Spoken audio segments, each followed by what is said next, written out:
right. Hello, everyone. Welcome back to another stream, True City Fan TV. I just got a message saying there's an emergency stream and people want to whine and cry. So I'm just here to moderate it was I'm going to be basically paying attention to the World Cup draw. no, basically we were just talking on WhatsApp, and then in general, Hamza just said he wanted to come play, so Patrick just said let's go ahead and start a show. Okay, well, all right, Hamza, we're live, so come on. I have another fan crying to me right now, a USA fan who's crying about something else. But anyways, I think I kind of cried. I think I did my whining yesterday. So I'm going to we haven't heard from Huang in a while. So let's let Huang start it off.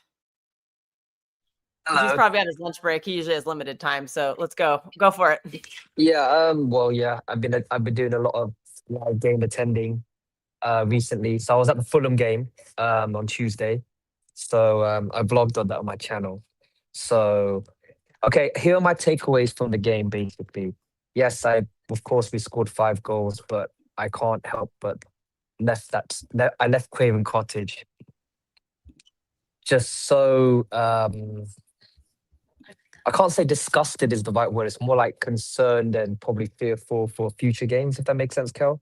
Would that make sense? No, yeah, that's very valid. Yeah. Yeah, so like I don't need to because of course I watched the game with my own 2 eyes. I saw the players in the flesh, and yeah, I just felt like a couple things that my takeaways from this. Nico Gonzalez left field, Doku left field, all systems down, and everything just went so chaotic from when Nico Gonzalez Doku went off, and then Fulham just had hope of getting back in, because I mean also when Savio came on, the Fulham defenders weren't really concerned about Savio. When they saw him, they just thought, no, we'll be fine. When they saw Doku, they're more fearful. But it's just, it's just like a little kind of things. Like, I'm just so concerned about going into tomorrow against Sunderland. And of course, I'm going to Madrid next week as well. So I'll be watching the game live there. So my first ever Champions League game. So I'll be looking forward to that. But at the same time, I mean, I'm hoping to get a result. But at the same time, with the way I would say it's more of a midfield issue than more of a defensive issue for me in view. Because if you look at this, Rodri, no idea when he wants to come back. When he's coming back, sorry. Kovacic is out till March. So I don't know what the alternative is. I mean, Pep doesn't really fancy Calvin Phillips. He doesn't want him back. He doesn't want him back into the fold. I don't think he sees Nico O'Reilly in his midfield plans. He prefer him to stay at left back. And that's pretty much it. Tijani Reinders, after seeing him live, I saw him live plenty of times. No, not keen on doing tackles. Bernardo Silva doing the work of 3 midfielders. I think Nico G is the one doing the work of 3 midfielders. No, to be honest with you, Kels, Bernardo is doing it for 60 minutes and then he's running out of gas. Sorry to cut you off, but I think when it comes to Rodri, it's pretty much a guessing game of when he's going to come. It's like a Russian roulette. Yeah. So, well, I mean, for me, take it from person. I've watched the boys live several times this season. I just see it's just so much we've been conceding goals left, right, and center under Will. It's just so that and I just don't feel there's a desire to want to keep a clean sheet, of fighting to keep one as well. I just don't see that personally live, and I'm going into. I want to go back to something you said a minute ago, because I was listening to a stream yesterday, and Big Steve said that we should, since we don't have a DM right now, he's like, fuck it, just put Calvin Phillips on the bench. Because do you want Tijani Reinders? Because he said for the last 10 minutes of that Fulham game, you just need somebody there. You're not even asking to really do anything except just kind of block the channels and stuff. Yeah, I was like, maybe. Oh, is it snowing? Yeah. But I never thought that. I never thought the day. Yeah, he's like, do you want that or do you want John Stones? And I'm like, as much as you know, Cause or as much as I was you just know saying that the I've thing you been said. That's all. no, sorry, cause I said as much as you know I've been bantering Calvin Phillips. Like I'm not saying you bring him on, but let's just say okay, you're 3-1 up and there's like 20 minutes left or 10 minutes left. What? Just chuck All right, what was guys. it? Chuck him. What was it? The Chuck him moment you've on. all been Like waiting for. just Hamza's just here. to what was it? Just get us across the line, even if it's 10 minutes. I know it's embarrassing to say this, but I'm saying give Calvin Phillips 10 minutes. Like I go into games and we could be 3-1 or 4 up, and I'm not confident that we win that game. Anyways, Hamza and Jarvis are here. If you guys would like to chime in. Oh, looks like Jarvis is. Why is everybody? Oh, I was muted? just watching the draw on the World Cup. Yeah. I'll keep you updated if anything. I got it on too, so I can. If anything happens, I'll let you know. There's nothing happening on. Well, I'm on the American feed, but they're just doing some sort of tribute right now. You know, they're doing the World Cup anthem for the World Cup song. Oh God, nothing will ever beat the Shakira song from 2010. That was Nah, this is the worst. They need a banger on that one. You know what I mean for the World Cup. Oh, is that the girl from the Pussycat Dolls? What's her name? Nicole Scherzinger. Yeah. Nicole Is that who that is? Yeah, Nicole Scherzinger. She's one No, of the one's here. performers. Yeah. Anyway, yeah, for the game tomorrow, yeah, it will be. You know, if we Fraud don't alert. win or what something, forget about the Bernabeu. You know what I mean? Forget about the Bernabeu. I wouldn't. Yeah, that I don't know. The most annoying thing about this is Real Madrid are shit, and we don't even feel confident against them. They're a disaster tactically.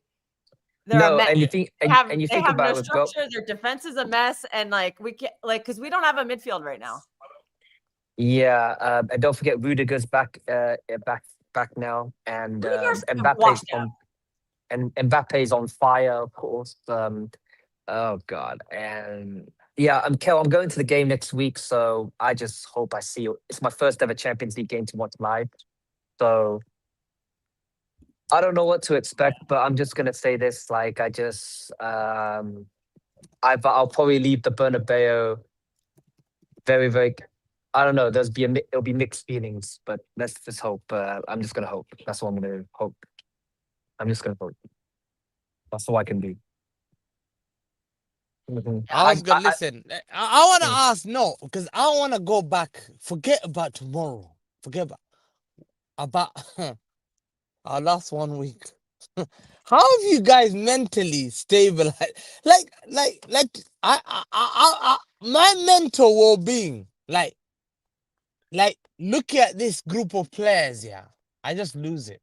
Like Leverkusen 2-0. The excuse was, oh, he never played see, every time there's excuse, he never played the first team. But hold on, Leverkusen played 9 players were missing in that Leverkusen team. There shouldn't be excuse at home against Leverkusen. Then we went on to Leeds.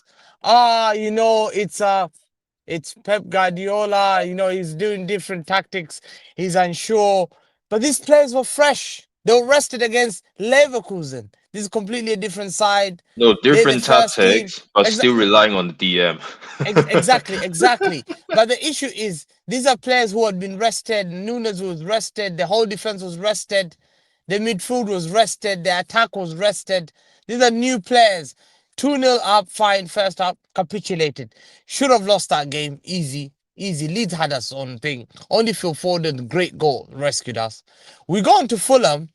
Again, a fantastic start. 4-1, 5-1. And big up to Daniele. We were on a space. Half time.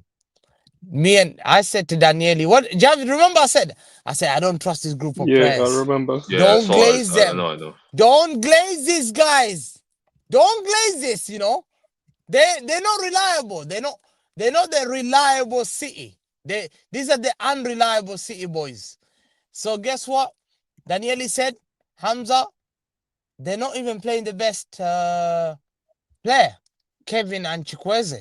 If they come on, we're gonna feel the heat. Do you remember Daniele said it halftime? Oh, Hamza, I'm gonna butt in real quick to ask you about that.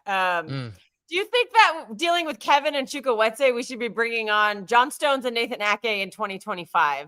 Do you No. think that's the right decision? But he's scared. He's scared. He knows he doesn't have the squad. He's scared.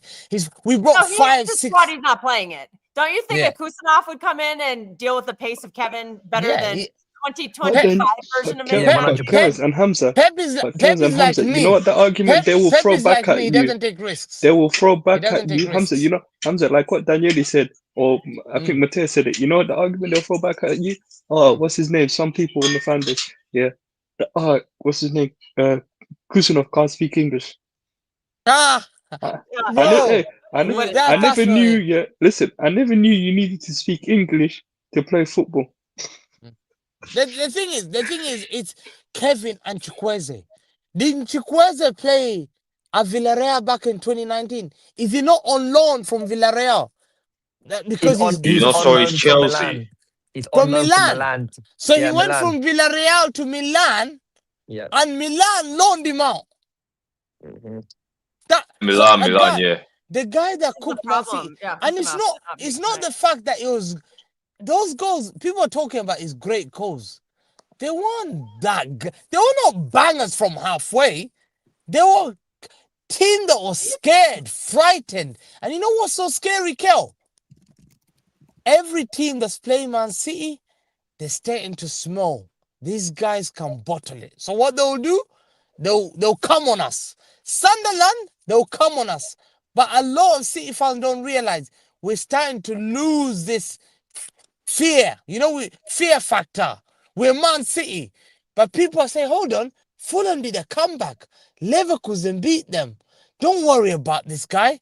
Can you imagine being 5-1 up and being nearly toppled to 5-4? Nearly we lost the goal. We had to go. You know why I prayed about this? I was so scared. I thought, if we bottle this will be the worst bottle job in Premier League history other than Newcastle, Arsenal 4-4. Who remembers the Arsenal 4-4 when they were 4-0 up against Newcastle and Czech Tiote scored that 4-4 banger? And he's always remembered bottle jobs, failures, and he changed everything about Arsenal.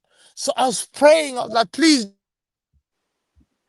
don't let this goal go in. Please, I cannot defend this for many years. They'll say Pep is a bottle job. Look at his. Hamza, this is why I was scared. I was at the game and I had fans around me saying, "Don't you dare, don't you dare throw this away." So they were saying that around me, and in my mind I was like, "Yeah, you better not throw this away."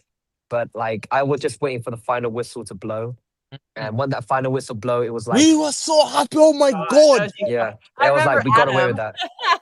We got away with it. You know the shamelessness, Kel, about this. Hamza, Yeah, we were Hamza, 20. you know what's the 70 funny minutes. thing is, yeah. One, you know what the funny thing is, yeah. Kels will tell you, Kim, there's been 2 occasions, yeah, and Steve will tell you, there's been 2 occasions where this club, yeah, has got me doing a prayer along, yeah. It was the Leeds game, and that game against Fulham. I know Kills was laughing her head off, yeah, me doing it while we were live, and Steve as well. I know Steve was enjoying himself, but I swear I never went into Big a Steve game. wasn't at the game. Yeah. Not Big Steve. I'm talking about the Steve from Strasbourg. Steve. Strasbourg, You're talking about Strasbourg fan. Yeah. There's never Hamza. I go into games now, yeah. Absolutely. I'm nervous about Sunderland. Hamza, we go 3-1. I'm nervous at home against Sunderland FC. Like, who's not nervous here? This. And don't glaze me about Sunderland being 4th. No, but Hamza, imagine Sunderland this. Yeah, came from the championship. We should fear Hamza, that. imagine this. Yeah. I'm thinking that we go 3-1 up against Sunderland. But at the same time, I'm still nervous here. Yeah, you're Is there nervous. a possibility that we're Oh wow! All right, let's. Okay, Kimba has come on. I want to give Kimba a chance to speak because he hasn't spoken yet. No, that's fine. I'm warning you, Kimba, that you walked into a very chaotic stream, and I know you're usually like the voice of reason. So please, give us your thoughts on the team so far. I haven't heard from you in a while, so yeah, I hope you're doing well, and yeah, give us your thoughts. All good, all good. Just relaxing and taking it easy, but yeah, no, it's been crazy, and it's been nuts. The fact that both Leeds and Fulham game that we basically scraped by, and we were doing so comfortably with both of them. But I think that I don't know. I still feel and believe in of course in our team, and I think that I think City will surprise everybody tomorrow. I think we will do a number on Sunderland. Yeah, they've been playing good and everything like this, but somebody has to beat them, and why not be us? And I believe we can. So yeah, I'm hoping and believing that we will beat them tomorrow. We have had our 2 shit games, or almost losing 2 games, but that's okay. It happens. What So is this? Trump just put Can I be a medal on devil's himself. advocate here? Jesus. I'm going to be a devil's advocate. I'm going to say Sunderland played 24 hours later than us. They played against a team, Liverpool, who run them riot. They could have won that game. They're tired. They're coming to our home. We should beat them. We shouldn't surprise anyone. Do you think? It shouldn't be a surprise. We should beat them. We should be beating teams like Sunderland at home. But they yeah, played of 24 course we hours should. later. The concern is why City fans are disgruntled is this is the same team, and I'm going to go back before the Premier League, that bottled it against Al Hilal. This is the same team that started the season, went 2-0 down against Tottenham at home and didn't create any chances. This is the same team that lost to Brighton comfortably 3-1, lost to Aston Villa 1-0, and did not have any shots, much threat, other than Marmoush coming on late. They were beaten by Newcastle, beaten by a team that had 8 players out with Leverkusen, nearly beat by Leeds, who've just been promoted. And some City fans are glazing about, oh, but look, Leeds beat Chelsea. Look, Leeds beat, so we must be a good team. So I think people look at this and saying, and Pep's not happy. You think Pep's health is good? Look at this group of players, the way that this group of players are playing. My God, my heart is racing. So imagine Pep, who's older, on the pitch, work. I was waiting for the final whistle. I jumped up and down for a 5-4 win when I was 5-1 up. So it just tells you about a lot of, like, even insiders, people from the inside are telling you Oscar Bob's been dropped, people, there's loss of faith. Savio now, there's an issue. We're thinking about recruiting another winger. We're going to January again recruiting because we think we still need more players. So you can see from that, it looks like a team that we feel that we're not happy with this team, I think. A lot of us think that we will not win the league, but if we win the league, I think because Arsenal are not that great. I think this is not a team that should be winning the league if you're conceding 4 goals against Fulham, 2 goals against Yeah, Leeds. you know what? Of course not. Speaking of that, Let us win, please, God. Please don't let me suffer today, God. Please. Why are you making me Please, to God, me? don't let me suffer today. I still believe that it's what was that sound, Adam? I think the team was My embarrassing God. itself by the fact that Hey, we lost Alfie, you see 5 this? goals. You see, One second, nobody's Adam, happy. Mokima was You responding. did 1 it second. live on the stream. That wasn't no private video. That was on the live stream. Sorry, Kim. That's crazy, that one. Yeah, go and respond to that. I want to hear this, huh? No, I think that the team themselves were really embarrassed by the fact that we almost lost, that we just won 5-4 and that we let in 4 goals. I think they're really embarrassed and they feel they have to prove themselves that they can do much better than that. Because that's embarrassing. Twice. Coming from 0-2, winning 3-2 against Leeds with the last minute goal. Yeah, it was great, and I think they were embarrassed by that. But then losing or winning 5-1 and then ending up being 5-4, that's too much for even the team itself. So I believe that they're going to try to pull it together. I hope so. Do you think this group of players have it? Should be the whole panel. Pretend that you're the manager of Manchester City. What are you doing differently to try to stop the bleeding? Let's start with Alfie. We haven't heard from Alfie yet. Well, first of all, we actually played really good against Leeds. We defended really good, but people just look at the goals. They scored 4 bangers. I'm sorry. Setting up definitely is not stopping Fulham? that. Did I say Leeds? Yeah, Fulham. Leeds, yeah. Yeah.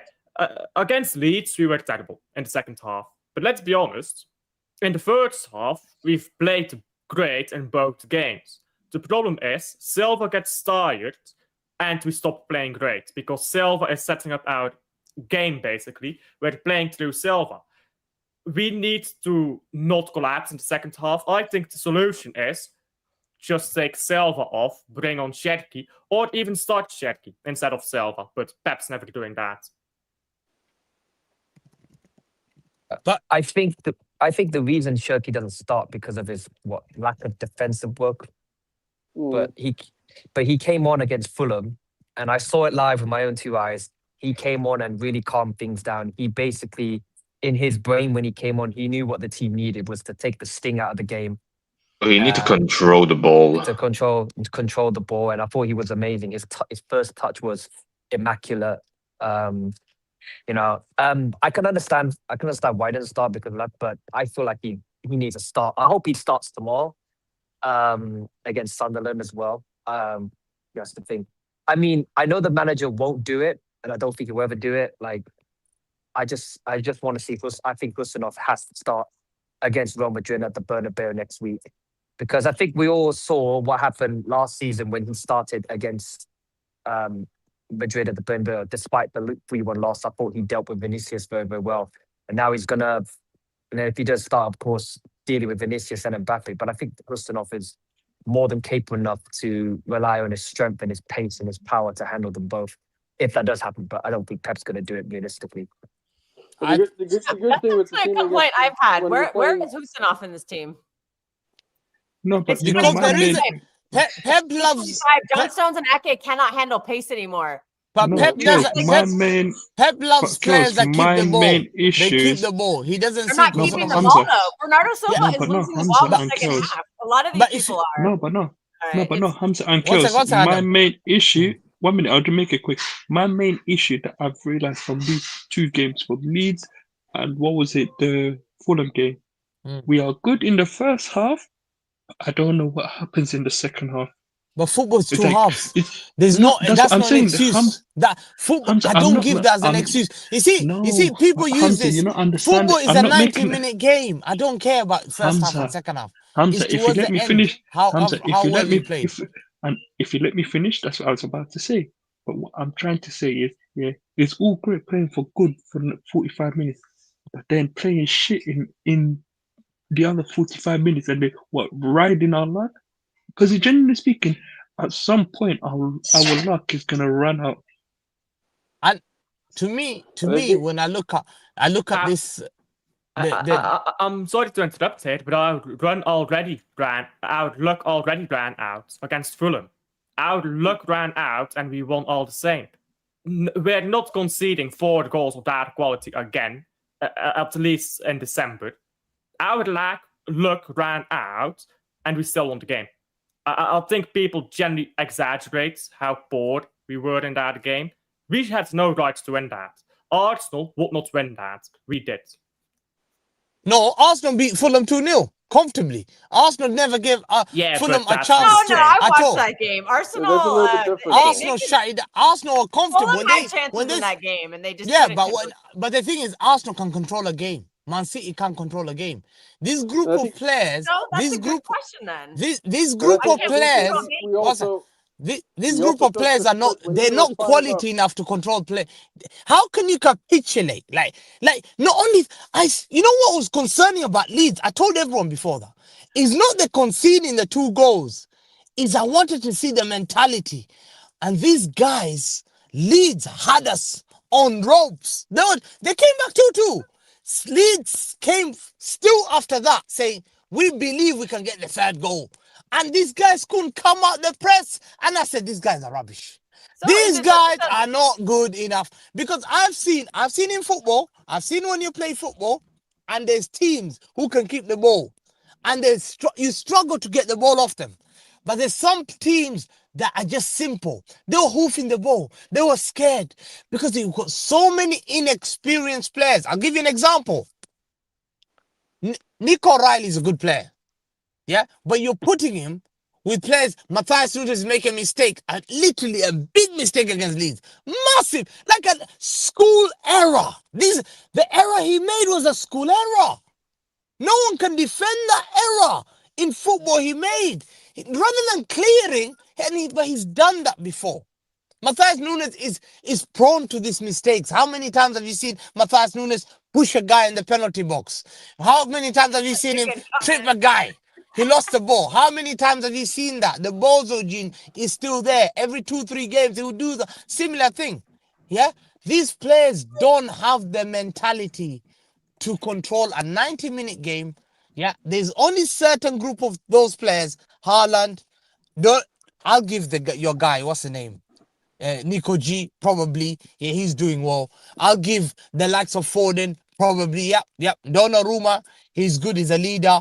Ruben Diaz, he's going through a little patch where he goes through inconsistency. Vardy is physically tired, exhausted, making errors because of his exhaustion. And I'm the biggest defender of Vardio is making constant errors because he's overplayed, overworked, like He Bernardo. needs to be benched. And the problem exactly is we can't bench him because no quality. Nobody can build out from the back at all. Like we like the process of getting the ball from the keeper to the midfield is like Vardiol's the only one who can do it. John Stones can do it, but Reinders, John Stones playing, I don't know. Hamza, look at this comments. He's saying that he's outperformed Timber.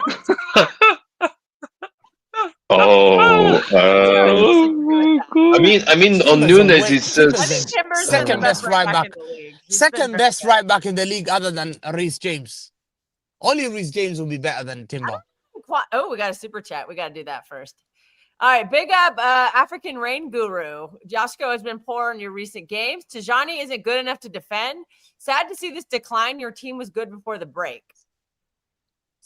He's right about that. Tijani off ball is basically useless. You're playing with 10 Big thank you to African Guru.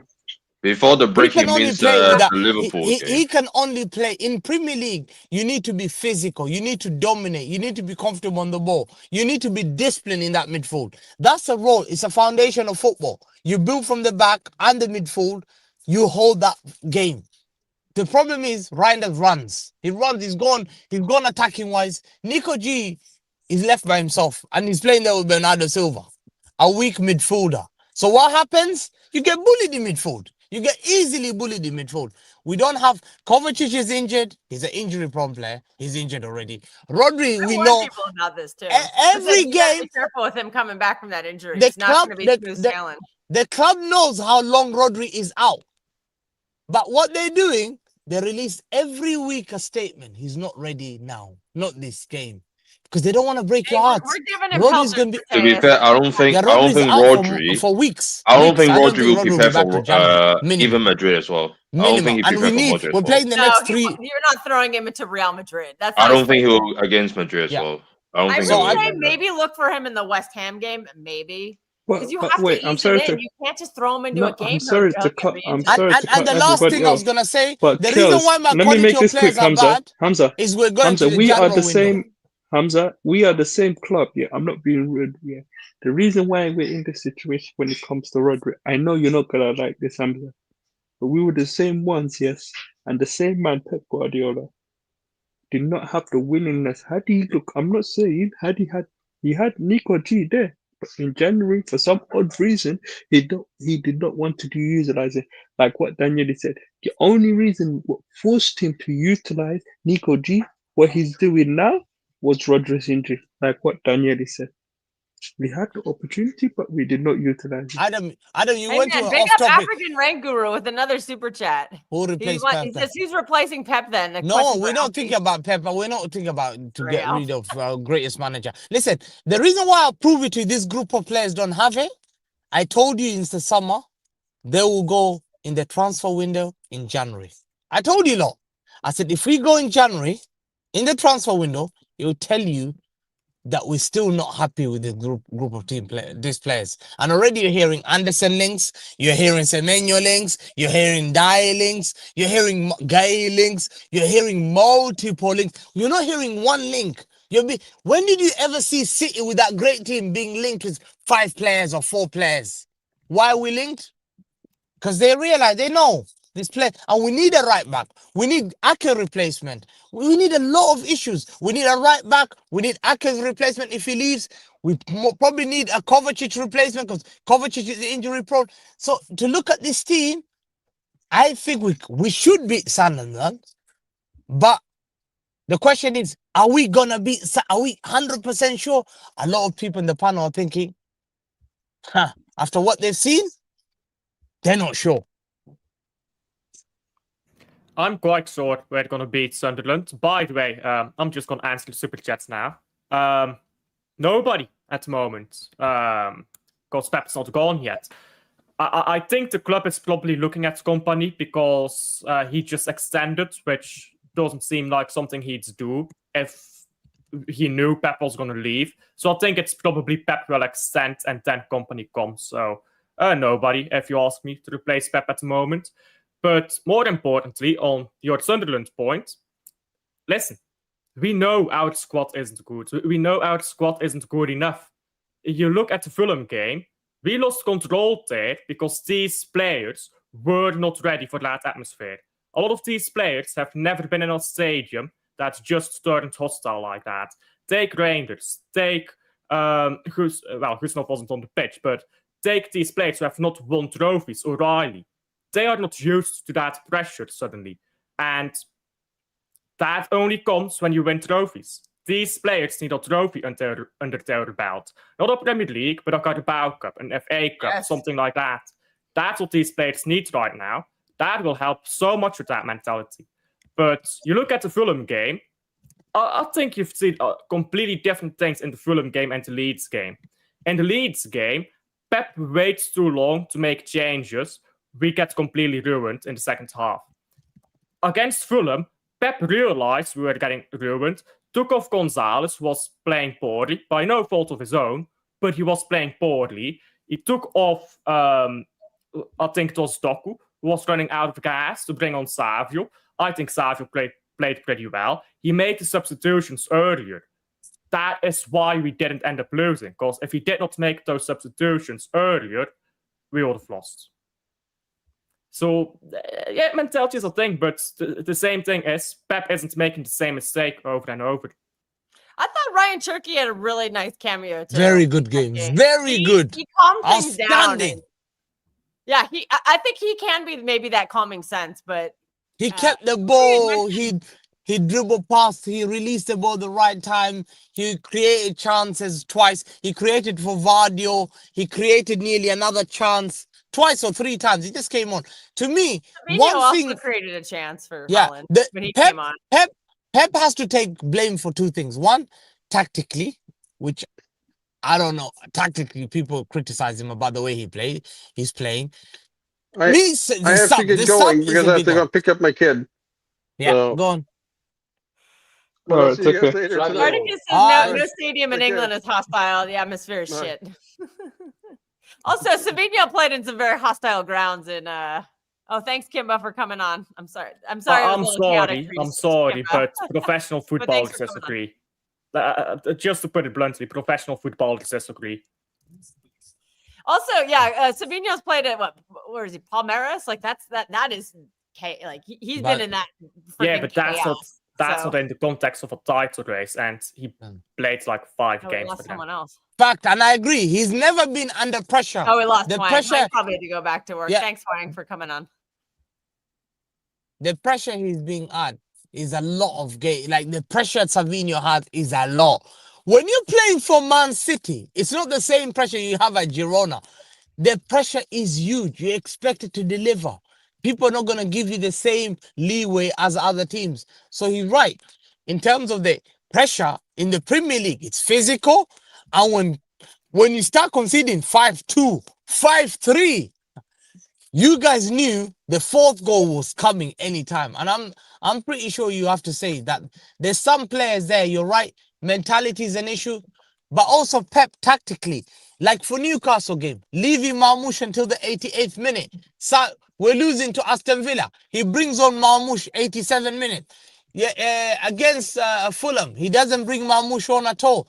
This is what are we paying a 280,000 a week for? Why did we pay 80 million on a player of an attacker who can score goals, who's sitting on the bench that will be going to AFCON in 2 weeks? Doesn't get given a chance to play, and he's by far better than Savio. So if we're gonna take off Doku, bring someone else like Why is Marmoush not playing? Are we resting him for Egypt? So you're looking tactically. I think Marmoush is good. I think you can't just say Marmoush is not good enough, because Marmoush to me plays at the top level. He had the most assists he had the most goals in the Bundesliga last season when he came to our team. He's the guy that made a difference. And I tell you one thing I like about him. As soon as he gets the ball, he's straight in front of goal. He's just like typical Kevin De Bruyne. I'm either gonna take a shot or either I'm gonna run towards goal. But no one is in that team is picking Marmoush. Against Bayer Leverkusen, he kept making runs.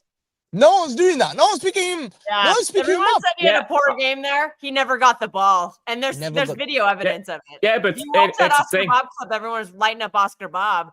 All you see is Marmoush making constant runs and constantly being ignored by everyone. So that game is not on Marmoush. No. Yeah, no, I agree. I think Marmoush should be playing more. The fact it came on so late against Aston Villa, Newcastle, I mean, these are the jokes. He needs to be playing more. Finally, There's no two ways about it. And on the Leverkusen game as well, because I'm so tired of seeing people get on Marmoush over the Leverkusen game. He was making runs, got ignored, dropped deep to try and pass the ball, and nobody was making runs. He literally could have not done anything in that game. Marmoush is one of our best players, I think, and he's not being utilized.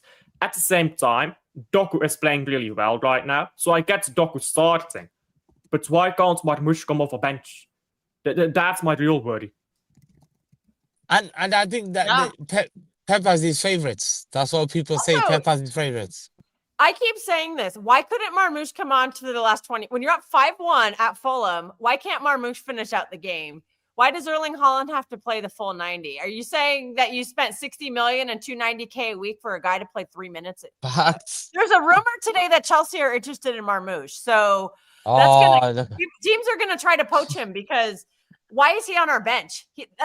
You saw after the game when they were going over to the players and clapping, he looked really unhappy.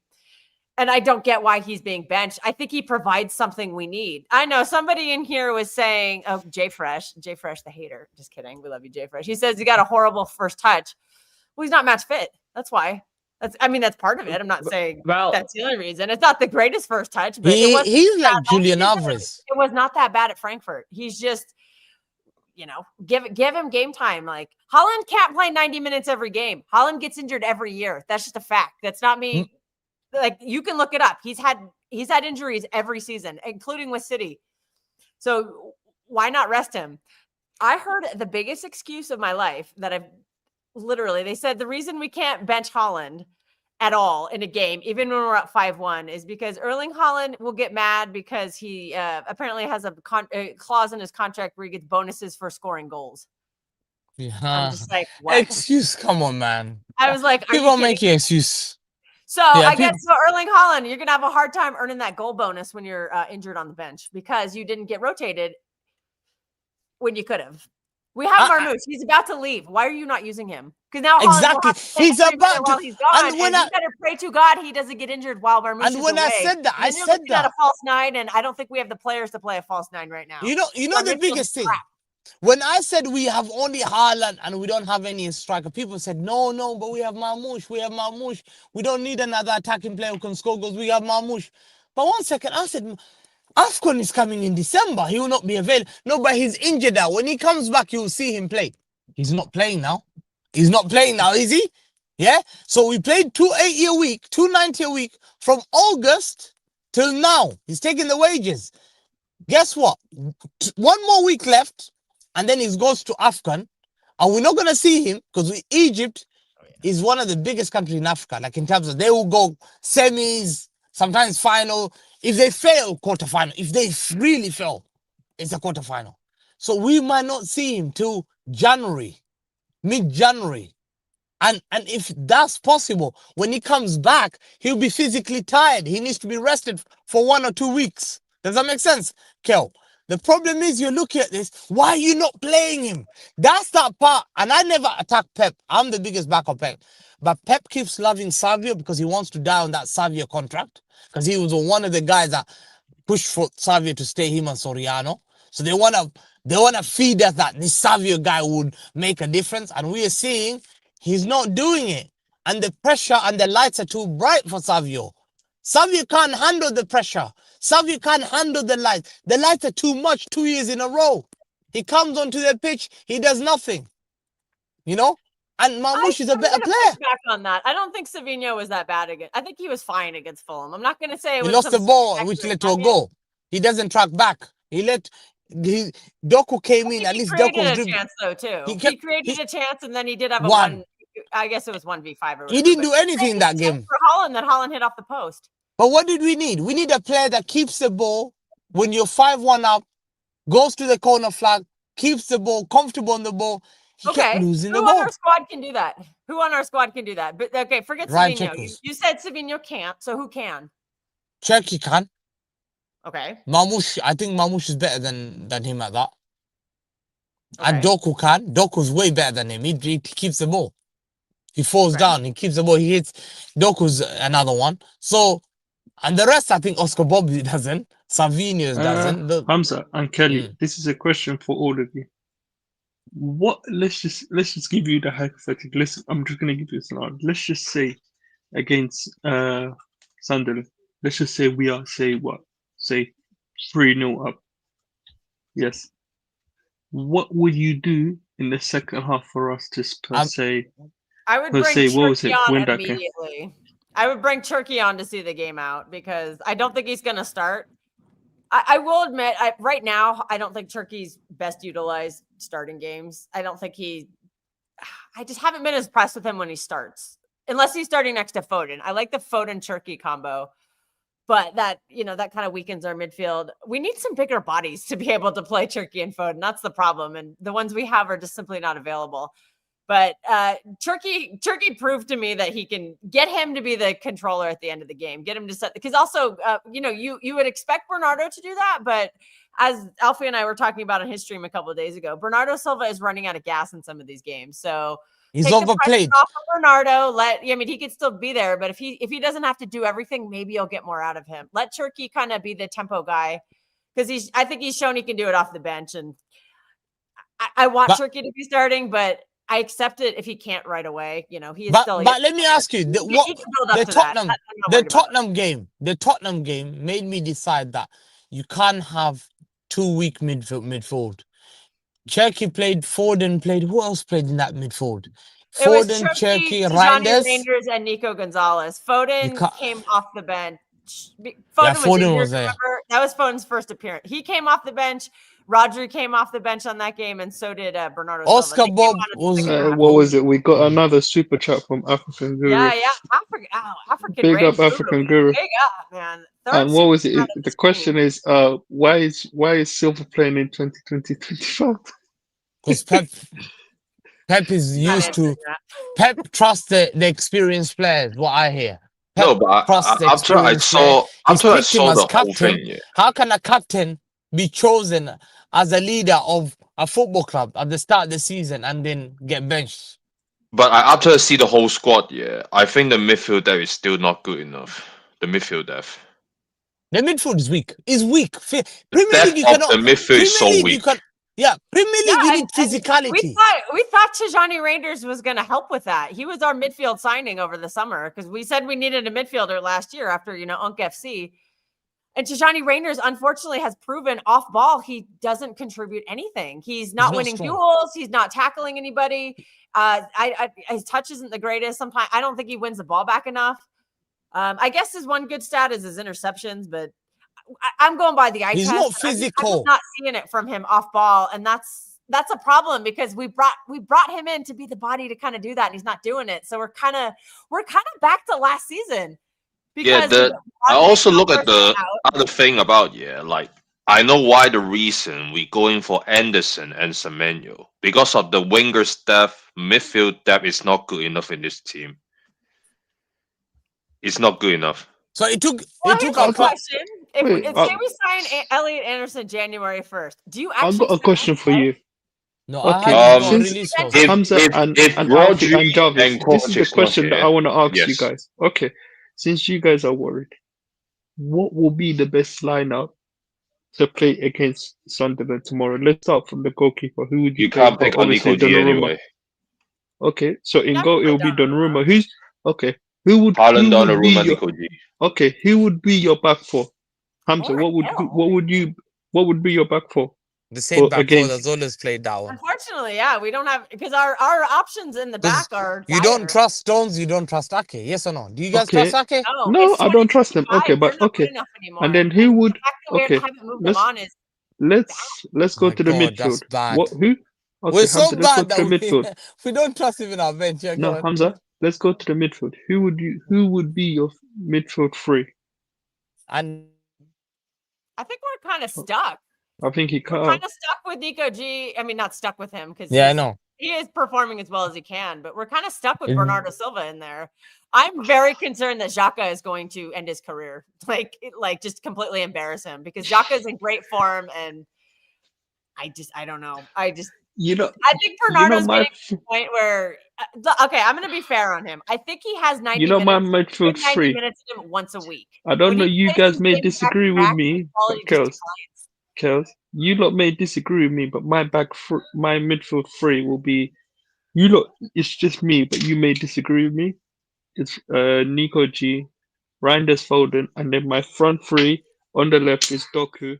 On the right, Reinders I Foden's hope, not gonna, yeah, Reinders I and Foden are finally not going to hope, support Nico G at all. I finally hope, yeah. No, sorry, it will be Bernardo. Sorry, I was meant to say Bernardo instead of Reinders. Sorry, my apologies. Yeah, and then my front three. Hopefully, you finally get to see Omar Marmoush, whether that be on the right or on the bloody left. Just hopefully. So what's your and then midfield? I didn't understand. So you play Bernardo, yeah? the only reason why I'm saying you play Bernardo, No, you tell me need your that. midfield because I want to remember this. So I'll give you my reason as well. So my midfield three is Nico G, Bernardo, and Foden. The reason why I say you Weak play midfield. Bernardo, I get it's a weak midfield, but it's what we got, Hamza. Who else are you gonna play? You gonna play John Stones there? But then, other than Xhaka in midfield for Sunderland, Sunderland got top Hamza, players. that's the issue. Hamza, I'm simply just working with what we got, and what we've got at the moment is Bernardo Silva. And you could look, okay, who would you put? Reinders? That's the issue. So that's what I'm just trying to work with what's in front of me. I need to answer this question from Vader in the chat. Big up Vader. Everyone subscribe to Vader Games. Big TV. up, my brother. He's asking Sup, me if everyone? I Can want- everyone hear me? I know what he's Yes, doing. man. I want to hear you. I mean, I would like to start him, but the problem is he's not match fit because he's not getting any minutes. So my best hope for him is to get some minutes late in the game. I'm hoping, bring him on as a defensive sub. Because I've heard they have pace up front. So why wouldn't you fight pace with pace? And I've never advocated starting Houston off in some of these games. I've advocated bringing him on so he has some level of fitness. So No, if you know we what it need is, to rely Kels, on my him, thing he'll be is- ready to go. No, Kels, Not my coming in thing ice is cold off the bench. no, Kels, my thing is let's just say if we are like say 3-1 up, that's when I would like us to bring Kusanov quickly on. Uh-oh. I just heard something bad. I really No, hope no, this no, no, stream no. doesn't get taken down. No, it wasn't that. No, but what I'm saying is I hope Kusanov comes on when we say 3-1 up.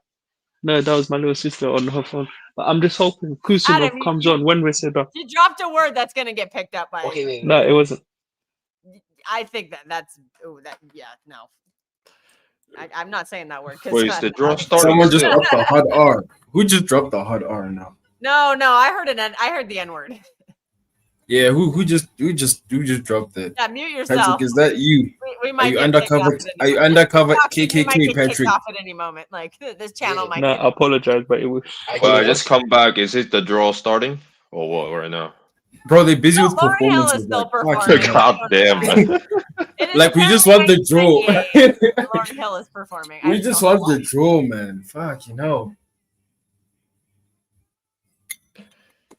No, they. They- Oh yeah, hang on. All right, but I continue. wanted to say the Leeds performance was entirely on Pep. That second half, I will blame Pep Guardiola for that. I'm not sure the gentleman's name who was talking about the stadium atmosphere and all that. What's your name again? Me, Sorry. Alf. Yeah, Sorry? Alf. Yeah, Alf.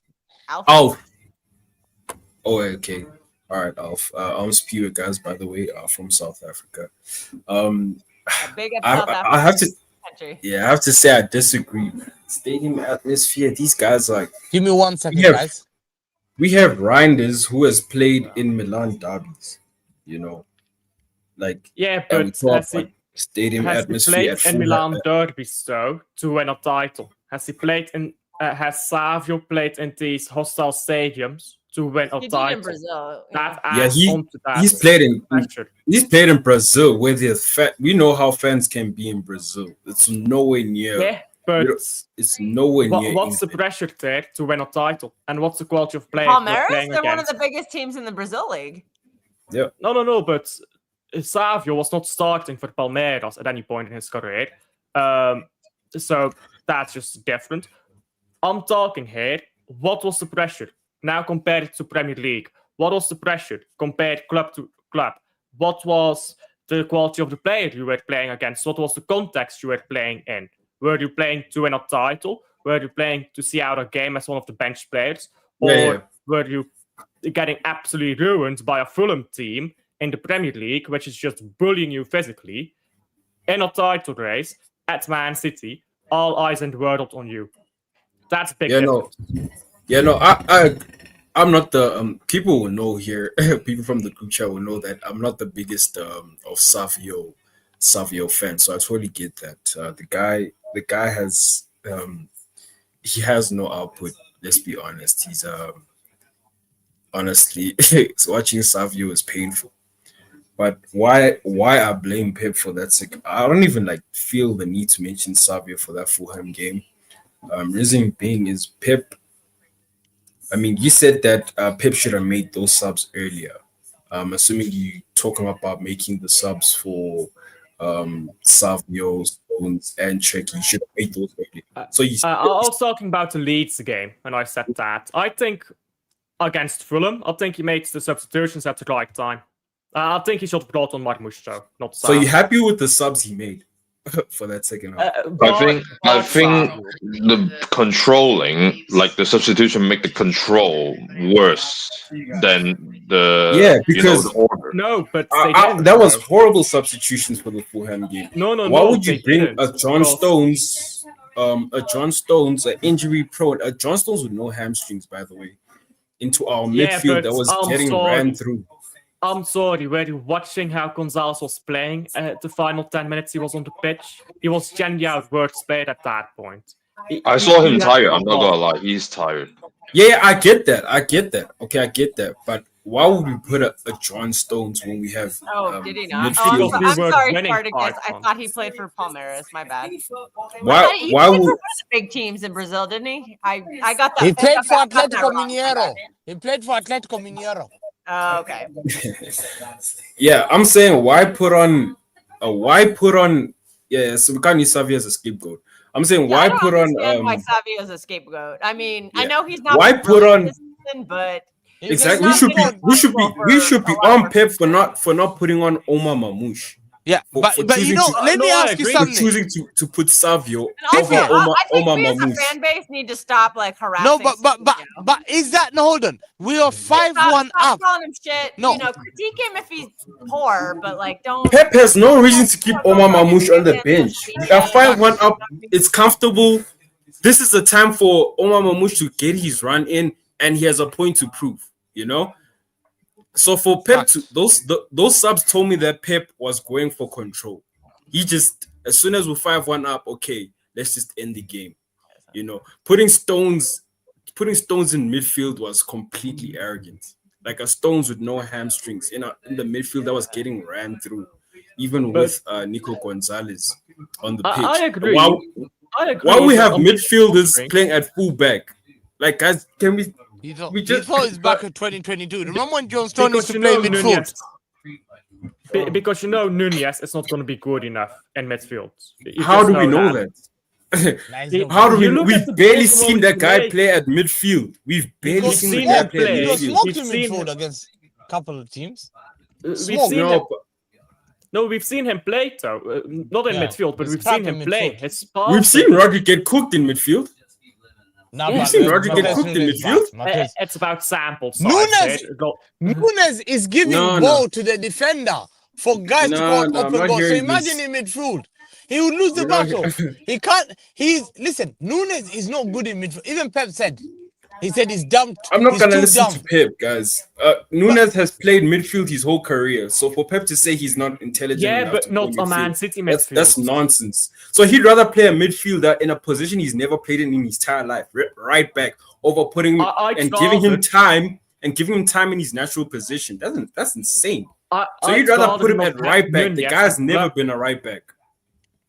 No, I agree. I'd rather have a proper right back, and I'd rather have a proper midfielder. I'd rather not have Nunez at the club. He's been playing Okay. good, but he shouldn't be Fact. here. Okay, Yes, if that's your I agree. stance, you shouldn't I have agree with you. Nunes at all. Jay Okay, Fresh then would that's rather fine. have Savio over Marmoush. Who then said that? Jay Nah. Fresh, what's the future Marmoush said? Do we just tell him? Marmoush is done at this point. Let's give up on that one. The most did that informed happen? Bundesliga player of the Less than a season year last for season, by him the to way. get finished, and it was because he got injured. That's fucked up, man. The most informed Bundesliga player of the season last season, by the way. And you'd rather have Savio. Fucking hell.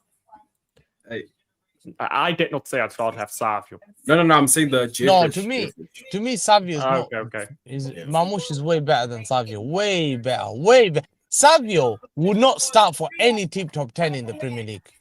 We're talking about even Crystal Palace. He will not side ahead of Ismail Assar. You know, can you hear me? Yeah, Yeah, I we can hear agree. you. Oh, sorry. I said that network lost connection. As he will not start ahead of. Not just Is- compare Marmoush to Timo Werner. yeah, there's no way. There's no way. I think. Oh my god, this is the slowest draw of all time. Honestly, man. We Fuck, lost I think, yeah, Hamza, we lost him. His connection. We've been waiting. Adam, can you mute yourself? Because I don't. Okay.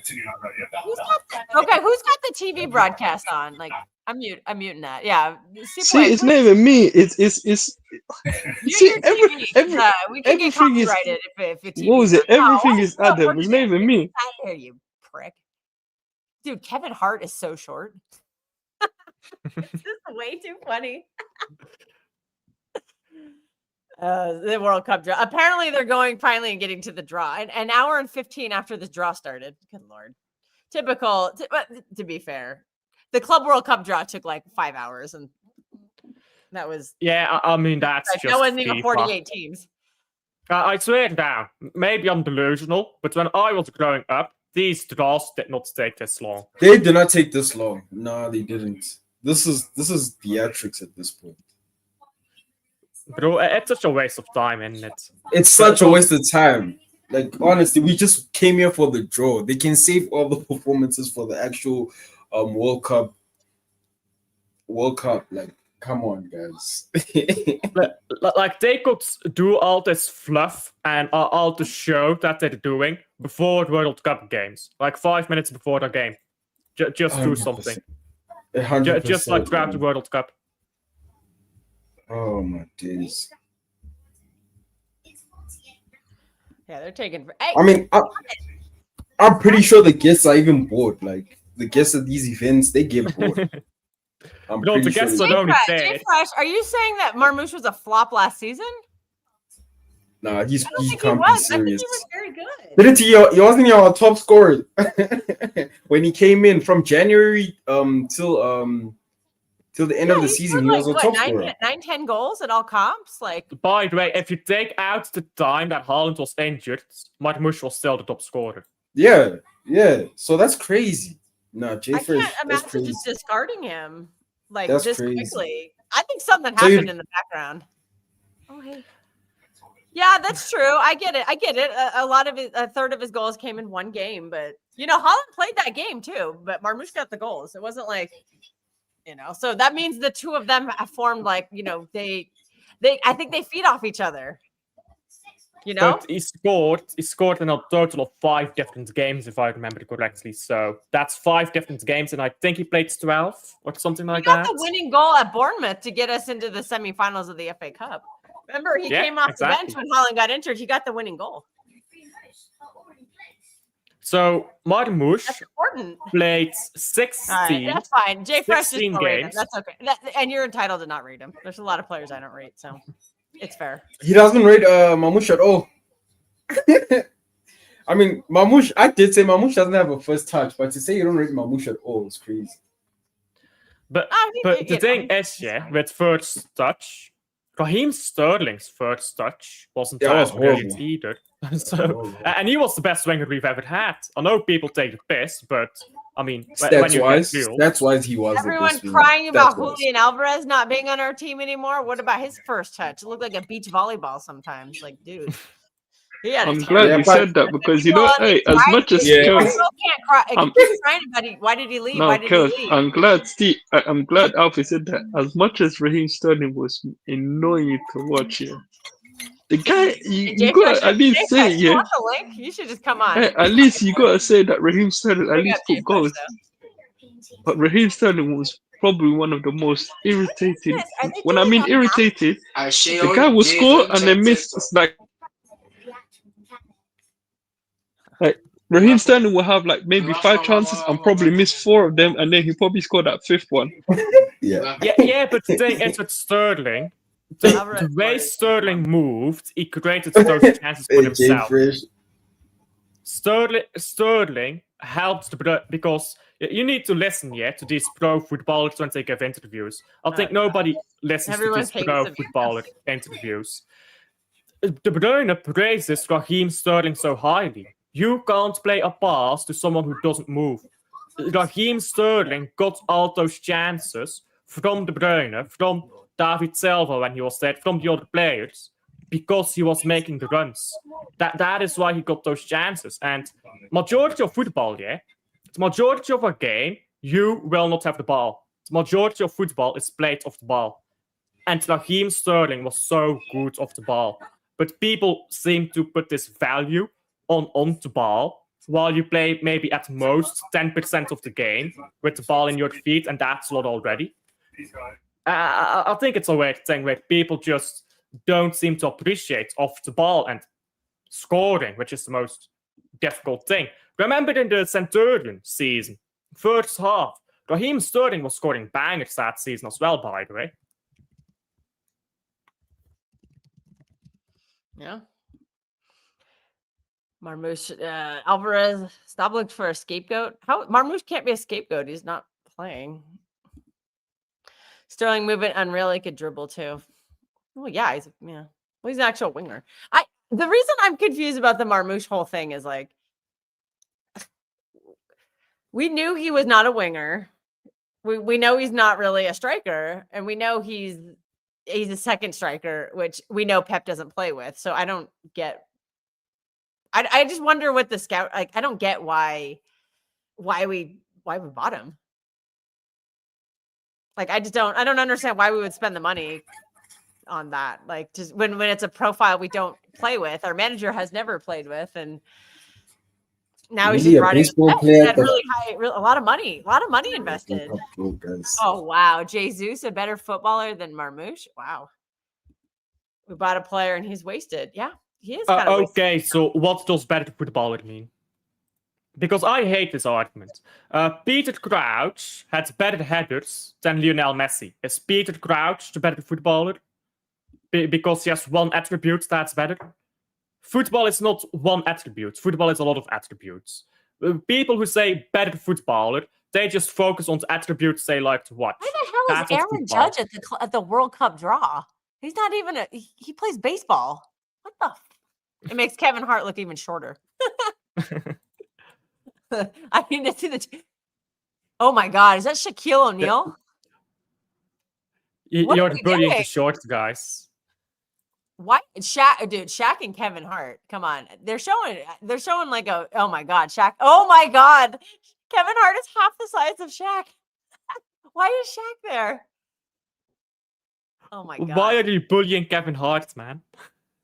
I'm not, but this World Cup draw, I'm expecting. Oh, here comes Tom Brady. Tom Brady had a World Cup draw. Michael Jordan out because he's like the actual like goat of basketball. Hey, Tom Brady, San Mateo's finest. He's from my hometown. We grew up in the same town. He grew up on a different side, though. So shout out Tom Brady.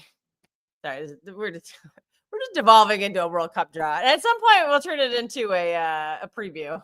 I think we're just going to cancel the preview stream It's not and just even this, Kels. streaming You on know here. the issue when people say that Real Omar Ferdinand Marmoush is and being then wasted. somebody else. Look, the manager's not even utilizing. The manager's not even utilizing him the correct way. No, what he did last season, where he played him on the left and he inverted, he scored a lot of goals and he opened up space for Holland to score too. So it's a good Wayne Gretzky's here. Oh, of course, you got to bring the Canadians in. Why are they picking Shaq though instead of Michael Jordan? And why is Aaron Judge the baseball guy? Like, I mean, get Greg Maddux out there.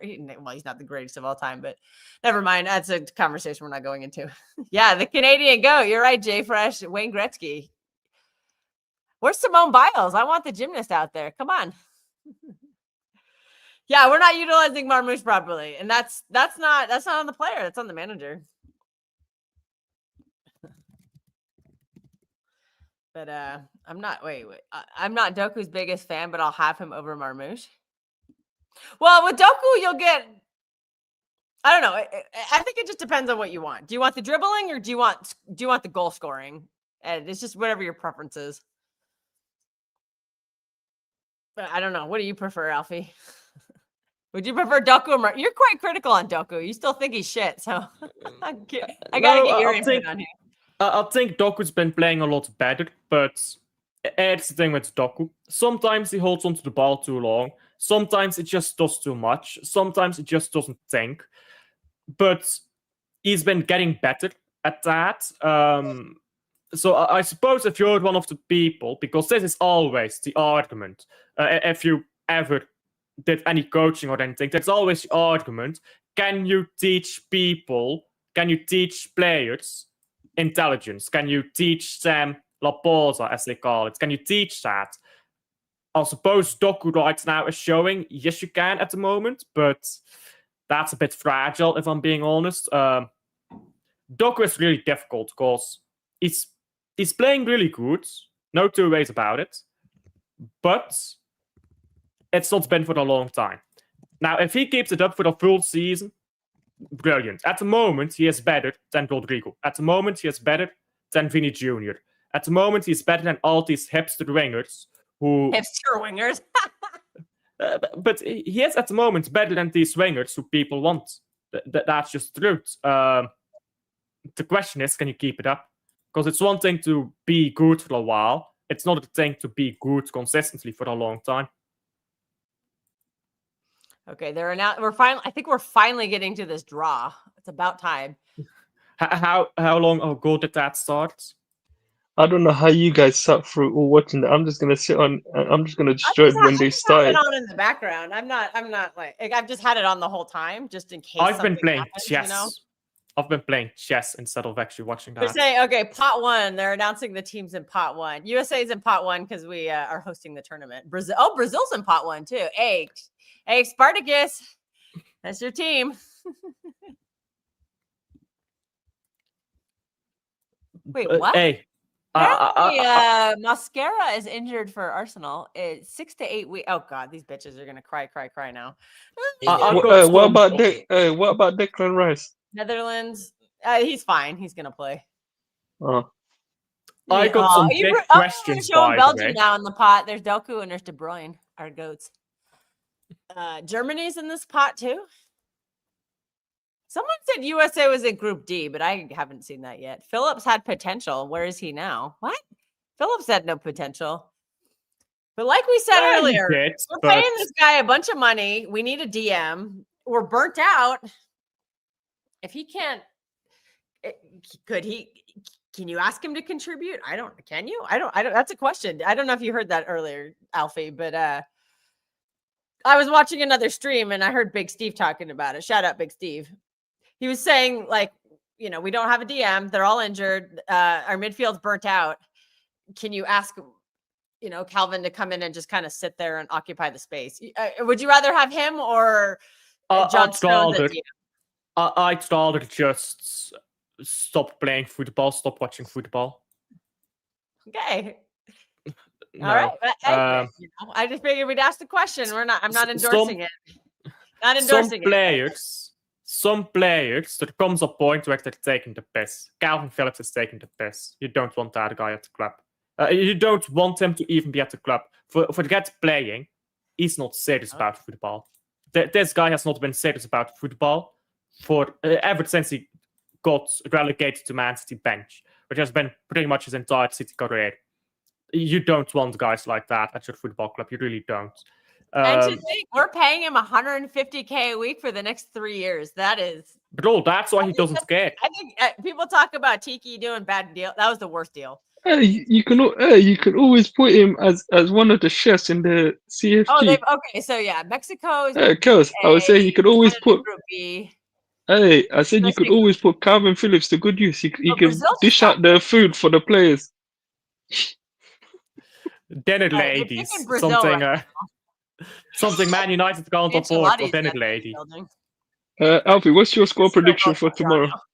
We lost all our complainers, so now we can just. All right, Brazil is pot C. There you go, Spartacus. I'll go 2-1.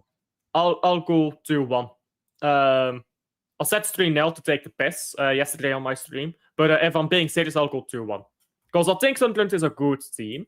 I mean, I know most of Sunderland's players. Most people don't know half of them. But I actually know Talbi because he played at Bruges. I know Sadiki because he played at Union Saint-Gilloise. I know how good Sadiki and Xhaka are together. I know Lefebvre because I watch more than just the Premier League. I know a lot of these players, but the thing is, all of these players are good on their day, except Xhaka. Germany's group E. They don't have a lot of players who are consistent. We have a group J, K, and L. What the fuck is this? You know what it is, Steve? Just for my sake and me being able to survive, I would just take a 2-0 win. That's even if it's a 2-1 win, and we get out there with the 3 points. Look, I don't expect us to take a clean sheet, but that's what I say. Even if we somehow get a 2-1 win, I'll be happy. Because I don't think I could survive yet another game like that Fulham game and Leeds game. I genuinely cannot survive that if we do that. But if I told you that we win the title by winning every game like that, you take it though. I would take it. Yes, look, I'll be happy, but at the same time, I don't know if I would be able to survive. Do you remember how boring we were to watch? I mean, it's a bit different. But you remember how boring we were to watch back in like 21-22 and 2021? We were fucking boring to watch those seasons, but we won the title. Now, are we boring to watch this season? No, not this season. Now we're a bit more exhilarating, I suppose. But it doesn't matter what the football looks like. It matters that you win games at the end of the day. And I guess that you perform in those games. But at the moment, we're winning our games, and I think we're going to get better as the season goes on. See, that's where I struggle because I think we're going to burn out our starting 11 because we're not rotating. Because one of the hallmarks, all right, here he is. Spotcase is in the building. He was waiting for the chaos to calm down. We actually could have used some of your tactical insight during some of those. And to be fair, we never got back to your. Maybe now that we have the rational panel on a little bit more, we could talk about your Ederson point because I know I said I was going to get to that, and then I. No, don't worry. First of all, how's everyone doing? You okay? Yeah, I'm doing great. Yeah, we got the World Cup draw on right now. Oh, Argentina's Group J. That's what Group I, J, K, and L. What is this World Cup, dude? This is gonna. I'll just wait for the fucking draw to be done, and then I'll look at how it bend out. I'll give updates. I think we'll eventually. We could do a lineup builder right now, or I don't know. I should just cancel that other stream. We should just keep going on this one. Yeah, maybe. Because we're going to do a preview at some point, but Patrick was like, "Do a stream," and I was like, "Oh, really?" I don't know enough about Sunderland to be able to do a preview, so. Well, we could just talk about the city. Like, what do you want City to do? Or do you think... Since I don't know enough about Sunderland, I'm not qualified enough to be able to speak about City. Because we picked the starting 11 based on the opposition, not based on anything else. So if I don't know enough about the opposition, I'm not going to talk about how we should be playing. Well, we always do lineup builders just for the fun of it, but we can wait. I know Lucas, but I invited Luke on. I'm not sure if I don't know if he's able to join or not, but maybe when he jumps on, we'll do a lineup. You know what I'll say, yeah? And you might not like this. I'd play the exact England same is starting Group 11. L. What the fuck? Group L. Yeah, probably the same as well. I don't know. The thing for me is that, and just to go back a little bit on the point that I made, I think we built the starting 11 with a goalkeeper in the modes of Edison. Not Edison particularly, but somebody kind of like Edison. But then we went with Donnarumma. So now the squad doesn't, especially the midfield, doesn't really work as well as we thought it would. Oh wow! Don't fully agree. You're interviewing Casillas in the audience. I mean, you look at our. I think people make a mistake here when they look at how Man City plays right now. They look at Man City statistics compared to previous Man City teams. But we play different on a structural level. If you look at our statistics compared to other Premier League teams, we are still very ball dominant. We are still very good at keeping the ball. But we also go forward so much faster than we used to. I think Donnarumma is just fine for that type of football. The problem lies in the midfield, I think. When you do not have the midfield who can, I don't know, keep the ball for 5 seconds, when you don't have midfielders who can win a duel, the goalkeeper doesn't matter. Spartacus, I want to throw this question to you. I'll throw it to the others, yeah. Let's just say 3-1 or 2-1 up.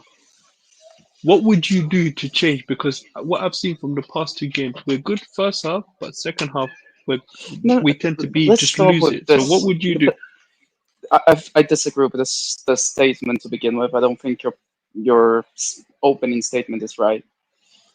I think we're good until the opposition ramps up the aggressiveness under press.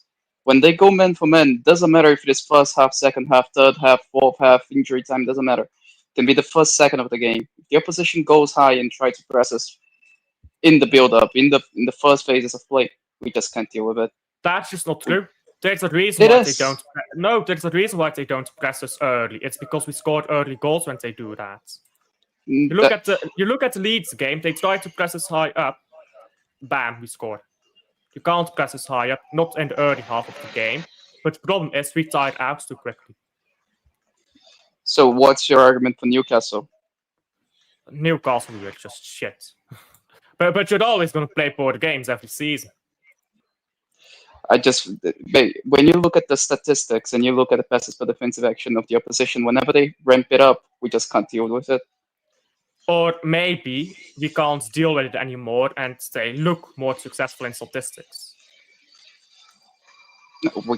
No, sorry, I don't get your point. You're saying when they ramp it up, we can't deal with it anymore. Maybe we can deal with it, but at some point we just get tired. And when we get tired, we start losing the ball. And then in the statistics, you see us you see the statistics get worse for us. It doesn't mean they specifically changed how they played, or, well, Leeds did, but not every team. It doesn't always mean that. Like, here's the thing. Statistics don't tell you why something happened. It doesn't tell you how something happened. It doesn't tell you anything except what happened. You can't say, look at statistics, we lose the ball more. You can say we lose the ball more when you look at statistics. Yeah, we lose the ball more in second half. Maybe Australia. But does that mean they played differently, or does that mean we started playing worse? But here's the question: then why do we change the way we play versus Liverpool, Dortmund, and Bournemouth? We didn't. We didn't. So is it maybe the teams after the break have identified that, oh, the way we played against those teams means we kick their butts, so they're trying to do something different, and we're struggling to cope with the change in tactics from the opposition. With, like you mentioned to me privately, Spartacus, the high press. With that really awesome graphic you sent me, yeah. Oh, Mexico. So our high press is basically 4-1-3-2, basically, where the outside wingers, which is usually the left winger and Foden or Bernardo on the right side, they tie down the fullback, but then the winger has to be able to jump into the midfielders or the people on that side very quickly. And if they don't, we just get bypass in the midfield. So when the opposition, I just don't think we're a good pressing side. We're good counter pressing. Can't press. Okay, so this is in order. All right, sorry. Damn it! I would have loved to have seen Switzerland because USA Switzerland would have been great. Because all right, so Brazil. Oh, here's Brazil. They're drawing Brazil's opponent right now. I'll tell you who it is. Mm. Once Shaq is opening the like what? Morocco. Ooh. No, we should be fine. I think it's for I think that's for Brazil. Fine. They seem to be doing it in like alphabetical order here. But they haven't like confirmed it on the screen. I know that Brazil. Yeah, it is. Okay. So, all right. USA is next. So you guys keep talking. I gotta. Oh, Steve is messaging me in the background. He says Morocco can beat Brazil. I mean, they can. Anybody can Oh beat my God. anybody. I just don't think it's likely. I would love USA. If they draw Croatia, I'm not going to complain because then I can hopefully the game I go to, I can go Yashko glazing. Australia. Oh, that's actually not too bad. USA, Australia. Oh, okay. That's not too bad. Oh, I hope that's a Seattle game. I really hope that's a Seattle game because I'm planning on going to the USA game in Seattle. I've gotten tipped off at where some of the stadiums are going to be for the USA. Oh, we get to play Australia. Okay. That's actually not the worst. Austria would have been. No, Austria is a hard game. Austria is Iran, Ecuador. Ecuador is going to be. They're going to be good. They've got Hincapié, Caicedo. That's all they have. That's all they have. Well, USA has nobody, so they've got Ugarte, bro. I was being told by Man United fans. Uruguay. Ugarte is Uruguay and not. Yeah. Oh, okay.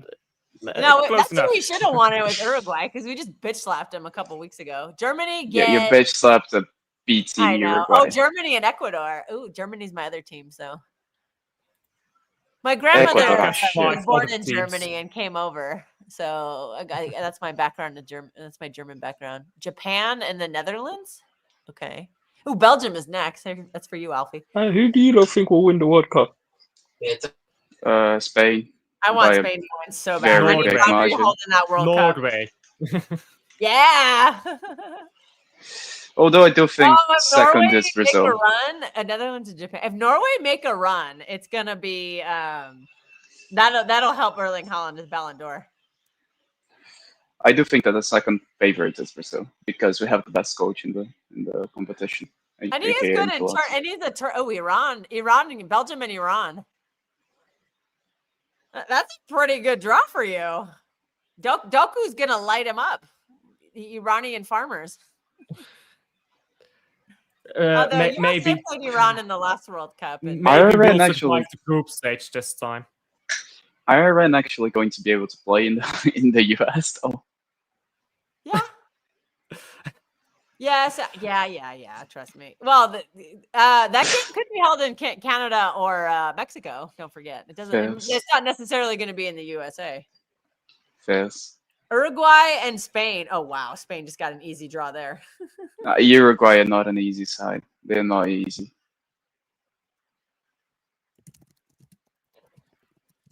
I can't lie. These World Cup draws are so. Well, this is like how long did you wait? Champions League draw where it's just a computer. At least you get to see.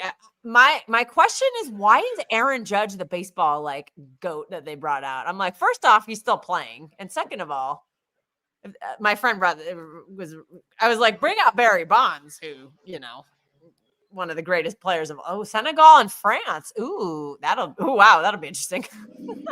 France is Senegal are pretty good, aren't they?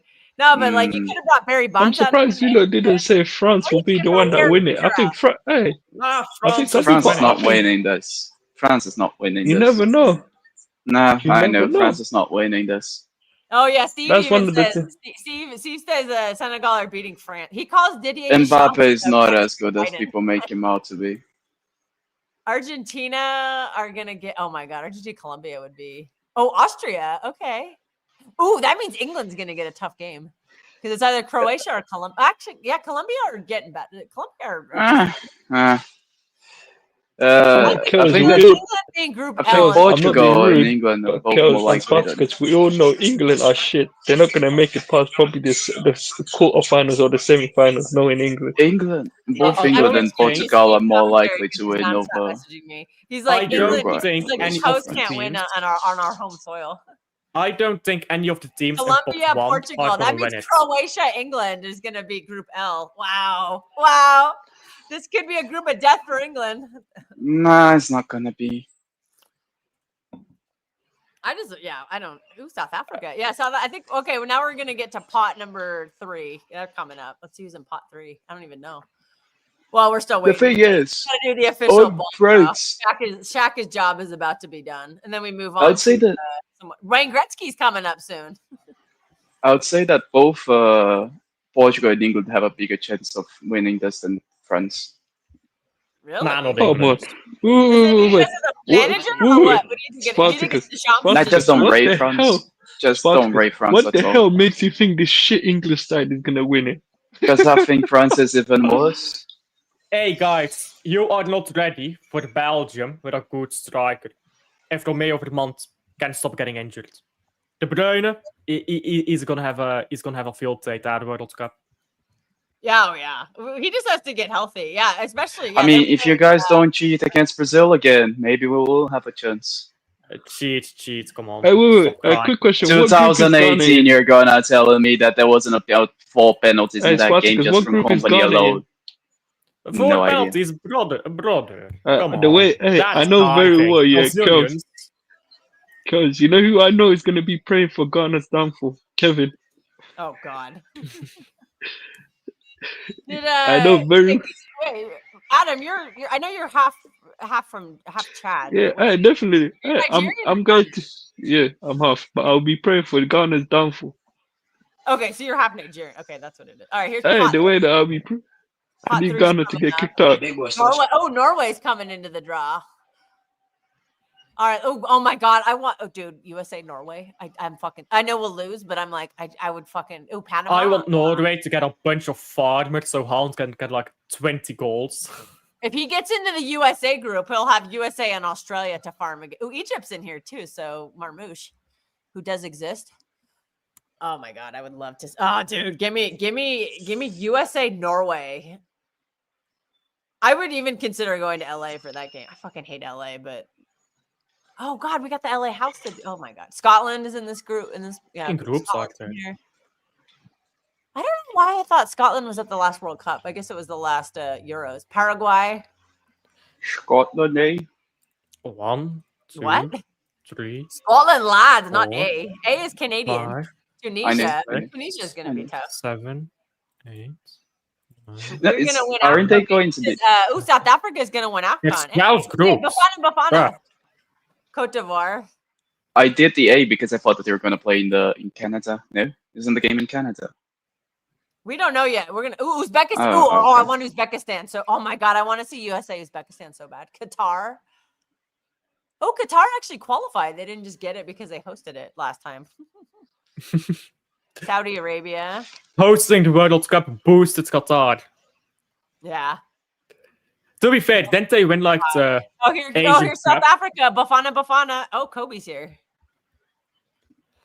Welcome, Kobe. We've kind of calmed the winding down. We've kind of transitioned to a World Cup draw, and at some point we're gonna do a lineup builder for the Sunderland game. But give us your thoughts on the season so far. This is the first game. This is the opener for the World Cup. Don't turn your broadcast off, man. What would be the easiest group for Haaland to get in? Group A? Well, right now, Group A would be good because Mexico and Korea are not that good. USA, Australia, he could score a lot of goals. I think Group A would be the best for Group Norway. A for me, yeah, for him. Okay, here we find out. Okay, here's Group A. That's going to be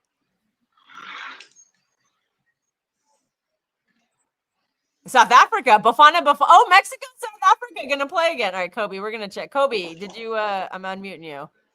Oh, I'm trying to unmute you. It's not letting me. Why can't I unmute this guy? Hang on, I'm gonna remove you and add you again. All right, Kobe, did you sort out your broadcast? Turn it off. Are you there? Oh, he'll So if come not up. put A, where do you put Norway? So you want him in USA group because USA doesn't have a good defense and neither does Australia. I don't think Australia's. Yeah, Group D then. Australia doesn't have a good team, not just a good defense. Group D and maybe Group K. Group what? Oh, K. Qatar is Group B. Oh wow, that's Canada, Switzerland, Qatar. That's interesting. Oh my God, I want Uzbekistan or I want Norway. That's who I want for the USA. Quick question: who did Ghana get? Because I need to know when the hate Ghana watch is can not. begin. Ghana, they're not in pot 3. They haven't been drawn yet. Are they? Did they even qualify?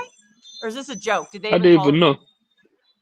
I don't even know. But if they have, I need to successful hate watch. Paraguay got Group D. Paraguay groups. That's for you, Spartacus. Paraguay. Oh, I hate playing them. I hate playing them. No, we usually win, but it's just a boring game. They don't attack at all. What can I say? Well, I'm going to go to one of these games, the African Ranguru. So I want to see some entertainment. Okay, here we go. Group. Actually, Egypt would be kind of fun. Oh no, we got Paraguay. What the fuck? Did I just miss? Why did Group D get drawn before Group C? That's weird. Okay, yeah, so it's USA, no Paraguay, south. Australia. Damn it! I wanted to play Uzbekistan or Norway. Oh, okay. This has to be Group C. I don't know why they jump. I don't know. That's weird. I think it's because Paraguay can't play, maybe because to okay. Two South Americans. Oh, maybe that's it. Okay, you got Cote d'Ivoire. That's who you got. Better. I'm pretty sure. I'm just care. waiting for them to hurry. Cote d'Ivoire got Group E. It's Group E. Okay, they're doing the groups all out of order then. Okay, so that's Group E. Got Germany, Ecuador, that's good for Germany. Tunisia got Group F. Oh wow, you're Am I already ahead of you guys? I'm always on the behind feet. I don't know what it is with America. Okay, so Alfie's gonna be okay. So I thought you guys were supposed to be like the internet capital of the world. Well, I'm also casting it, so maybe that's delaying me because I'm gonna drop down the news. What? What I news? said I gotta go. Oh, you gotta go. I have to go. Yeah. Okay, all right, Adam. Well, we'll talk to you later. I've got to go as well soon, but I just want to see if there's Egypt's got Group G. I just want to see this draw for Norway. Why are they not drawing Norway? Come on, this is corruption. What group did Portugal get? Did who? No. Portugal. Portugal or Group K? Okay, who's in there? So far, it's Colombia. Yeah, so I hate this new system of World Cups. Okay, Group G just got who did they just get? Egypt. Ooh, Marmoush versus De Bruyne and Doku. Ooh, and Iran. Ooh, that sounds spicy. I would love to have seen USA versus Iran. Oh my God, yeah. Well, it happened in the last World Cup. Scotland. Yeah, but imagine it in the US. Why did you just skip Group C? I don't get this. Scotland went to Group C. Okay. Not sure why they're doing it this way. Brazil, Morocco, Scotland. You should be able to clean house with that. Scotland is good, so. Can't they draw Norway yet? Come on, I'm here for Norway. Yeah, we're just here for Norway. Fuck these other teams. Saudi Arabia, Group H.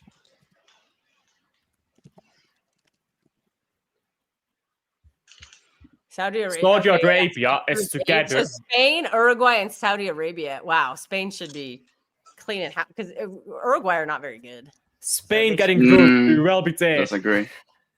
Uruguay? USA just bitch slapped them, and I know they You were missing. bitch slapped the B side. Hey, you know the World Cup curse, Argentina. I'm just Uruguay saying. is always a good side in European World Cups. They can always play well. Algeria, Austria, Argentina in Group J. Wow, that's all A's. Where's Norway? I don't think Norway can be stat padded no more. Unless they get who could they I've get? been waiting for Norway. This is corruption. Norway, England would be really funny. I'm just rooting for England to get a group of death. Norway, England. Harry Kane misses a penalty. Haaland scores a hat trick. We will be there. Yeah. Oh, Vardial versus Norway. It's pretty much Vardiol FC nowadays. Okay. Uzbekistan is where are they? Uzbekistan Group K with Portugal and Colombia. Portugal and Colombia. Ooh, Husinov is guaranteed going to get sent off when they play Portugal. Oh, he's 2-footing Yamal in the first chance he has. No, he'll be 2-footing Ronaldo because he's in the group with. It's the Group yeah, okay. F? Would Group F be good for Norway? They can't get Group F anymore. Never mind. Group I. This is going to be a group. They're getting Group L. Group L is going to be the group of death. Who are we missing right now? Just Group L and Group I. Okay, I don't know which one is. All right, you're getting this now. Or you've already probably seen it, but all right. Panama. Oh God, they'll probably rig it so it's to Group L. Panama got Group L, which means Norway. Yeah, so there's a beat up team for England to get. Okay, so France, Senegal, and Norway. Ooh, that could be that. That's looking like a group of death already. Anyhow, that's looking group of deathy to me. I'm gonna go now because I've got to go. But cheers. All right, thanks for jumping on, Alfie. If you want to hang on, Spartacus, we could finish this draw, or if you want to go, that's fine. Let's just finish the draw. Okay, so this has turned into a draw. The Spartacus and Kel show. What started out with 9 people is now down to 2. Mateus is trying. I'm supposed to do a preview stream, but I haven't heard back from Luke. I might just cancel that stream. All right. Oh, they're showing Didier Deschamps. Oh, you got the stuff going on in the background.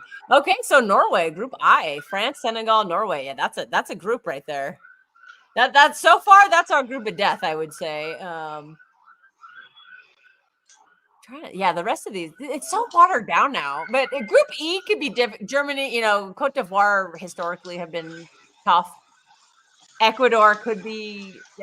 Germany should win that one though. I gotta. I think Switzerland have a really good chance at Group B. That looks like a throwaway. Yeah, Canada and Qatar. Yeah, Switzerland, you better punk them bitches. I got Swiss background too, so and I have a Kanji shirt. I have a Kanji Swiss shirt, so people say I hate him, but I got a shirt for Switzerland. I went nuts last year at the Euros. Because I was in Croatia, and so I bought a whole bunch of shirts. I bought a Netherlands Ake shirt. I loved that Portugal, the blue one they had. So I bought a Ruben Diaz Portugal one. What else did I buy? I got the Joško Croatia one. That's a sick shirt. The Netherlands one is my favorite though. I got a Nathan Ake one. That one is sick. I love that one. I got a Rodri Spain shirt. I know I got something. Rodri Spain is cold. Oh, dude, yeah, that shirt was beautiful too. The red one. Oh, I love that shirt, man. It was so good. I think I can't remember the other ones I got off the top of my head. Okay, now we finally get Wayne Gretzky. What did we do Wayne Gretzky doing pot 4? Come on, man. He should have been pot A or pot 1. Okay, here we go. So hang on, I'm gonna cancel this other actually I can't cancel it because I'm in the studio. I'll just cancel it later. I was supposed to do a preview stream. Okay, pot 4 was Cape Verde. I did not see. Oh, Jordan, Ghana. Oh, here's Ghana. Adam leaves right when Ghana. He's gonna hate watch Ghana.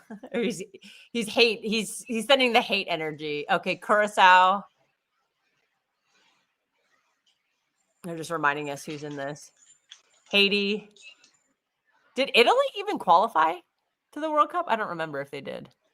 They are in the playoffs. Yes. Okay, so this will be a really boring group because it's playoffs. Okay, New Zealand. Yeah, I thought so. I was like, when is this gonna? I can't believe. Well, how is Italian football falling this hard? Winner of playoff, and they're showing all the teams: Wales, Italy. They're showing. Who else did they show? Ireland. Winner of playoff B. That's the America's bracket. I didn't see any of those teams were. Oh, Turkey's in there. Interesting.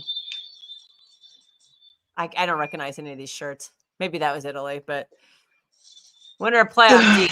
Like Denmark. Suchek is what? Is he Slovakian? I don't remember. What is Suchek? Sushak? No, he's Czech. Oh, he's Czech. Okay. Oh God, sorry. Didn't mean to confuse the two of them because I know that's bad blood. That's not quite good.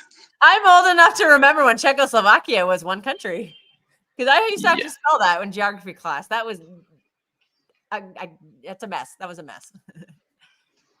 Yeah. Oh my God. Yeah. So we've got quite a few. Okay. So this is gonna be an interesting one to watch. Yeah. When are those playoffs? Is that in March? That must be in March when that happens. Yeah. Wow. God, imagine waiting till March to know. God. If Italy don't make the World Cup, that would be wow. Unreal. All right. Finally, the GOAT, Wayne Gretzky, is he's gonna be like playoff winners. Like, I love how it's A, B, C, D, and then 1, 2. They have 6 playoffs. Oh my God. This is a. Oh my God. Okay, so. All right, the draw is either Denmark, Macedonia, Ireland, or Czech. That is going to be in one of the groups. So yeah, whoever wins this playoff is going to be drawn into. What pot is this go? They're in Group A. So winner of playoff D is in Group A. This is so weird. This is so weird. I don't. I hate that they actually expanded the World Cup. Just makes the group stages meaningless now. Yeah. Okay. Here's another playoff. So, okay, Italy, Northern Ireland, Wales, and Bosnia and Herzegovina. Hey, Ed and Jekko, let's go. I've actually been to 2 of those countries. Ironically, not the British ones. I've been to Italy and I've been to Bosnia, but I only went to the south, which is Herzegovina. Oh, Italy is so good. Italy, that if they make it, whoever wins that is going to be in Group B. Oh, that's one of your. That's the cheapy group. That's the boring group. Oh my God! Can you draw a team? Because I want to know who the team is going to be. I don't. You know what I mean? I know. I think you guys should be fine to go through the first phase. Okay, here's an actual team. Haiti has been is the group. I think it's Group C, but I'm not sure. I'm not sure with the way. Oh no, is that Group D? I don't know. They've been jumping around so much. No, that's Group C. Okay, so Brazil's group is set. Brazil, Morocco, Haiti, and Scotland. You should win that with 9 points. Scotland is a good side. Maybe at least. Okay, maybe 7. You might draw to Morocco, but. Yeah, I'm not worried about Morocco. USA and Curacao. Yes, Curacao.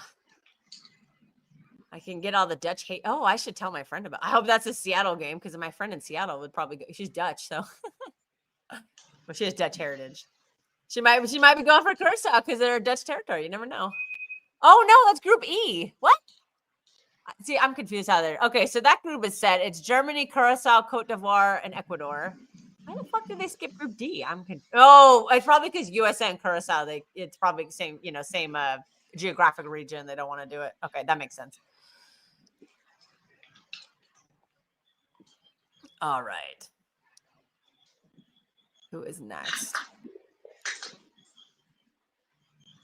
Oh no, is this a fucking play? It's a okay, I don't think USA can get this one either because it's who he selected was a playoff winner. It was Suriname, Bolivia, and Iraq. I think because of Suriname, they would not put that in Group D because of geographic proximity. I can't. I have it on mute.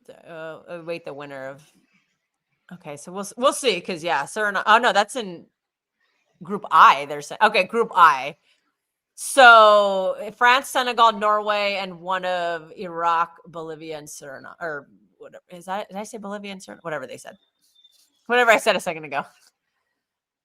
We got a lot of geographic stuff going on. So I think the only ones we could really draw. Okay, let's see what this is. Okay, Cape Verde. So that could be Group D because that's in Africa. So that would not. Yeah, Paraguay is South America, Australia. Yeah, that could be. That should be Group D. Well, we'll see. No, it's Group H. What? Okay, Group H is Spain, Cape Verde, Saudi Arabia, and Uruguay. Yeah, Spain should. If Spain doesn't get 9 points from that group, there's something wrong there. They got it. That's a great draw for. Okay, potentially they could draw to Uruguay. Potentially, but even I think Spain is winning. Spain should easily win the whole group. thing. I'm saying with 9 points too, because they should be winning the whole thing. We should. I don't think USA shouldn't. We can't draw New Zealand because we already have Australia in the group. So. But Ghana or Jordan should be fine. Oh, his son's not going to be happy. This is the playoff. Turkey, Romania, Slovakia, or Kosovo is one of the playoff groups. We're seeing where that's going to go. That could be a USA group too. That's playoff C. So Turkey, Romania, Slovakia, Kosovo. Oh God, Slovakia and well, that's not going to be Group L. We'll just say that. You don't want any of these former Soviet teams facing, or not. Yugoslavian teams facing each other. Yeah. Yeah. Oh, that's the USA group. Okay, so USA, Paraguay, Australia, and then one of those four. Oh God. Oh, Romania. Oh my God, my friend would lose it. Oh my God, it could be USA and Romania because the USA and Romania would be.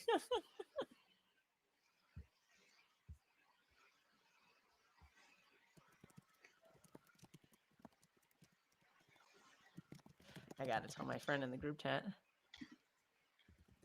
My friend is he's American, but he has a Romanian wife. Oh, yeah. Let's say he's gonna be watching games. Play each other. Okay, so Netherlands will play one of either Ukraine, Sweden, Poland, or Albania. Netherlands, Japan, Tunisia. We're just waiting on Jordan, Ghana, and New Zealand. Still haven't been drawn yet. Okay, Jordan. Here's Jordan. Shout out Don Hussam. This is your team. Let's see who they're playing. That's kind of good. I'm looking at them as one of the teams to potentially go watch because that might actually be a cheap ticket. Cheap. Yeah, I was thinking about going to the US watch Brazil game. Not happening. Oh, okay. Group J. So Group J is Argentina, Algeria, Austria, and Jordan. Oh, they're fucked. Hello. They're fucked. Hello, Moto. Hey. How are you? Hanging in there. This was a whining stream, and now we're just kind of finishing up a World Cup draw. Or did we? No, that's fine. How is the draw going? This it's either the Democratic Republic of Congo, Jamaica, or New Caledonia. So it's a playoff group. Oh boy. I like that Congo flag. It's very nice. Oh, Jamaica! Shout out Prophet and the rest of the Jamaicans in our fan base. Group K. So Portugal is facing Portugal, Uzbekistan, Colombia. Oh God, they should win. They should wipe the table with that. That should be 9 points for Portugal. All right, we're done with playoffs now. So I hope England gets into the Ghana group because I just want to see I just want to see Adam flip out. And I want as many challenges for England as possible. Right now they got a really easy group. I want as many challenges for Spain. Well, Spain got a pretty easy group. Okay, that's the Ghana, one team I'm not really Ghana. Oh God, fucking! I'm surprised Ghana didn't get drawn. Ghana and the USA have this weird rivalry. We always play them in the World Cup, and we usually beat them, or we usually get beat by them. I mean, the US usually get beaten by everybody. Group L is England, Croatia, Ghana, and Panama. So that was the last. So Group G: Belgium, Egypt, Iran, and New Zealand. Wow, Belgium should wipe the floor with that. That should be a 9 point for Belgium. It's football. You never know. I know, and it's a World Cup. You never know. Hey, stop it, Katniss. Sorry, my cat keeps trying to eat part of the Christmas tree, and that's a problem because then she'll start throwing up, and I'm like, I don't want to clean that shit up, man. All right, so we've got our World Cup draw is finalized.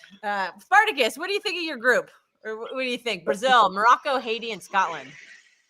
Should be going through. We should be going through. Oh, gotcha. The one I'm Football thinking might be a draw is Scotland, but the rest, I'm very confident. If you look at the World Cup, there is always one small country or unknown team that comes and terrorize. Always. Yeah, I think it's gonna be harder now because you have more games. So yeah, exactly. The more games you have, the harder it is for a underdog to actually do very well. If you look at If you look at the 1990 World Cup, right?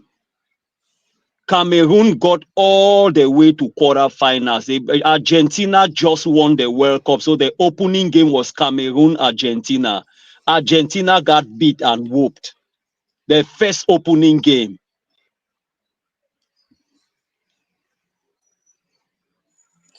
Yeah, but at the same time, you remember 2002 World Cup? South Korea got to the semifinals, if I'm not mistaken. They made it to the semifinals. 98 World Cup was Croatia. Croatia came in and Croatia not an underdog though.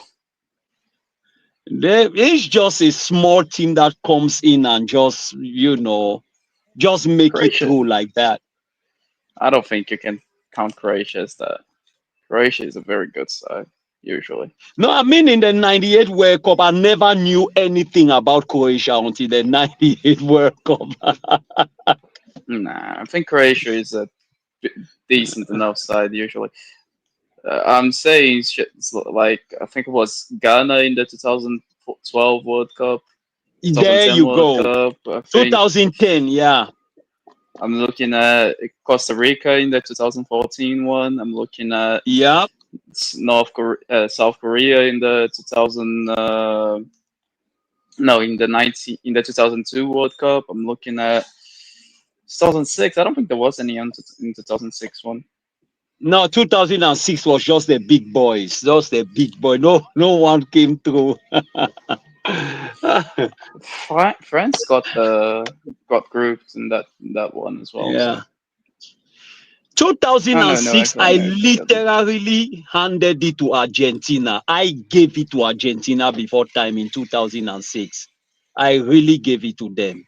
Really? Before a ball was kicked. Man, they had all departments. Rekirme, Cambiaso, Sorry, Tevez. 2006. 2006, bro. Yeah. Brazil was miles better than anybody else in 2006. Really? R9, Ronaldinho, Adriano, Kaká, Juninho Pernambucano, Robinho. Man, Argentina had Veron, had Requilme, Cambiaso, man. R9. Yeah. R9. Ronaldinho, who just won the Ballon d'Or. Kaká. Yeah. Adriano. Gilberto Silva. There was no comparison at that time. Brazil's B team was beating Argentina's first team at that time. There was no comparison. I really rated Argentina in 2006. I did, like, for real. You cannot be telling me that there was a stronger side in Brazil at that World Cup. Italy as well. I mean, was stronger. They were, yeah. No, they were not. They didn't win a single game against us. No, I'm talking of Brazil. Brazil was good. Yeah, they had a good, strong team too. That 2006 Brazil side is one of the best national sides of all time. Yeah. I think it's better than the 2002 one that won it. Oh, well, I don't. Okay, so I watched. That was the first. I watched a little bit of the 2006 World Cup, but that was literally like the first game I ever watched in my life. I watched USA versus Italy. I know Italy won the tournament, but where did Brazil end up in that one? I didn't watch. We lost. No, to France. France knocked them out in the France was it beat quarterfinals? France beat them. Semifinals. Yeah.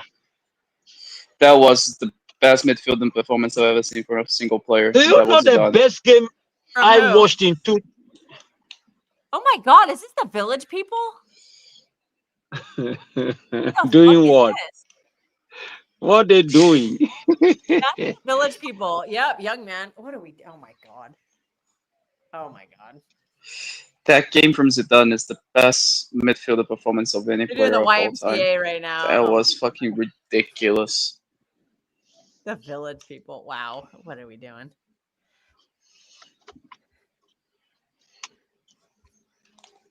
And I don't think he got a goal and an assist in that game, but he just completely dictated the whole game. Oh my God, this is so awkward. They just showed Trump in the box, and there's some lady doing the YMCA, but everyone else just looks super bored. Oh wow, those are some tight leather pants. Wow. Okay. Wow. We got the Village People. We got Lauryn Hill. This is a throwback, man. We got throwback. Lauryn Hill, man. We're going throwback to the 90s, man. I mean, Village People is even older than that, but oh no, some lady. Trump's doing his little Trump dance, and some lady who was doing the YMCA is doing it too. Awkward. I thought my friend was at this event. He's in New York at a watch party. I guess there's a lot of watch parties for this. There was one in San Francisco. Another friend of mine was at one in San Diego. So it's a big deal. I'm just waiting on my friend. I'm like, yo, you're the one who has access to buying the tickets, man. So we got the job. You know when to pay you for it. Because he says he has access to buy 6 tickets per game. So I'm like, I just want 1 ticket to 1 game. And I'm obviously going to pay for it. I'm just like, I just want the access. He's already said we could do it. Yep. So I'm just waiting on him. And if he lets me down, I'll go to market if I have to. I don't want to, but this is a bucket list. No, but you always get something. Like seriously, you always find something. Someone who don't want to go to the game, and absolutely, yeah. It's in South America. That's not true. People don't do this thing of not going like, to game. There will be tickets available. Like they just could be like $10,000 or something like that. There will always be someone selling a ticket. It's just how badly will you get ripped off? What about this thing, Trump? Game 7 of the World Series available, and I literally saw one that was like behind home play for $140,000 or something like that. I was like, what? It was ridiculous. Yeah, I'm telling you, that was in Canada too. That wasn't even in the United States. That was a Toronto. That was the Toronto Blue Jay Stadium or something. That's paying off a whole house where in the state where I live. That's paying off a house. It's crazy. You should see what Super Bowl tickets sometimes go for. It's like, oh my God, like. Yeah. Well, no we have joke.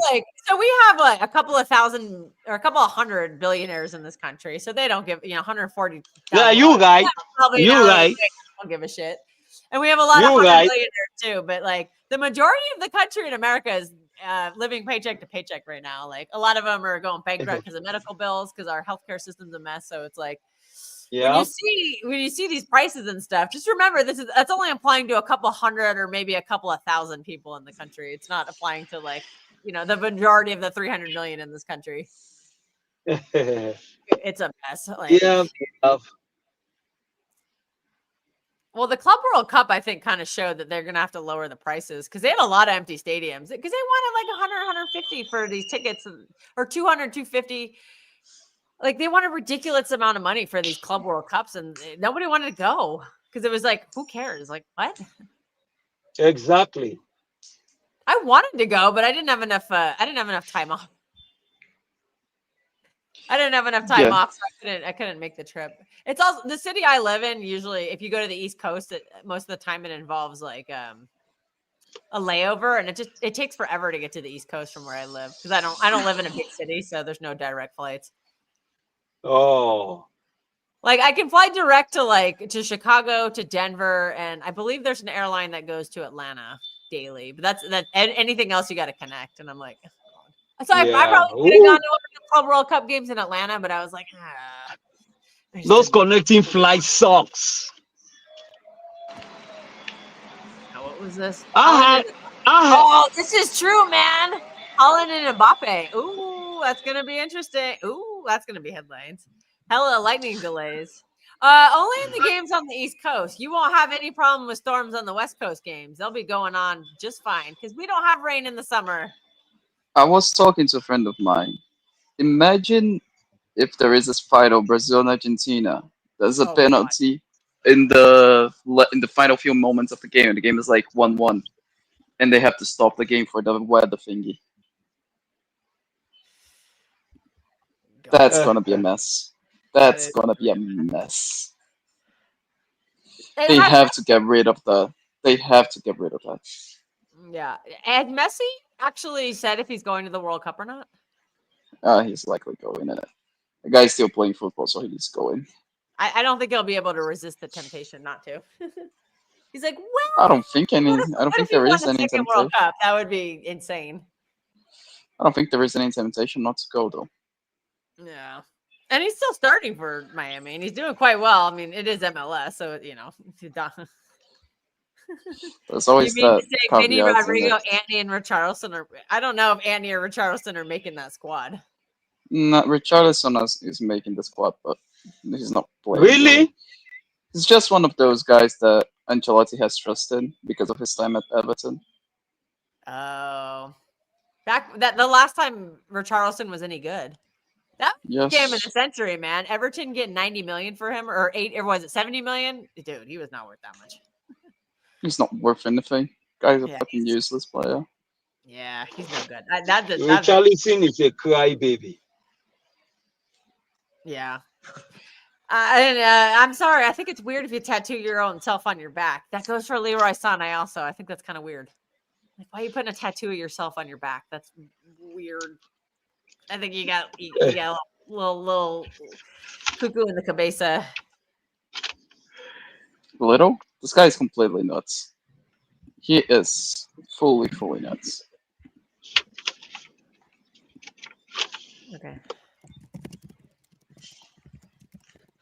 Okay, USA Insider tickets next week, maybe. Okay, sweet. Yeah, my buddy's got the insider access. That's all it is. Oh, I'm scared. What do you think about this thing? Trump is restricting visas for some countries for people to come and watch a World Cup. What's your take on that? I'm not turning this into a political stream. Let's not talk about politics in here. We're not talking politics, man. Football is not politics. Wow. Okay, so the opening match is going to be USA Paraguay on June 12th. Okay, then what? Okay, then Seattle. Oh, Seattle, Australia. I want the Australia one. Okay, ticket for Seattle. USA Australia. Sorry, they're just showing. Okay. Obviously. Yeah, I'm just okay. Oh, sweet. Oh, I want to do that game so bad. USA Australia. When is that? June? I should be around then. Okay.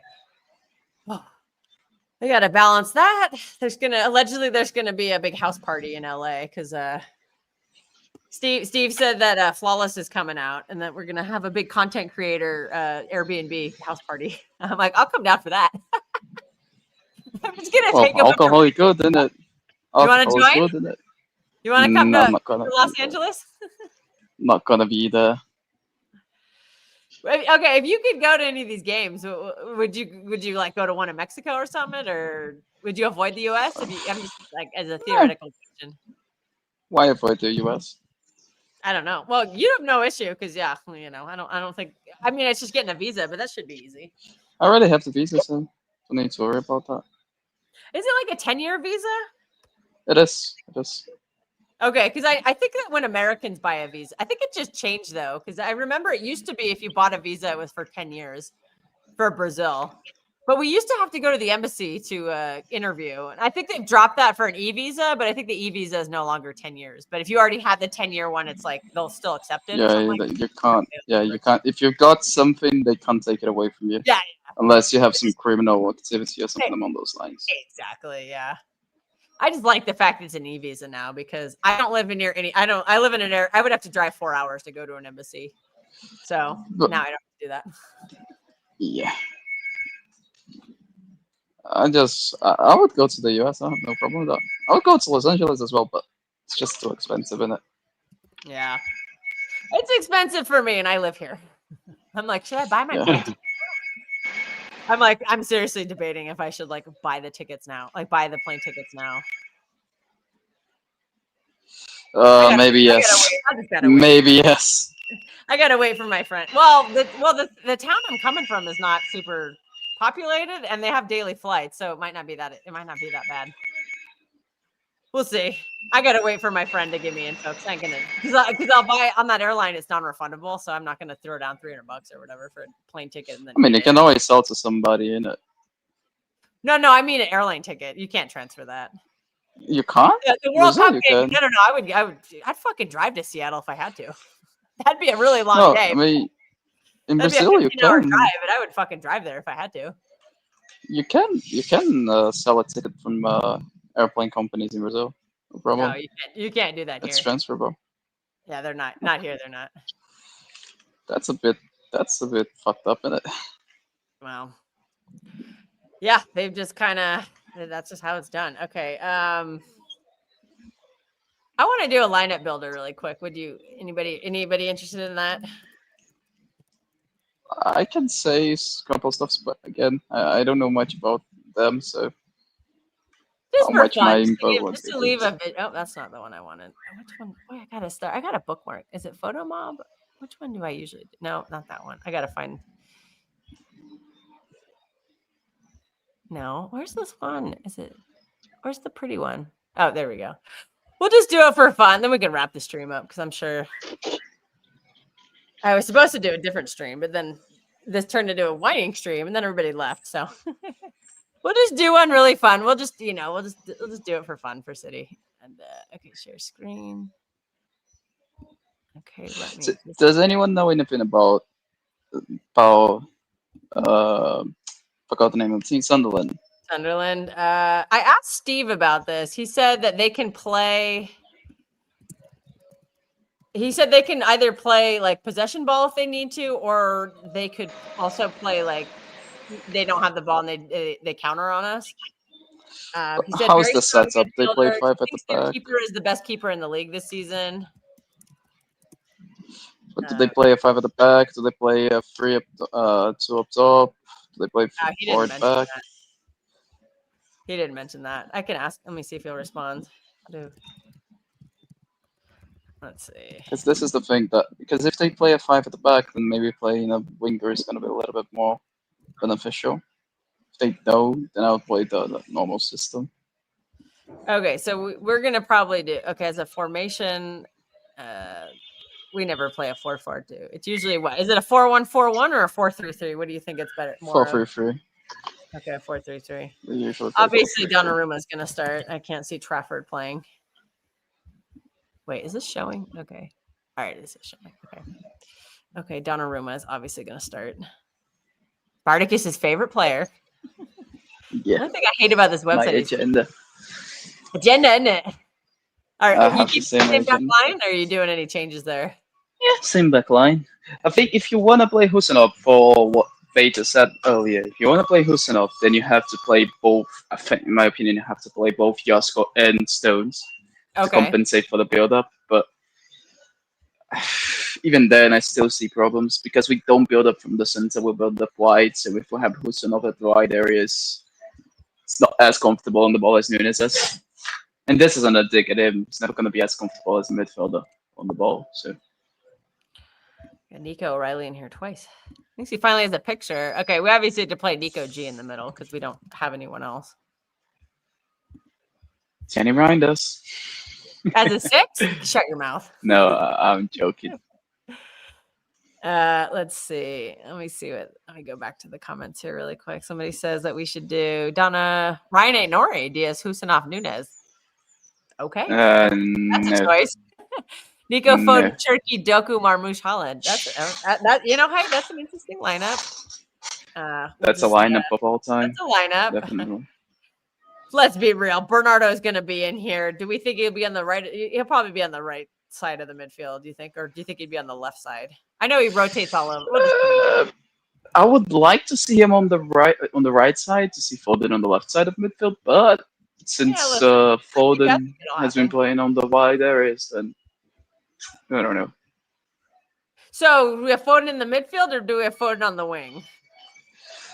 Well, the question is not do we have Foden in the midfield or in the wing. Is does Foden start in the midfield, or does Foden go to the midfield in the passage of play? I feel like he would start on the wing but play in the midfield. So should we just put him there? Yeah, sure. Okay, so we'll just and then would you put Tijani in his on the like the left side? Or as a midfield, or are you starting someone else in the midfield?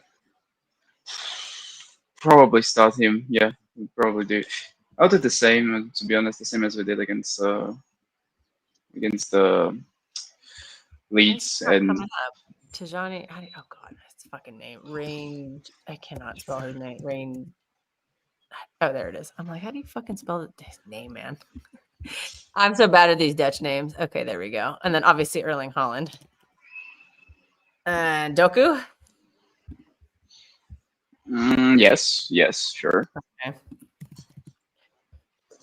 Okay, so basically the same lineup. Is this Mateo? Oh, Daniele's here. All right.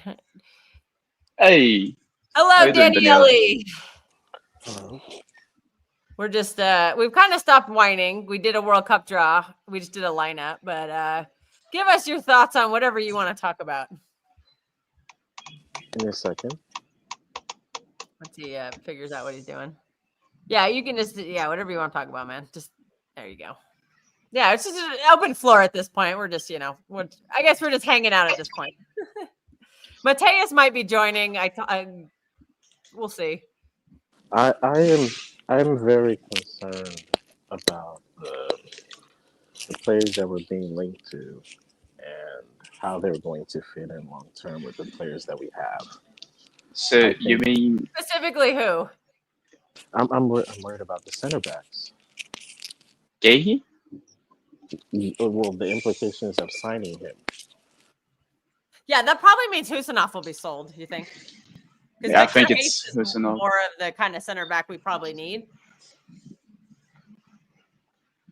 And also, Gahey probably, I don't know if I question if he would even come because I think he wants to start. I don't think he wants to be a rotation option.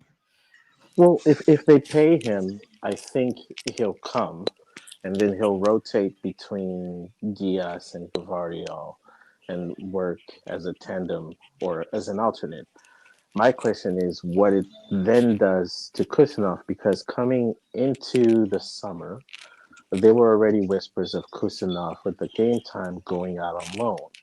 And the way that the club works is if you go out on loan, your chances of coming back and then establishing yourself are very few and far between. I think for Vitares to go out on loan and having the success that he's having in Girona, I think it's also because technically he fits what Pep wants. He's very calm on the ball, and his age, and I think you could loan him out a second time, and then in the second year, then bring him back. And I think he may accept competing for a starting position or the similar Gay role at that second, third year mark. It's what you do with somebody like Kusanov that is here now that has shown the ability to be in the starting lineup, whether it's a center back or a right back, and actually help the defense. What do you do with him if you bring him in? If you bring in Gahey, because Gahey's 25, Kusanov is like what, 21, 22. It's to me, it's going to be hard because are you going to play Kusinov and Mark Gahey as the alternate pairing with Diaz and Gavardio? Back. Keep talking. Yeah, with Diaz and Gavardio. To me, it's I don't know. It just something doesn't seem right, and it just seems like it's going to be a block way. So Victor Reis is going to have to go out on loan, and then Kusinov, he's going to want to start. He was a starter in the Belarusian league. He was a starter at Lens. For him to take a back seat now, you can only do that for so long. After a while, the guy's going to look around and say, I think I'm as good enough to at least be in the starting lineup as an alternate. To be fourth choice, to me, just doesn't make sense. That's poor squad planning. And then you've got the kids in the academy, too, who are also center backs. And if you bring in Gay and then you keep one of Kusinov or both of them with Victor Reis, you're basically telling the academy there is no pathway unless there's an injury or you are just beyond exceptional. So it's bad squad planning. And then Matez kind of convinced me on this part too. I don't believe that Pep wanted any signings in January. I think he just wanted to have his players back and then go with them there. Making a signing in January to him is viewed as desperation, and he'd rather prove people wrong than to take what the board gave him. And then you start going back and you look at the quotes. Victor Reis and Kusinov were brought a year in advance to bypass the competition in the market, which means they were club buys, not Pep buys. You look at how the manager has used them when needed versus when not. It kind of alludes to they weren't his guys. And then you look at the instance of Marmoush and where Pep said that he had to call someone in Germany and then he gave Tiki the okay, which means that Marmoush was also a club buy and not something that Pep wanted. Pep gave the final okay because he wasn't going to stand in the way, but he's not hand and tied to any of them. So the one player, which again goes back into the bucket too, the one player that was kind of a compromise with Pep, but also had the relationship where the club previously employed his father. He comes from La Masia. He is Spanish. There is part of the system that he would understand, but he's not a 6, he's an 8, and that's with Nico G. So, but you saw up until the end of the Club World Cup, Nico G wasn't being used. He was using Gundogan. He was using Stones. He was using Rodri, which means it was another player that he was okay compromising, and they gave him more of what he's used to, but ultimately it's not his guy. It's not his guy. So I think we have a problem. So either Viana has to give him what he wants, or the club can make all the buys they want. He won't play them. He won't play them in the manner that they should be played, that they should be used, because he doesn't rate them. Every manager wants his players, his staff, and if they're not his, he's got nothing anchored to them with him. Daniele, I can Daniele, tell do you someone about with the your mic? Hayes situation. I can tell you about the Hayes situation. From what I've heard, he was going to be the first choice to come out of the bench this season. But Vitor Hayes had a conversation with Ancelotti, and Ancelotti said, "Look, if you're just gonna be backup for this World Cup, you have no chance. Go to La Liga, play a season there. If you play well enough, you might get a chance to be in the Brazil national side for the World Cup. But if you don't, then you're not going to." So the the club wanted and Pep wanted to give Vitor Hayes being the second choice, but he went to the club and the club was fine with it, asking to go on loan to Girona. And I mean, it makes sense. So let's just use that analogy, right? He's at Girona. He comes back next year. You sign Gay. That means Victor Reis is fourth. He's not third choice. He's fourth choice. Why would I leave Girona where I'm the first choice to come to City and be the 4th choice. So wait, he was really told Spartacus that he was going to be first choice off the bench, so 3rd choice center back over Stones and Ake? I don't know if I believe that. Yeah, he was. I don't believe that. Okay, he was. He was told he was ahead of Stones in that case. Okay. Because go back to the summer on the center backs. During the Club World Cup, did we think any of the 2 center backs in Stones or Ake were going to have prominent roles coming into this season? I figured Stones they didn't would play be a first second off the then. bench. Just because But Pep Stones always didn't plays play. experience, no matter how far they've declined quality-wise, because he just trusts him from the past. The thing is, Stones didn't play a second. Gundogan had lost all his legs, and he still kept getting the call last season. Why? Because Pep trusts him and knows him, even though his legs aren't ready for 2023. And even on the Gundo one, I'm gonna give Mateus some credit here. I don't think Pep wanted him gone. That was a decision that the club had to do. I agree with that. Which then means Pep may have had a little bit of a sour taste in his mouth. Okay, you're going to let my guy go. I'm going to then play who I want to play. Even if you have other guys in the squad that I don't rate, I'm going to play who I want. Yeah. I don't care. The guy that I'm concerned over. I didn't mean to get on your case about race, Victor Hayes, Spartacus. I just because Pep plays. I know. That's where I just got a little skeptical, but I clearly you know more than I do, so I take back what I said. No, don't worry about it. But the thing for me, and at least what I've been told as well, is that Pep wants Hayes to do very well because he really believes in Hayes. Husanov is a little bit down the back, he thinks he's too rash and he doesn't really trust him that much. Now, the thing that I did raise when we bought both of them is, why are we spending about 80-ish million, 75-ish million on those two when we could have in the same summer spent 85 and got Gahey, and now we're getting Gahey? Doesn't really make sense. Yeah. It isn't on Pep, I think. This is on the board. Yes. You were going to give him the same wages then that you're going to want to give him now. So, if anything, you're going to give it more because there are more sides. More. You're right. So then, I know for a fact Madrid are looking at him, Barcelona looking at him, Bayern Munich are looking at him, and Gahey, and the English clubs as well. Okay, so you're going to have to spend a lot of money to get him, wages-wise. There's another thing too. Yeah. So Elliot Anderson's being linked and others. They're scouting that kid from Elche very, very hard. If he's supposed to come in, where's he going to play? Who's he going to buy? There's no point.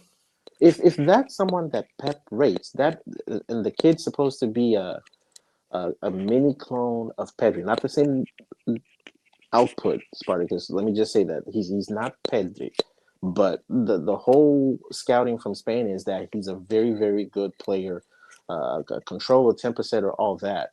If you're bringing him in, you have 2 8s because this guy's not going to be a 10. We don't play with 10s really.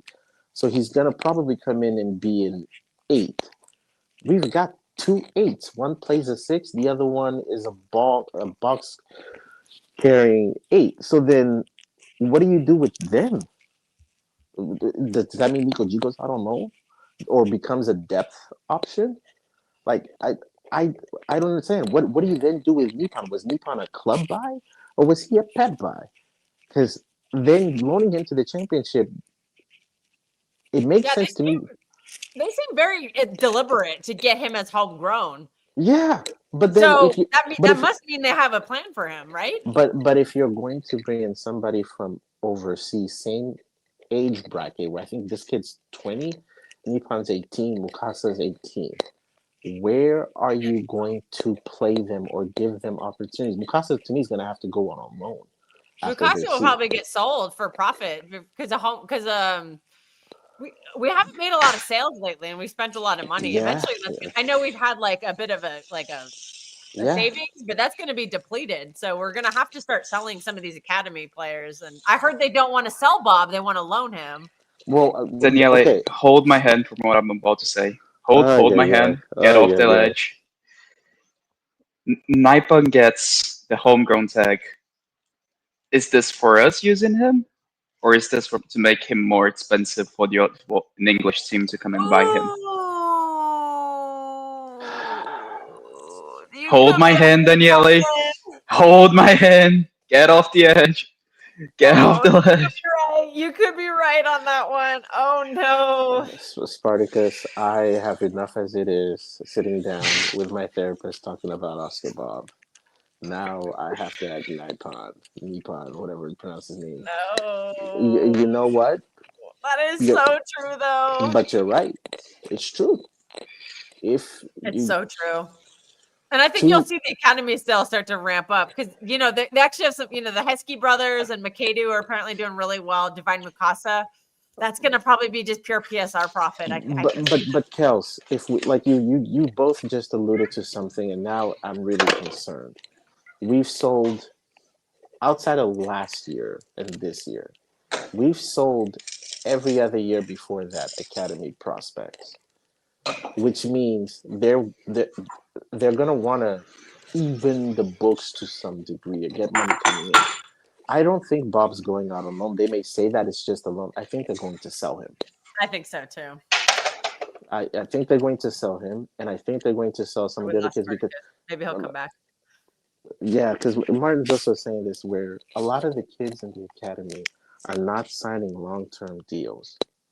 Oh, yeah, so they'll be sold. Yeah. Yeah, so they're going to be sold because there's no pathway, and it's problematic because the pathway isn't. It doesn't just have to be at City, but you're not even using a pathway to the sister clubs. So the players are looking strictly in the Prem or the other leagues that can give them the game time to where they can actually be established. It's just the squad planning is so. It's so bad. It's so bad. We got the kid from PSG and Sangare. Yeah. Sangare. He's too good for the academy, but then the question is, why haven't we not good enough for the starting? Yeah, not good enough for the starters, but we haven't even seen him. Girona?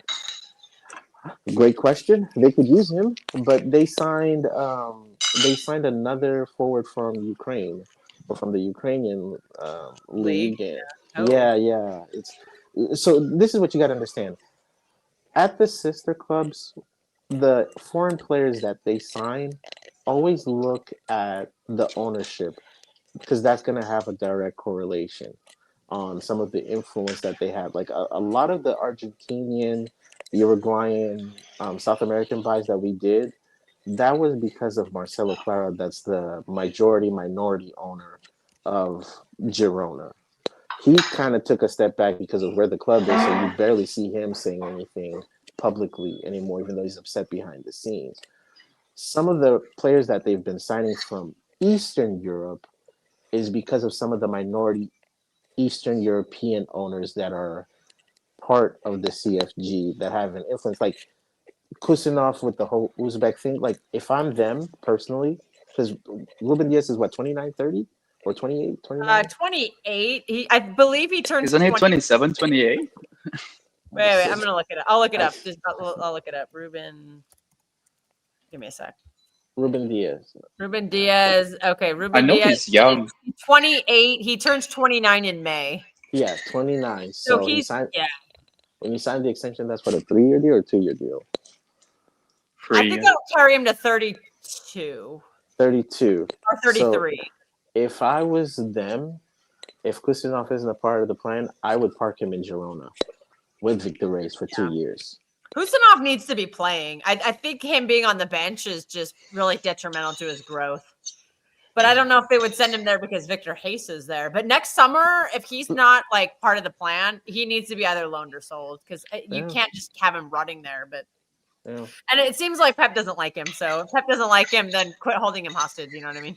Pep doesn't. Not that Pep doesn't like him. Yeah. No, that's not true. It's not that he doesn't like him. He sees issues that can arise with Husanov that are very unnecessary.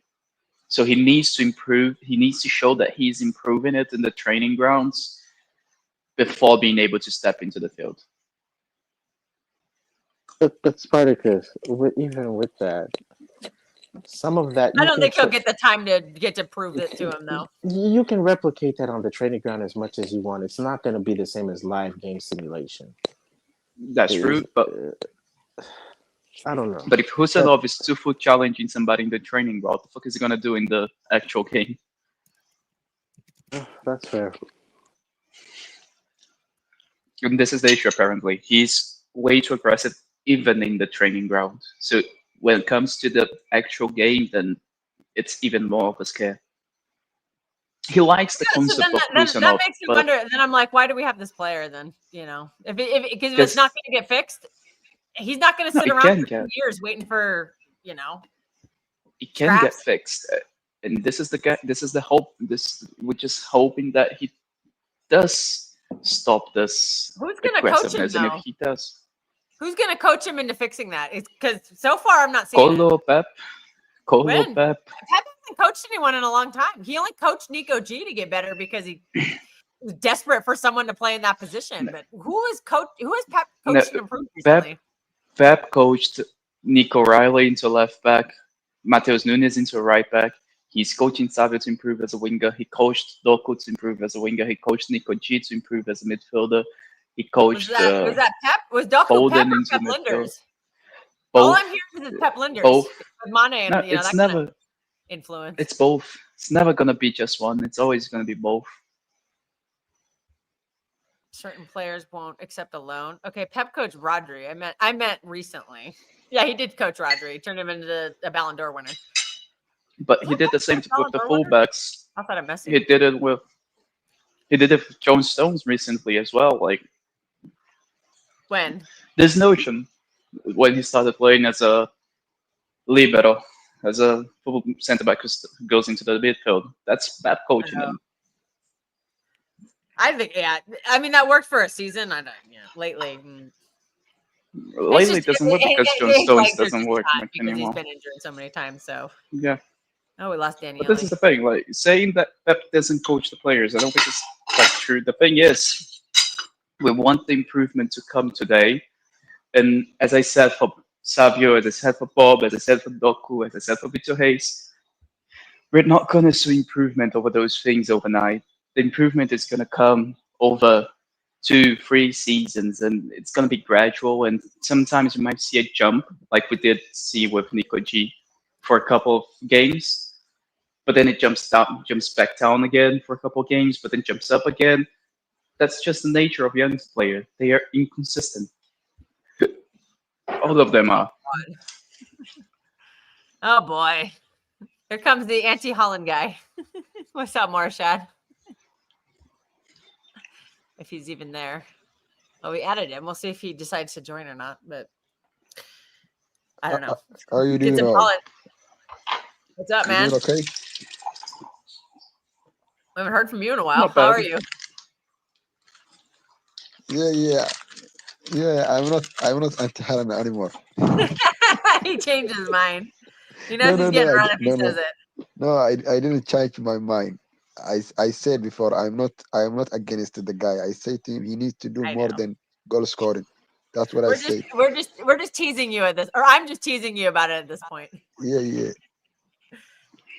All weekend I was listening to our fans saying the team's that, the team is this, this player, that player. I only want to say is we need a defensive coach. I don't mean just sack the coach and bring the another one. I don't want to say that. I want to say is one of our assistant coach must be a defensive coach, a assistant coach who can set up our team defensively good.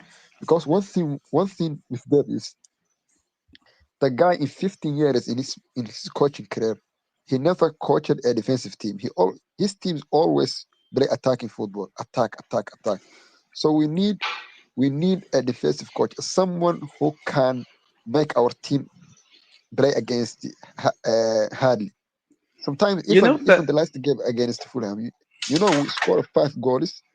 And at the same time, you feel the team cannot defend. You feel like every team play against us can have a chance, 2 or 3 or 4 times, and that's the problem. That's the biggest. But That's those the biggest chances are red not flag good in our team. chances, though. What did you say? Those chances are not good chances. I know, they are not good chances, but at times you can feel we cannot trust our defensive team with our defensive structure. It's so poor that even if we play one of the worst teams in the league, like the teams like Leeds, they can score us 2 goals against us. That's the big problem. By the way, Leeds just won 3-1 against Chelsea, so they surely are not this bad. Bro, Chelsea is also Chelsea also shit. So Arsenal's also shit because they couldn't win against 10-man Chelsea.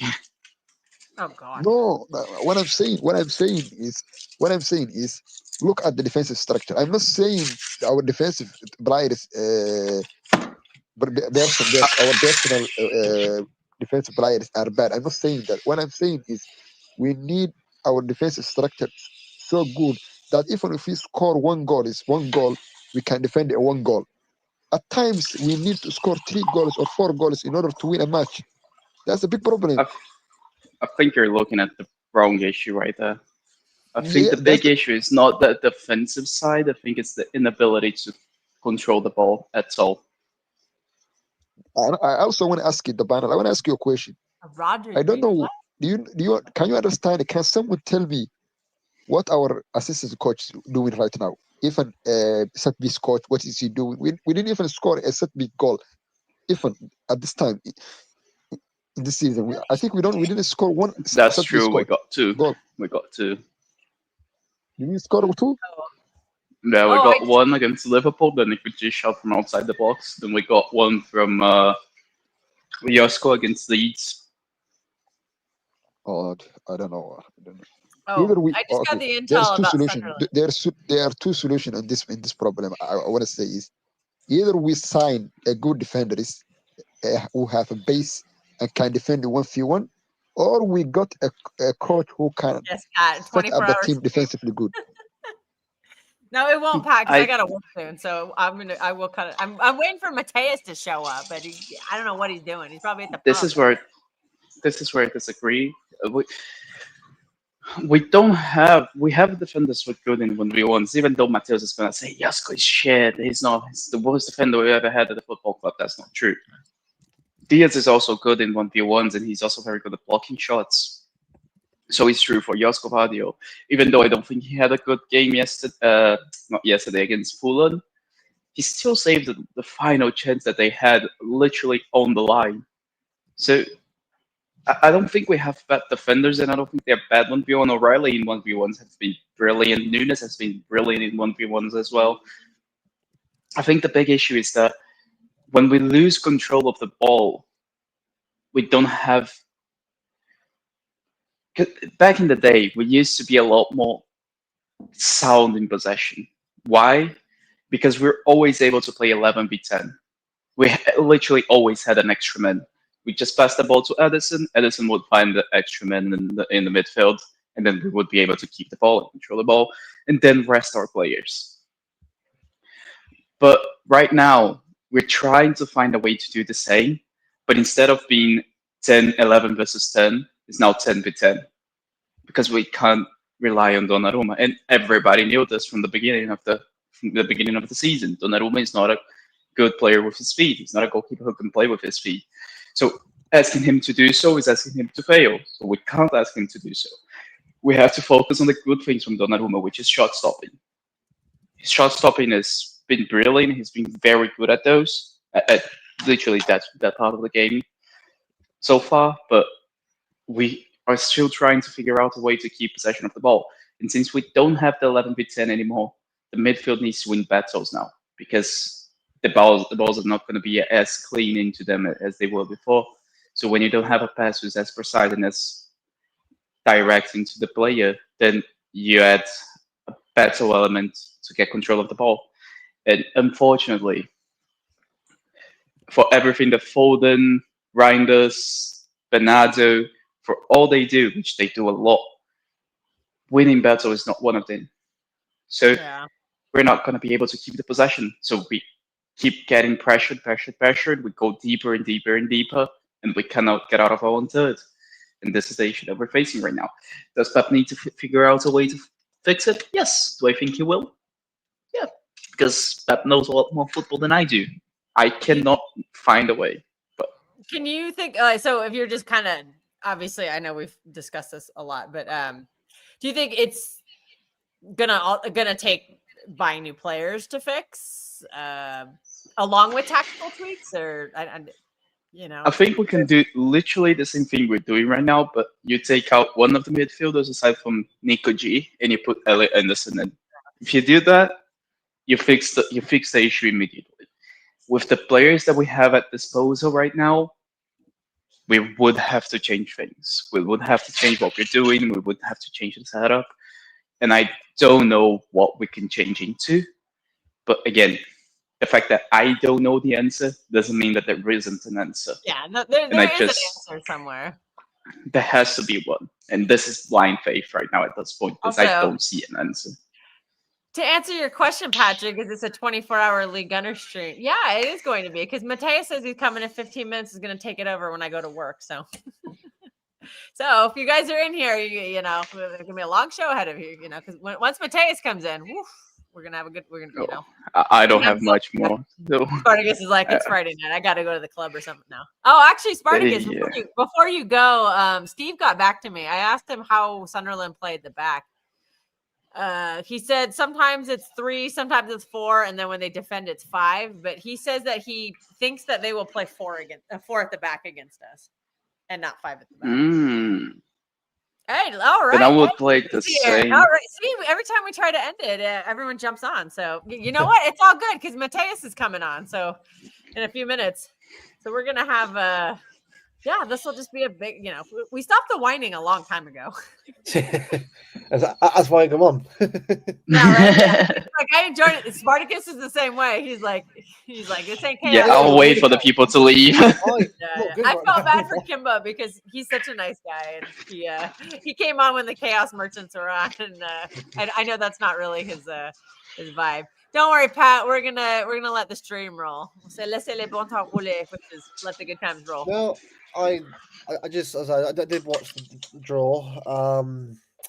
It's kind of hard to really tell because I like waiting until all the actual playoffs are done before I properly take it in, because obviously we've got to watch obviously the European qualifiers and obviously the intercontinental ones. But I big up Patrick, by the way. Big up mate. I've been doing good, man. I've been doing good.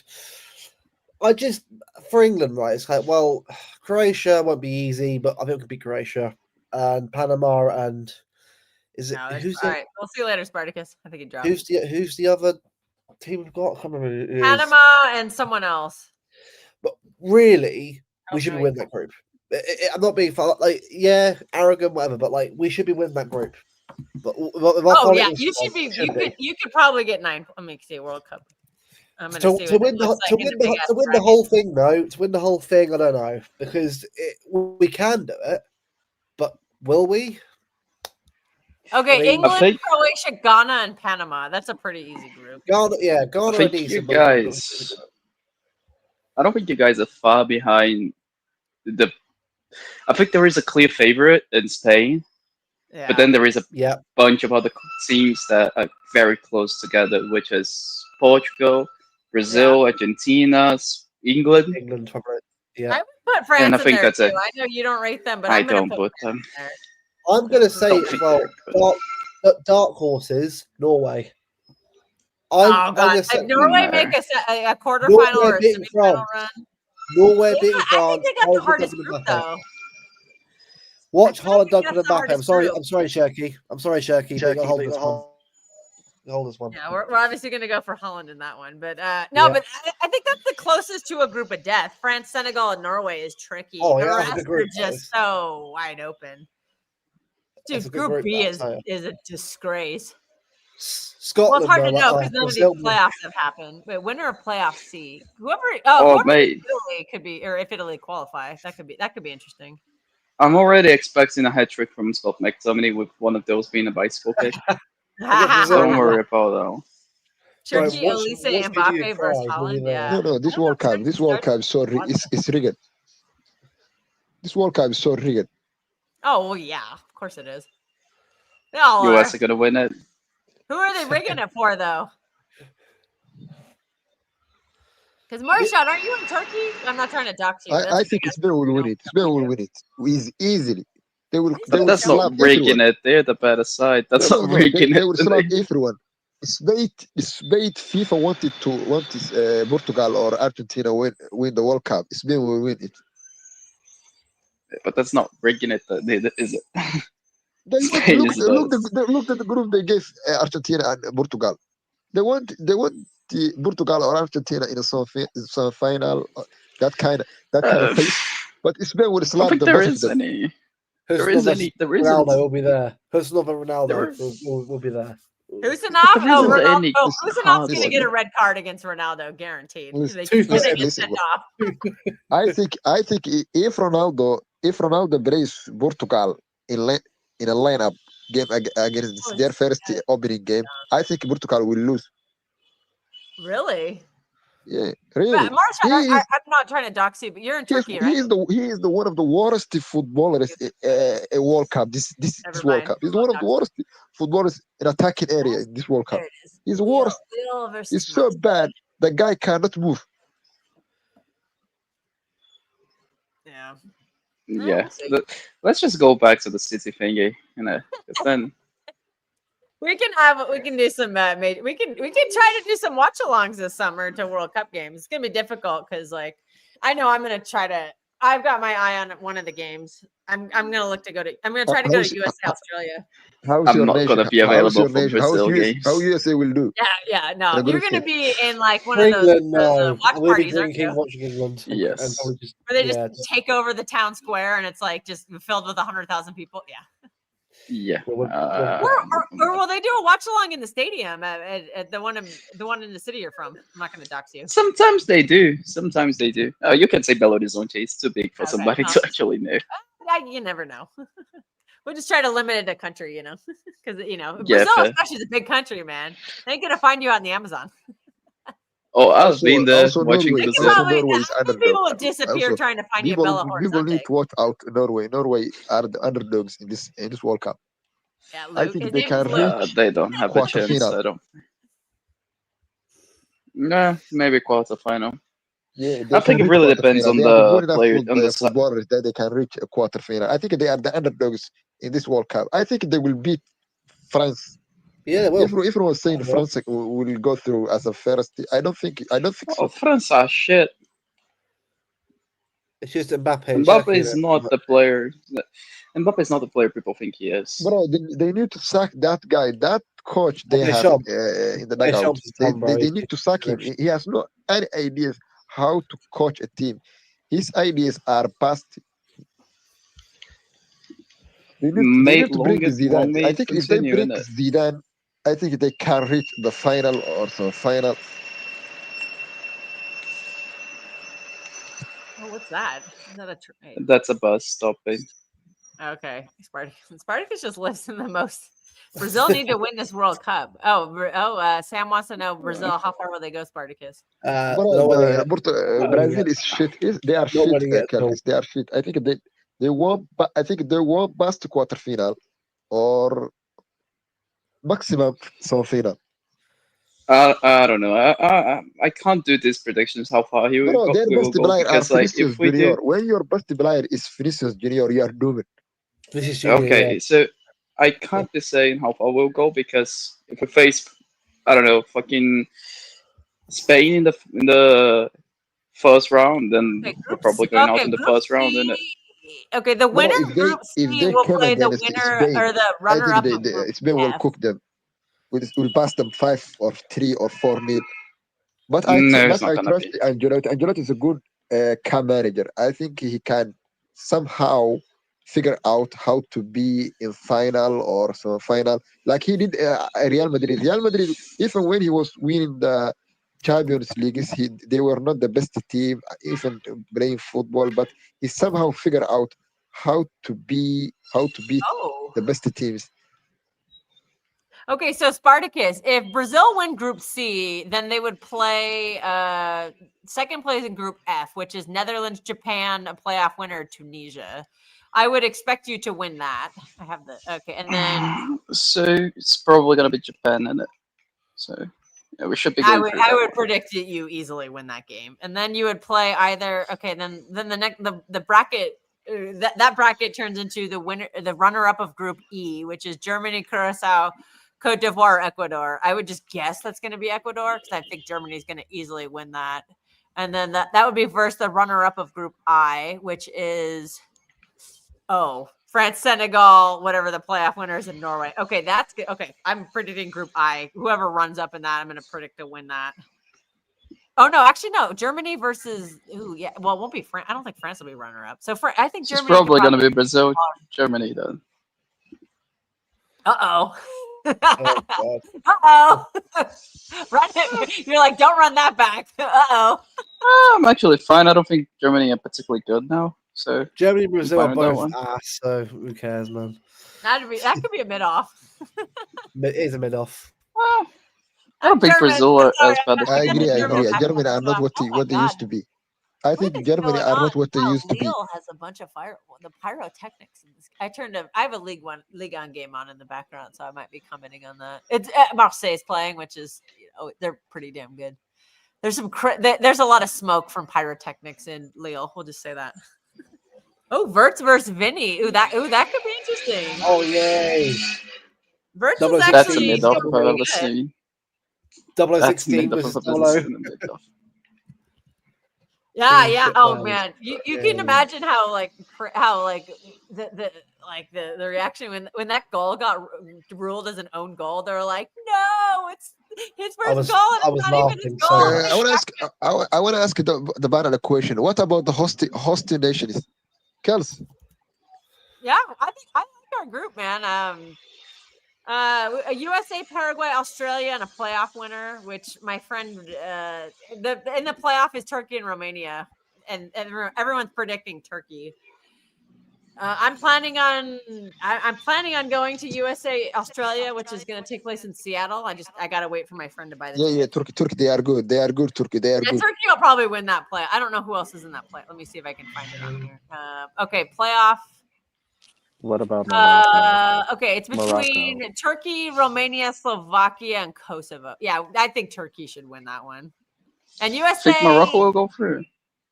Morocco qualified automatically. Yeah, or they qualified. Yeah, they're not in a playoff. The Turkey were Turkey, they were. Romania, Slovakia, Kosovo. I think Turkey were unlucky because in a group phase, qualifying group phase, they were in with Spain. I think. Oh. Okay. I don't So think Turkey are Sam's asking particularly who's in good. Morocco's group. Morocco is in Group B. No, sorry. Isn't Morocco's in Brazil? Group C. So Brazil, Morocco, Haiti, and Scotland. So they've already their group is set. Motorcycle. USA group are weak and competitive. Yeah. USA. I'll say they should advance. I think they should be winning that group. But if it's Turkey, they might not. But Do you trust? we're all trust rooting for it. Pochettino? I got a friend of USA. I met them in San Francisco, like when I used to live there, and we'd all go watch games at the USA pub. They're all real excited because if USA wins their group, then the first playoff game will be goal Lille. Sorry. If USA wins Group D, the first game in the knockout round will be in San Francisco, which is technically the stadium is Santa Clara, which is an hour south, but all my friends are like, yes, we wouldn't have to travel to go watch them. Mbappe's brother scored, it looked like. Okay. Ethan, yeah. Ethan. Mbappe. Okay, Luke, do you think we win the league or the UCL? And Patrick's like, get this back to Mbappe's. I'll be Alex Morgan. And a sniper. I think Alex Morgan, Phil Foden combo. At the moment, if I'm being real, we're probably set up more for a cup than we are our league at the moment. Anyway, again, a lot can change, but I disagree. Well, suddenly Arsenal are having a crisis. Mascara is out for 6 to 8 weeks with an injury, and that's Saliba's Gabriel's out for a while. We can win their both. back line is Hincapié and Julian Timber. The thing is, we can win either And they or. have Ben White, so I guess they're okay. It's down to our bloody defense. That's the issue. Our I think midfield. it's our midfield. Do you know what it is, right? I think our back four's done really well this season. It's not when you haven't got a backup to help Nico out, because again, our issue is our backup is injured, has to come in to replace the guy. That doesn't have got a backup to him. We need a backup to the backup. So, Calvin, oh yeah, he's injured. We need a Calvin, backup to our backup. Yeah, it's a mess. for like 5 or 6 DMs, just constantly, just rotating them constantly. Because yeah, I don't know, just and that's the most. I think that's the most important position You on know the what's team, bad? and it keeps getting You know having what's problems. bad? We have Go ahead. Are you there? we have one defensive midfielder in the team. That's what's bad. we have 3. We have one defensive Not midfielder in the really. team. If he got injured, we are cooking. One DM and 2 8s that can play as a DM. Well, We have do you know 2, what? but the other one is injured. If So Cover was fit, it'd be perfect right now. Because like he comes to the team, helps us out a bit, and we'll be all right. But because he's injured, like the one time he's injured, but we've got Rodri as well. It's just not ideal at all. Not ideal. Yeah, because you could be seeing out some of these games. Because him Also, and Nico could be we playing need to together to see we out need to games. buy Or that Nico release could be rested. clause in the 2nd of January. We need to buy that release clause. For who? I think For he's who? meaning Semenyo. Semenyo? I don't think Semenyo Semenyo, does I like anything. him. To fix anything I like him. Semenyo doesn't make us win the league, doesn't make us lose the league Yeah. either. Just doesn't improve He's us. good. I'm telling you, the way the football. No. He can. I think he can. I think he can. The football we are playing now, if we got him at the right side of the team, I think he will score a lot of goals. He has the base. He can bully the defenders. He's not like the guys we have right now. They are so weak. They can't bully any defender. They need only space. The guy do not know what the guy have a base. He has a strong foot. To both of his foot he can score left and right. I'm making her say hi. The thing is, the issue here is not scoring goals. We're scoring enough goals. The biggest issue we have right now is we're not able to hold the ball anymore. What you've always said though, I tell you why. Let me tell him something. The reason we cannot keep the ball, especially in the second halves, is if you see every time we got the second half, we have one player who can stretch up the field and even he can be in the middle to take the ball out of our midfielders or our defenders, and that guy is called Doku. But the problem is every time he got sub on, we don't have any alternative player that can replace his quality. That's why He played against Newcastle, and we still had the same issues. No, bro. He wasn't subbed off against Leeds, and we still had the same issues. I think if we got Savio in the right side of our team, I think a lot of teams would scare of us with his on his base and his stronger ability to run without the ball. That's the best quality he has. We don't have a player. I think we have one, but the coach don't want to play him. I don't. The reason I don't know, but we have one player in our team who can run without the ball. That's the one of the biggest quality he has, Savio. And we need to trigger the release clause the 2nd of January. End of that. I don't care if we don't have a midfield or defenders. Trigger the release clause the 2nd of January because he will score a lot of goals, especially in upcoming Champions League knockout stage. We don't. This is the thing, though. Like the big issue right now is that when opposition go man for man against us, we don't have the players or the ability to get out of that press. Since we don't have the ability to get out of the press, the opposition is able to just push us deeper and deeper and deeper, and then we just can't really get out of there anymore. We get stuck in our own third. One of the problems is also Donnarumma. If you sign a goalkeeper like Donnarumma, his inability to pass the ball like diagonal ball, like the Ederson were used to do that before. You don't have that quality. That's one of the reasons it's easy to press. It's easy to other teams to press as high as they are doing right now. This is true. That's why Luis Enrique said to him, "You can go," because he understood that every time he came against a good quality team, they praise him highly because they don't care. They know that this guy cannot pass the ball accurately as long as the other goalkeepers they do, like Ederson, like Araya. He knows that. That's why he said, "Please, you can go. I know you save a lot of goals, but the other reason is my team cannot play with you, cannot play ball position with you. That's why that's why I said before, months ago, if you have a goalkeeper like him, your midfielders have to be intelligent midfielders. Like this guy, this Fatiria, the way Fatiria plays. Every time Donnarumma got the ball last year, the Fitiria was not playing as a defensive midfielder. They were rotating. Each three of BSG midfielders, they were rotating. They were finding space that so easily, so that can Donnarumma get to the ball easily. That's why we have to have intelligent midfielders that can find spaces for Donnarumma, because he don't have a quality to break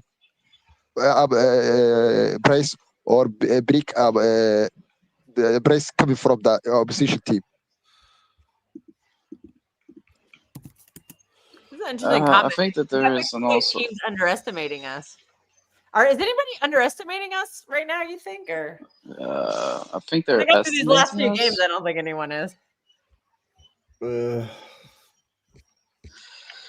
Look, I think if the opposition is dropping deep and allowing us to play football, we're gonna win the game 9 times out of 10. But if they come high and they try and actually press us in the outside and do the whole thing, then we're gonna struggle. Doesn't mean we're gonna lose the game, because even though they are doing that, still not easy, and you still need to be very good. I disagree.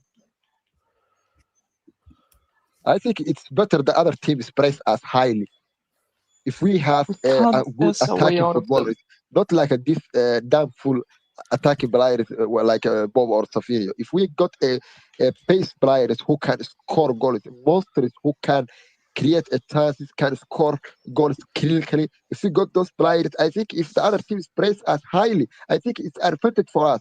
I think it's advantage if others sit back, play low block. That's why I'm telling you right now, if Sunderland plays low block 5 at the back, I think it will be so difficult to break them.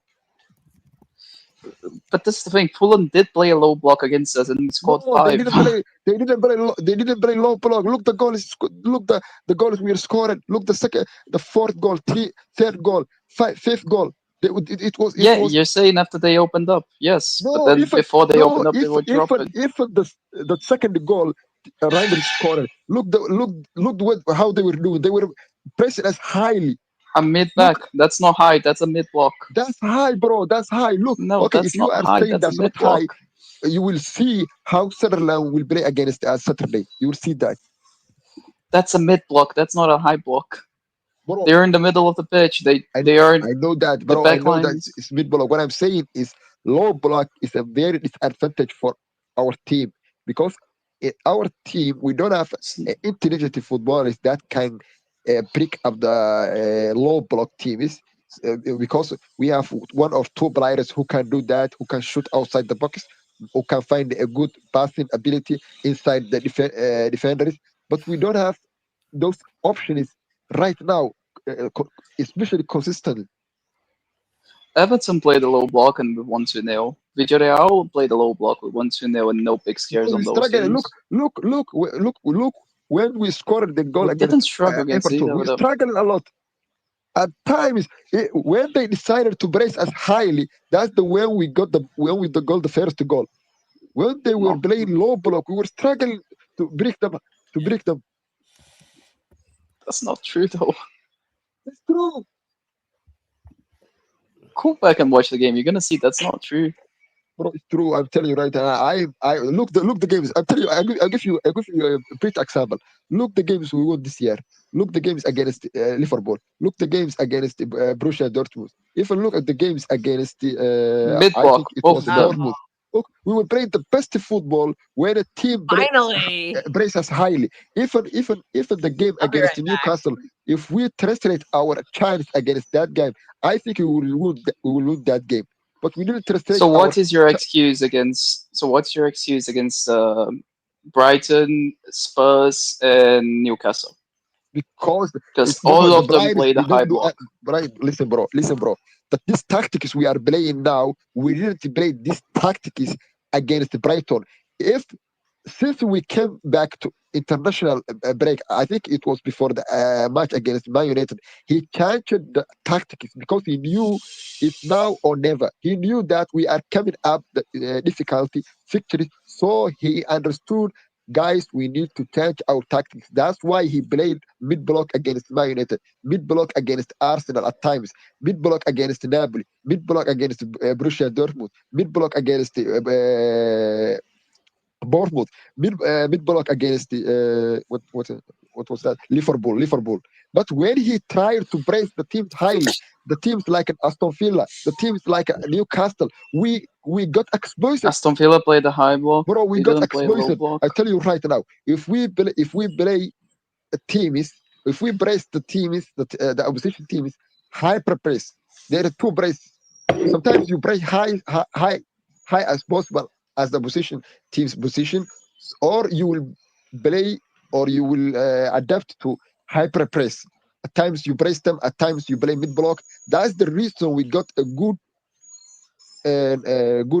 chance against the Liverpool or against the Bournemouth. But when he tried to brace the opposition team highly, like Newcastle, like even Bayer Leverkusen, We didn't even press them like high. We didn't even press like any of what them was high. even like Brighton, we got exposed because we don't We have didn't press any of them high. we pressed them highly. Do you see how we played against Aston Villa? We pressed them highly. Every time We they got the didn't ball, press them they were high. breaking our press and counter attack as easy. That's the We reason had they the got the mid goal block. first goal. Anyways, I'm gonna leave, man. I have to go. Have a good one, everybody. Yeah, right. Why are you running? Why are you running away? Hey, thanks for joining, I'm Spartacus. not running away. It's a Friday. Good evening. I No, he's have not running because of you, Mateus. He said it like 20 minutes ago. He's gonna go. So. What I was He knew you hearing were him coming on. waffling. So, guys, just so you I know, don't care Mateus if you heard is me here. waffling. You have your agendas, mate, and I'm not gonna debate on that one. Which agenda? Tell me one. All right. Apparently, Husanov is the worst defender we've ever had at our football club. Worst defender? You said it. You said that Mangala is better than him. No, Gvardio. Oh, right. So, see, you need to get the names right, mate. Sorry, Gvardio. Apparently, Mangala is a better defender than Josco Gvardio. I never said Mangala is a better defender than Vardio. You said that he was the worst defender we ever had at our football club, so No. Mangala was at our football club. No. See, you misquote me again. See, you. I think you've got a hearing impairment, mate. I called Vardio the Croatian Mangala. He was better.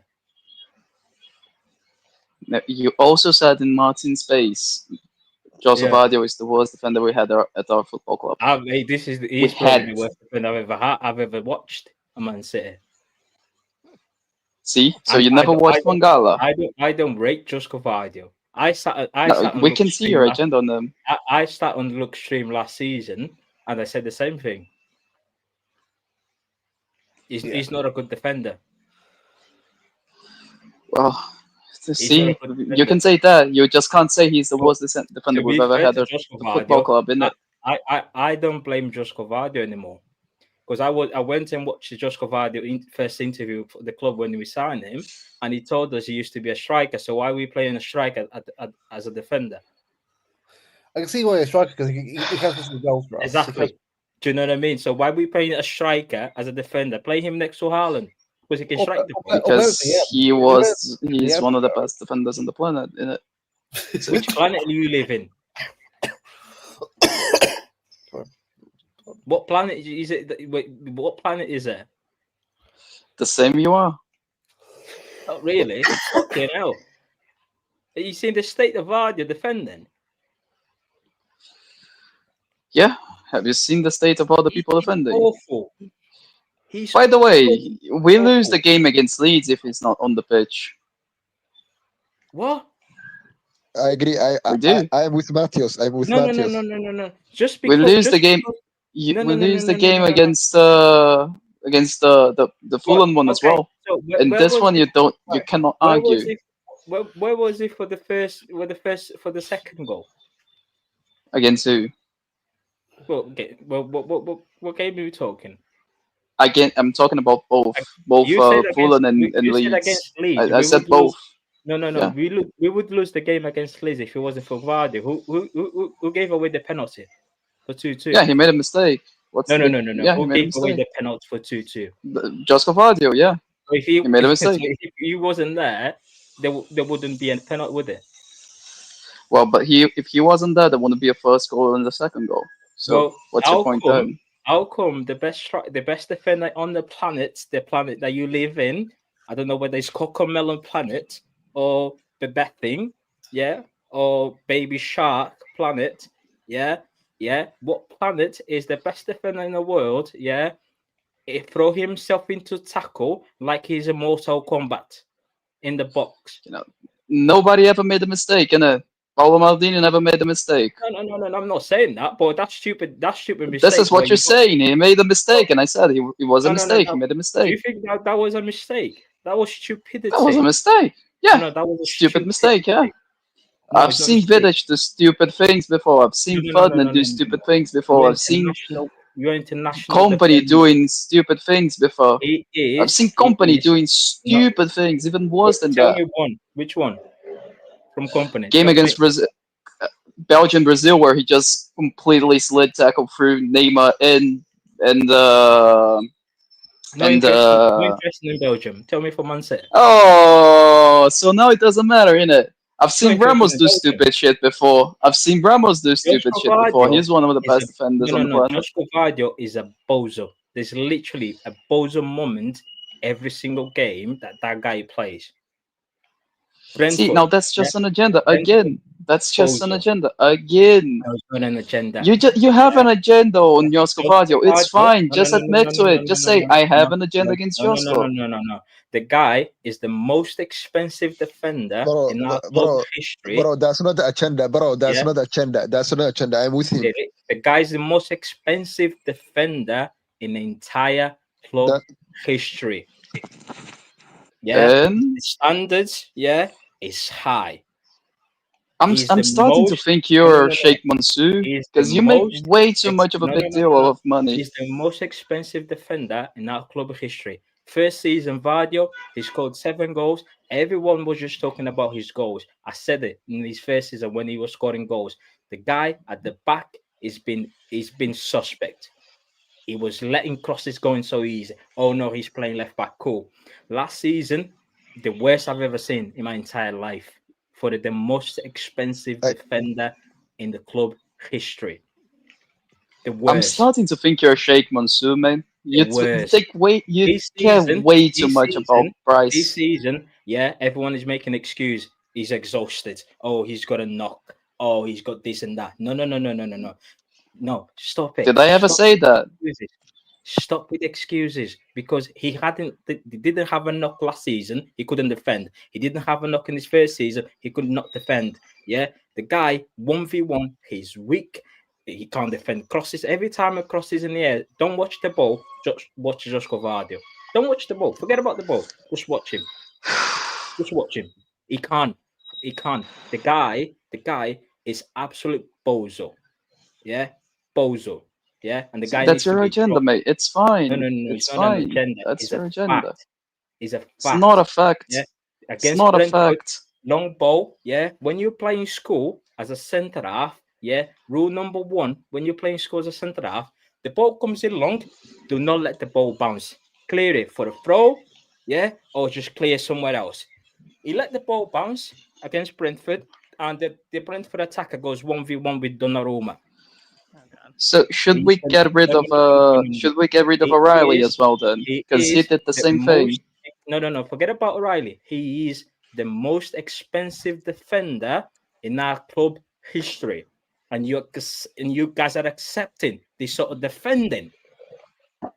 Can't defend cross, can't defend 1v1, no aggressive enough into tackles, and I'm supposed to sit there and say, "Oh, it's fine. Your oh my God, your look at agendas is his fine, mate. his You're nice just going hair, on nice circles on beard. things that Oh my doesn't God, matter. his physique. I've got a girl, yeah, standing 2 rows behind me, yeah, and they say, "Oh, Not me. at least every time I criticize Vardio, like, oh, Mateus, you're always on to Vardio. At least he's good looking. Fuck off. Good looking. Well, I don't understand why you're using Well, this you against me, though, helped. because I never said that. So. Good looking.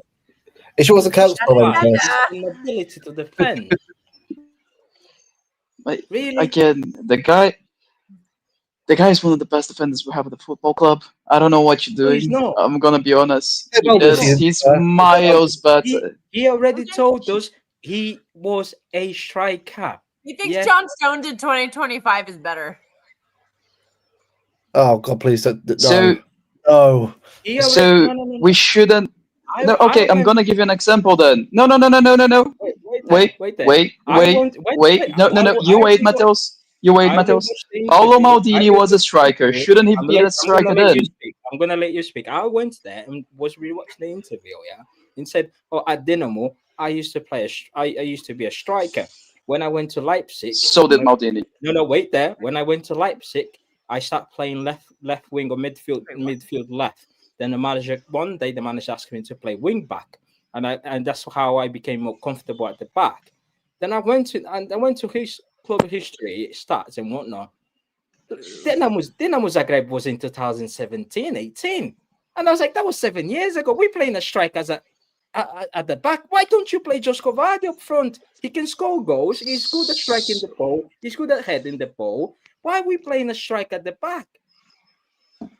By the way, Maldini started his career at AC Milan as a striker. No. Forget about Ibrahimovic started the career as a centre back. Should Maldini be the striker? Right. Why are you comparing one of the greatest defenders we've ever watched to Josko Vardy? No, because your argument is the guy was a striker, so he shouldn't be playing as a defender. So did Maldini. So that doesn't matter at all. Your point doesn't matter at all.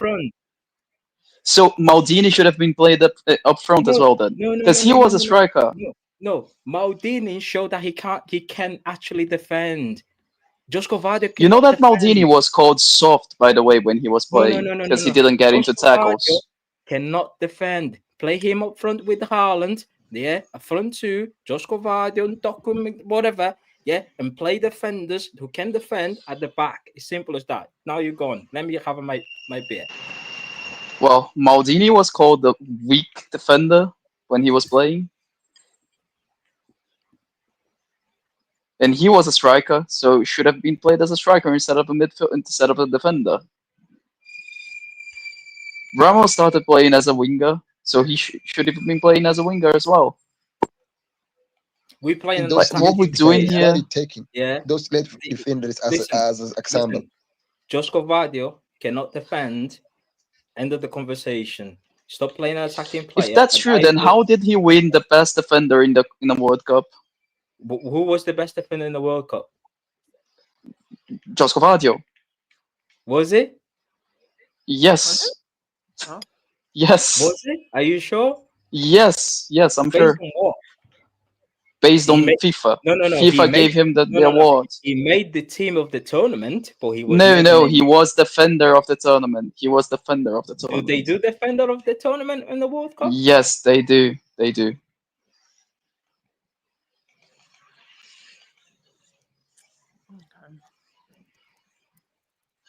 Who was next to him? I don't remember. Like for Croatia, you mean?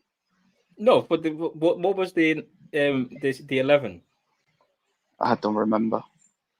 He won the award for being the best defender of the tournament. He wasn't just in the team of the tournament. Well, he was a Leipzig, yeah. He was a Leipzig. But I've watched Josko Vardy. Last time I watched Croatia, and he was playing as a left back, and that was the best performance from him I've ever watched in my entire life. The way how aggressive he was at the back, and I had to text my mates here who's Croatian, and I was like, "Do you guys threaten your players? Yeah, do you guys threaten their life if they do not perform for the national team?" And they were like, "No." I was like, "Why is Josko Vardio never performs like that for my club?" Except he does, but No, he you just doesn't. choose not to He recognize it. just chooses not to play. Is that what you say? No, that's not. So, Well, I know you want you want to go, yeah. Well, I'll let you go. Go on. yes, I need to go actually. So, No, it's calm, Spark, but because it's calm. Yeah. just Martin, that link is just still valid understand if you you want to have, go. Have a good night, just Sparty. understand you Tomorrow have for the the. watch along? Have a good All one. right, he wants to say I'm going. Maybe I have to see if I'll be doing the charity work Have a tomorrow good or weekend, not. and we'll catch up with you later. No, Yeah. safe, Spark. Yeah, you take care. Have a good weekend, man. Company was rash a few times. Martin, I'm telling you, that link is still valid. This is the same stream, so if you want to come on. I know company did many mistakes for both club and country. How much did we pay for company? So I'm really starting to think you're actually Sheikh Mansour, because you care way too much about how much we spend with players. We signed company before Sheikh Mansour was even here. Wait, You're Sheikh Mansour in disguise, isn't it? Hold on a minute. Yeah, I don't get it. When it comes down to buying players, oh, this player is too much. It's too expensive. 100 million is too much. But when I mention about the salary, or when I mention about Vardio prices, oh, why do you care so much about money? It's not your money. What is it? Do I Paolo, say? I never say it's too expensive because it's not my money and I don't care Well, you whatsoever. just said I'm shaking my soul. No, I never say a player we shouldn't buy a player because he's too expensive, because I don't care about how much the club is spending. Yeah, I don't like. Why is there some? No, people, you do care because you keep bringing it up. Why is there some people? Yeah. Oh, it's gonna cost us 100 million. We should just don't think about the fee. Oh, thinking about the signing on fee. Oh, why do you care about signing on fee then? Why do you care about the money? I don't. But no, not you per se. I'm not having a go at you, yeah. But when I mention about Bernardo Silva wages, oh, it's not your money. Why do you care about money? What is it?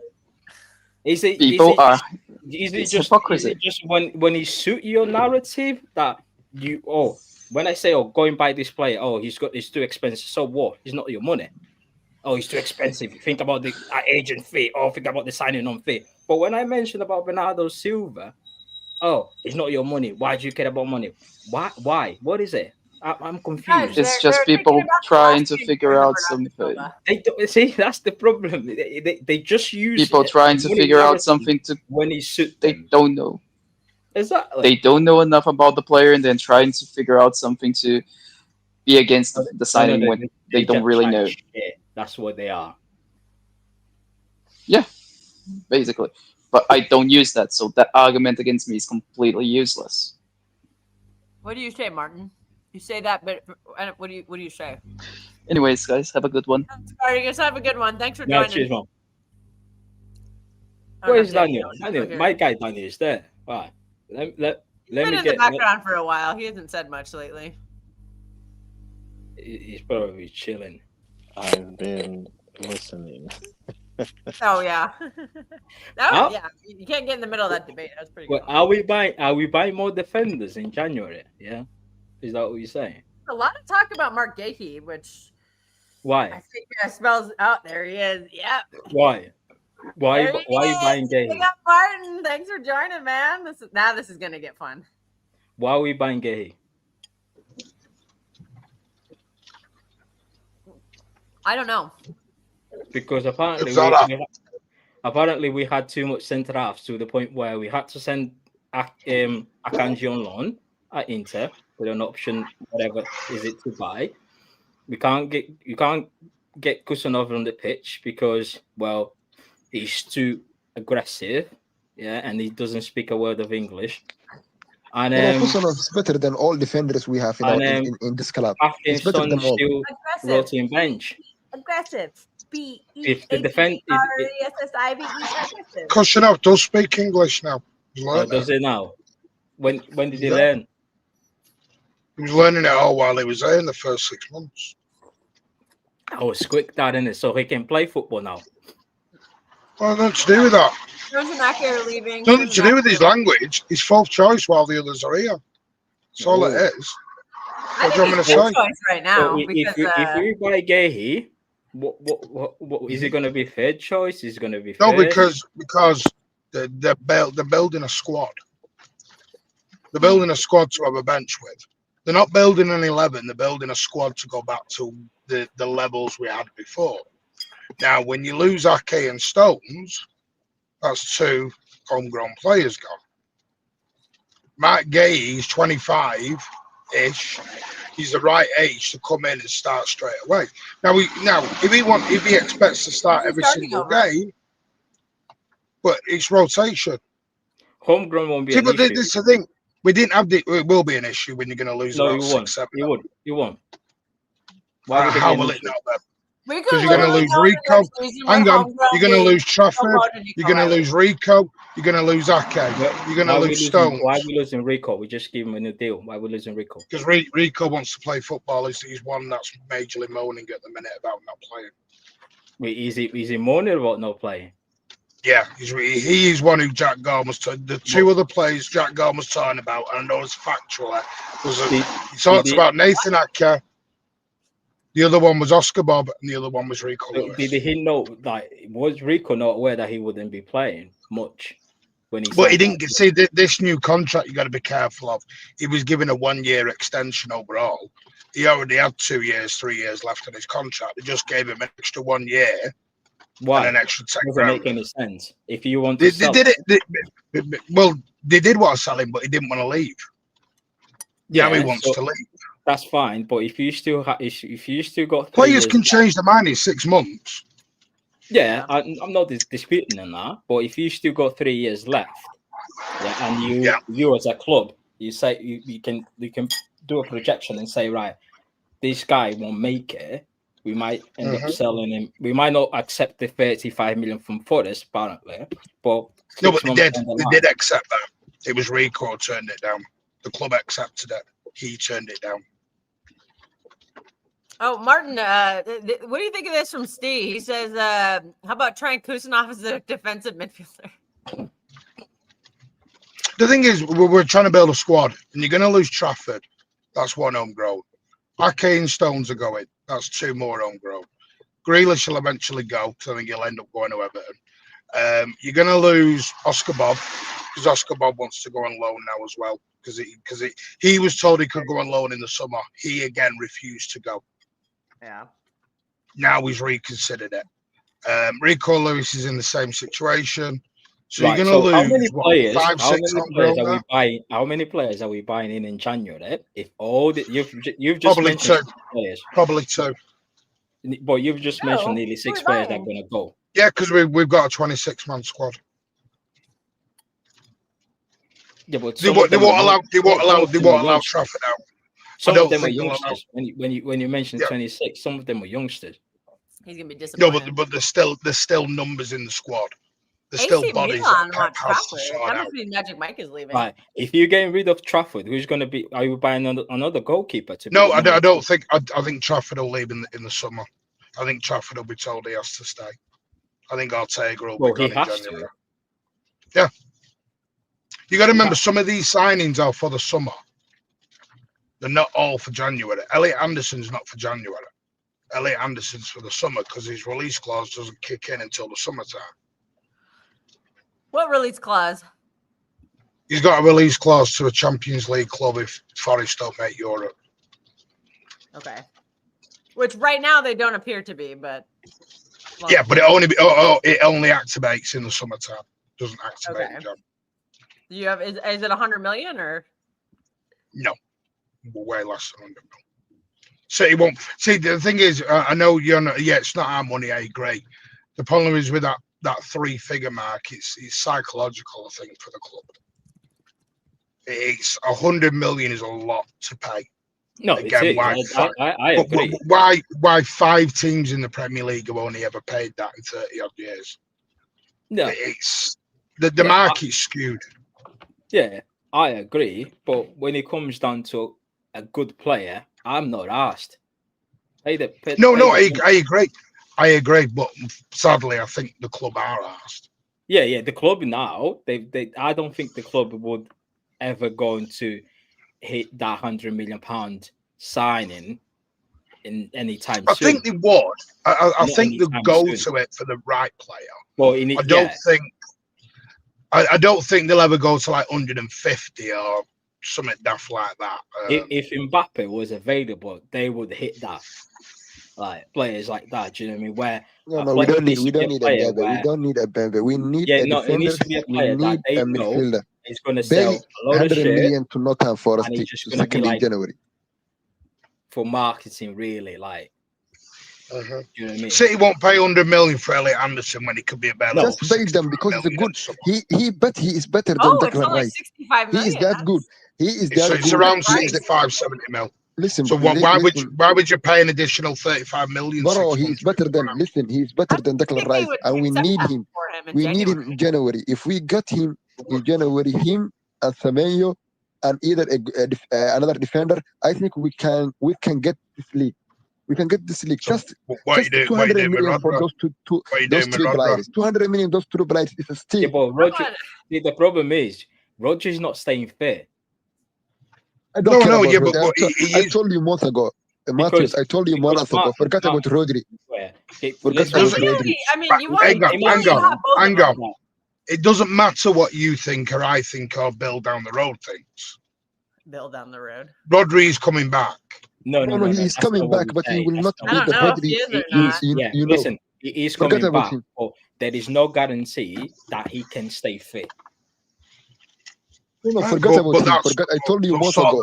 I told you months ago. You know we need a new. He can come back. Yeah, he can come back tomorrow. Yeah, play a couple of games and start feeling the same pains again, and just be out again.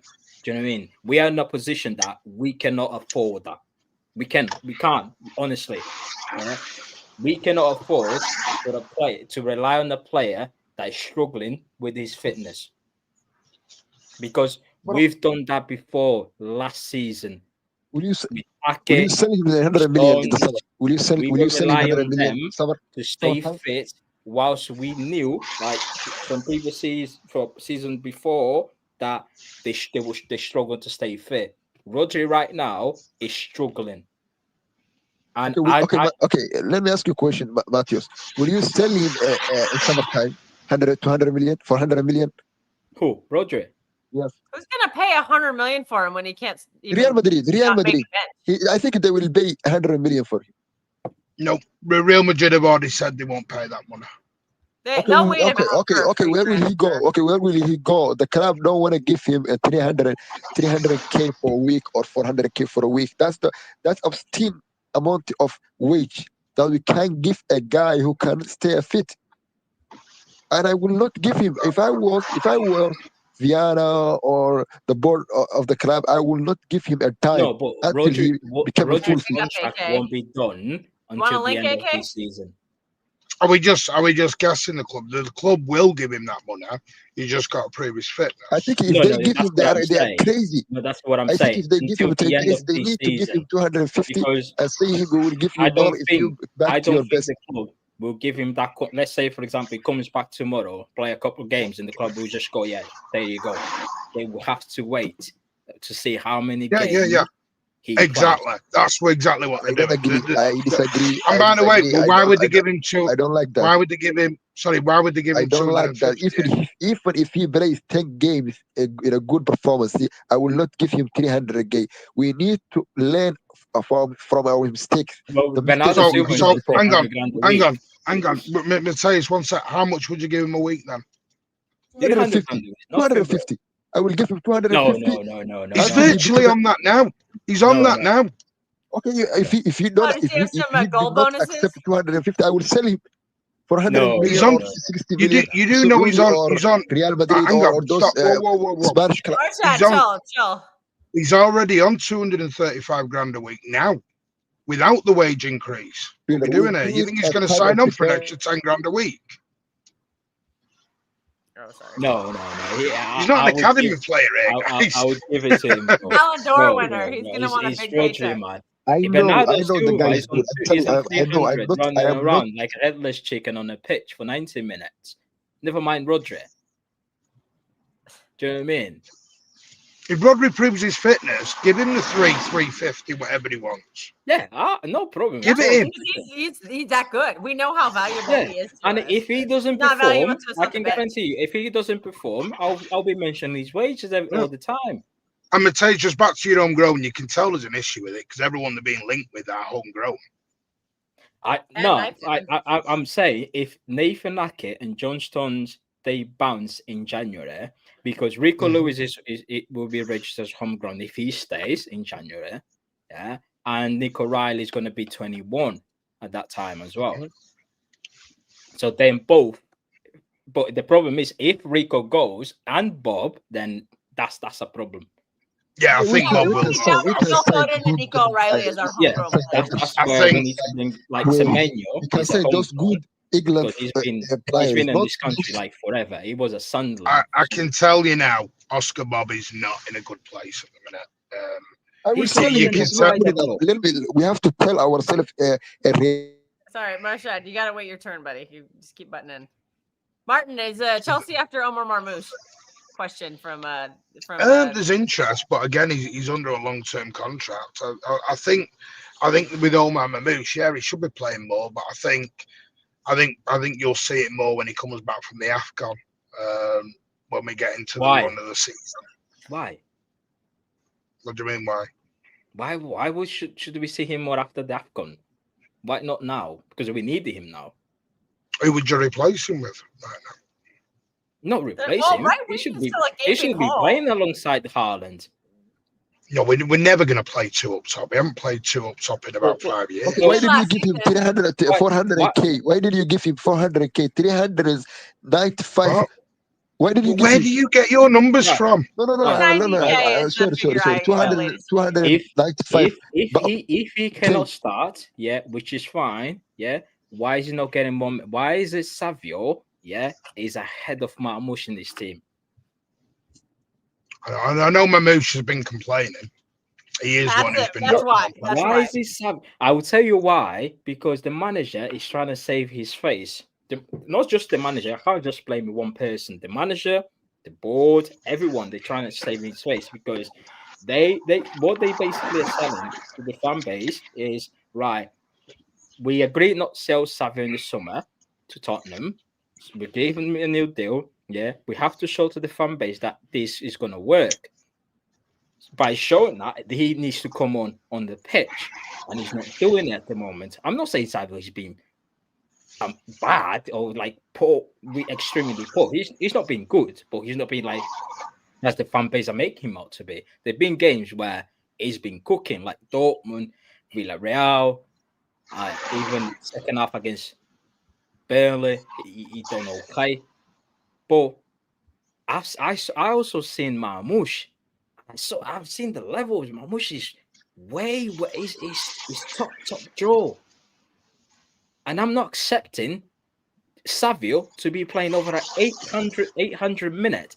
And Marmoush is only playing 340 minutes. It's not acceptable. Because of the manager decided to play him before him. That's the problem. Yeah. That's the problem we have. Even if I was him, I will tell him to his face. I came to January when you were struggling, and I saved your Champions League face, and you telling me I will not play again. I will tell him to his face if I was him. I came to January when your attack was dead, and I saved you from turmoil, and you are telling me no, you cannot play. That's a madness. The guy has a 300k a week, but he cannot play over that footballer. Yeah, Doku is an outlet on the pitch. When you take him off and bring on Savio, you lose that outlet because Doku he causes danger on the football pitch. Any minute he can he can create something. He can produce some magic. When you take up Doku, you bring on Marmoush. Keep that danger on the football pitch. Teams will know, right, there is another goal scorer. There's another guy that will score goals if you're not aware. Do you know what I mean? You don't bring on Bob. You don't bring on Savio. I'm like, these players are not good enough, man. I think the relationship between him and Beb, I think it's broken. I think there's a problem between them. I think there's a problem between them because I don't see why he is benching him every game. No, why he's not subbing him up. Do you know my opinion here? And I was speaking to my mates early on today. I've got a theory. I think I might be right on this. I know people will think it's madness, yeah, but I don't think none of the transfers that we done in January was on Pep's plan, because I went out there and I was looking at there. I was on my way from work and I was watching. I always put a press conference on my way, especially when there's a lot of traffic. I was watching the press conference, past press conference, and then when Pep was all the time when Pep was asked about especially in December, when he was like, "Oh, are you planning to bring new faces in, maybe to help out with the injuries and whatnot?" And he never really gave a clear answer.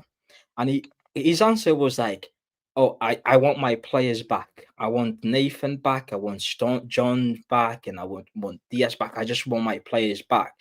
The club will do what they feel like is right to do, but at this right moment in time, I just want my players back." And then I went to watch the press conference when we signed Marmoush, when the club announced it, and he said it. "Oh, I didn't really know much. I didn't have a much deal about the player, but Chick came to me and said, 'We are buying these players. Have a look at him.' I haven't really watched much, but I call my friends in German and I ask what's the behavior of the players, how it is in training and whatnot, and I got a good feedback. So I went to Chick and I say, 'Yeah, that's fine,' and Chick went and bought him. So Victor Reis, Echeverri was already on the cards. Victor Reis and Kusanov, they were seen as prospects. They were like, this is upcoming young centre back that we need to get him now to avoid any sort of competition. Remember, Tottenham was after Reis at the time, but it was just a price tag, and the club was just right. These are two young. Newcastle had agreed a fee with Lance for Kushnerov because they weren't planning to buy Kushnerov in January. That plan was summertime. Everything was more towards the summer. So they brought that the one club was forward. like, all right, we need to get this to now. And then Nico Gonzalez was bought on deadline day. I know there was conversation behind the scene before, but we activate that on deadline then, and we brought him in there.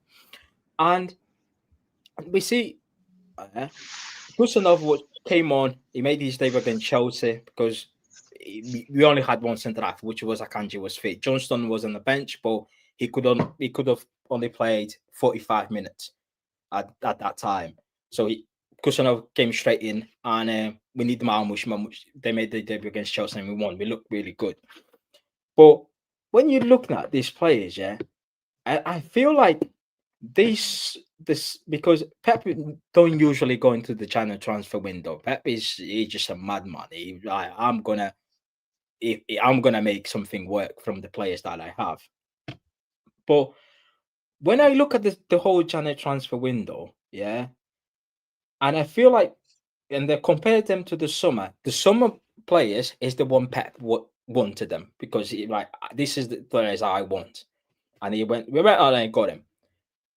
And I feel like Nico Gonzalez is playing because Rodri is injured. Because let's face it, if Rodri wasn't injured, Nico Gonzalez would have been playing. That's why even in the Club World Cup we didn't see Nico Gonzalez. He preferred to play his new signing Reinders in the 6 rather than play Nico Gonzalez. He was actually playing the double pivot in the Club World Cup when Rodri wasn't playing of Gundo and Reinders. And so Gundo, I feel like Gundo was the clubs actually let him go rather than Pep. Because I'm sure Pep would love him to be because here, the conversation around the summer, it was Gundo changed his diet. He looks a lot more fit. And Gundo actually came out on the press and said, "I'm looking forward for this season. I feel like I still got a lot to prove in the top level." Who brought him back? Who brought him back? That's the manager. Pep. So I'm looking at this now. Nico Gonzalez is playing because obviously there's nothing. Reinders, his experiment to play Reinders and Sick doesn't work. He realized that. That's very clear now. He will be, And he will be very right clear. back at the end of the season. He And will be so right back at the end of the Rodgers season. not fit, That's what so I'm telling you right now. the Reinders will become options a there, right back right, at the end of the Rodgers season. not At fit. the end of the season. Kovacic is injured. Yeah, Kovacic is in. So the only option is to play Nico. There's no other option, right? Because Gundo's left, and Reinders can't do the job. Now look at it. Yeah, Cherky is his guy. That's why Cherky plays a lot, and Reinders is his guy. But when I look, Kusanov doesn't play.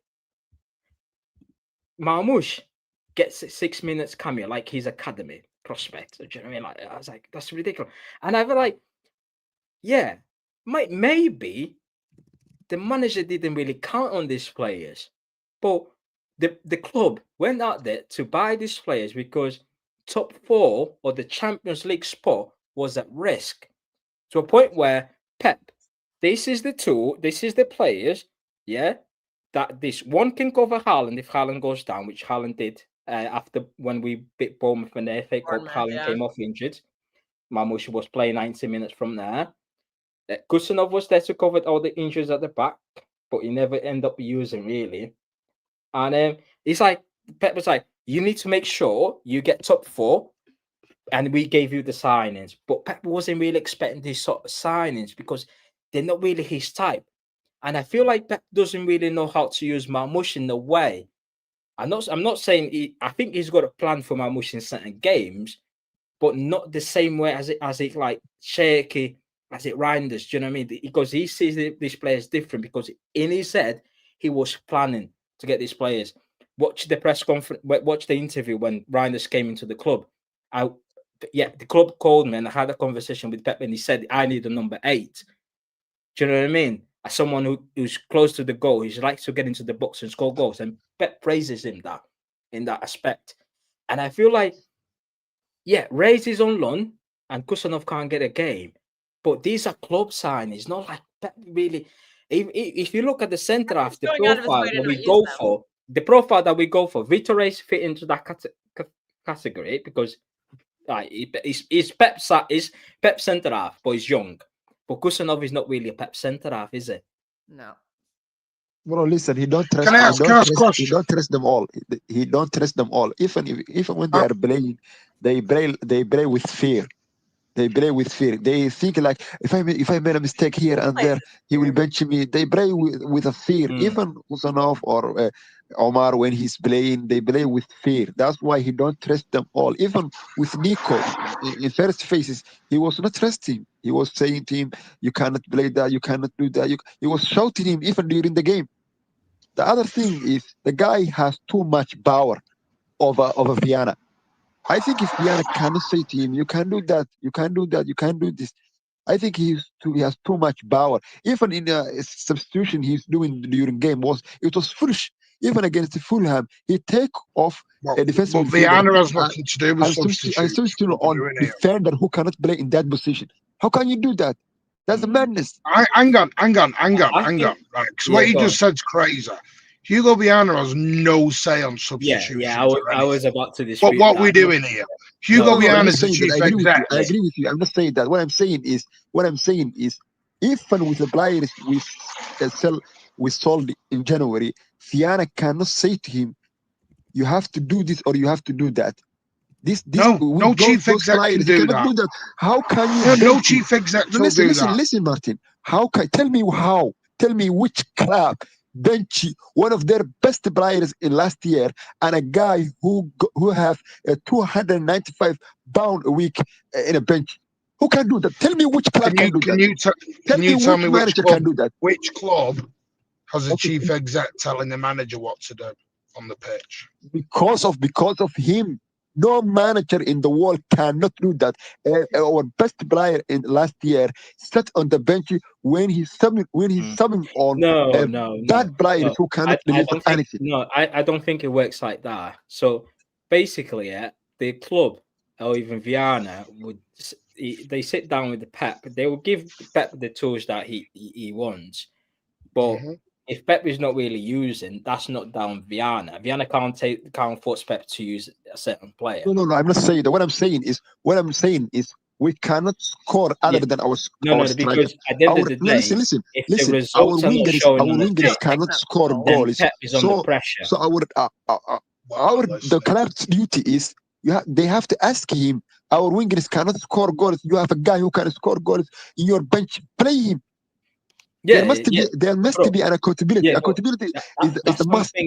That's something that we asking the question. Even Martin's asking. He doesn't know why. The Marmoush thing is a fair thing. The thing I can only think of, and this is just me guessing. If a Kusanov, we don't forget Kusanov. Kusanov is better than most of our. Listen. Kusanov is better than most of our defenders. If you look at how he played last year, the games he played, even Chelsea, even Newcastle, the way he was playing was good. But our coach cannot trust him. I don't know why. I can't understand why he's subbing. Listen, he's subbing on Ake before him. He's subbing on Stones before him. I don't know why. I don't know why he's doing that. Madness from the manager. I can't lie. He's doing some madness.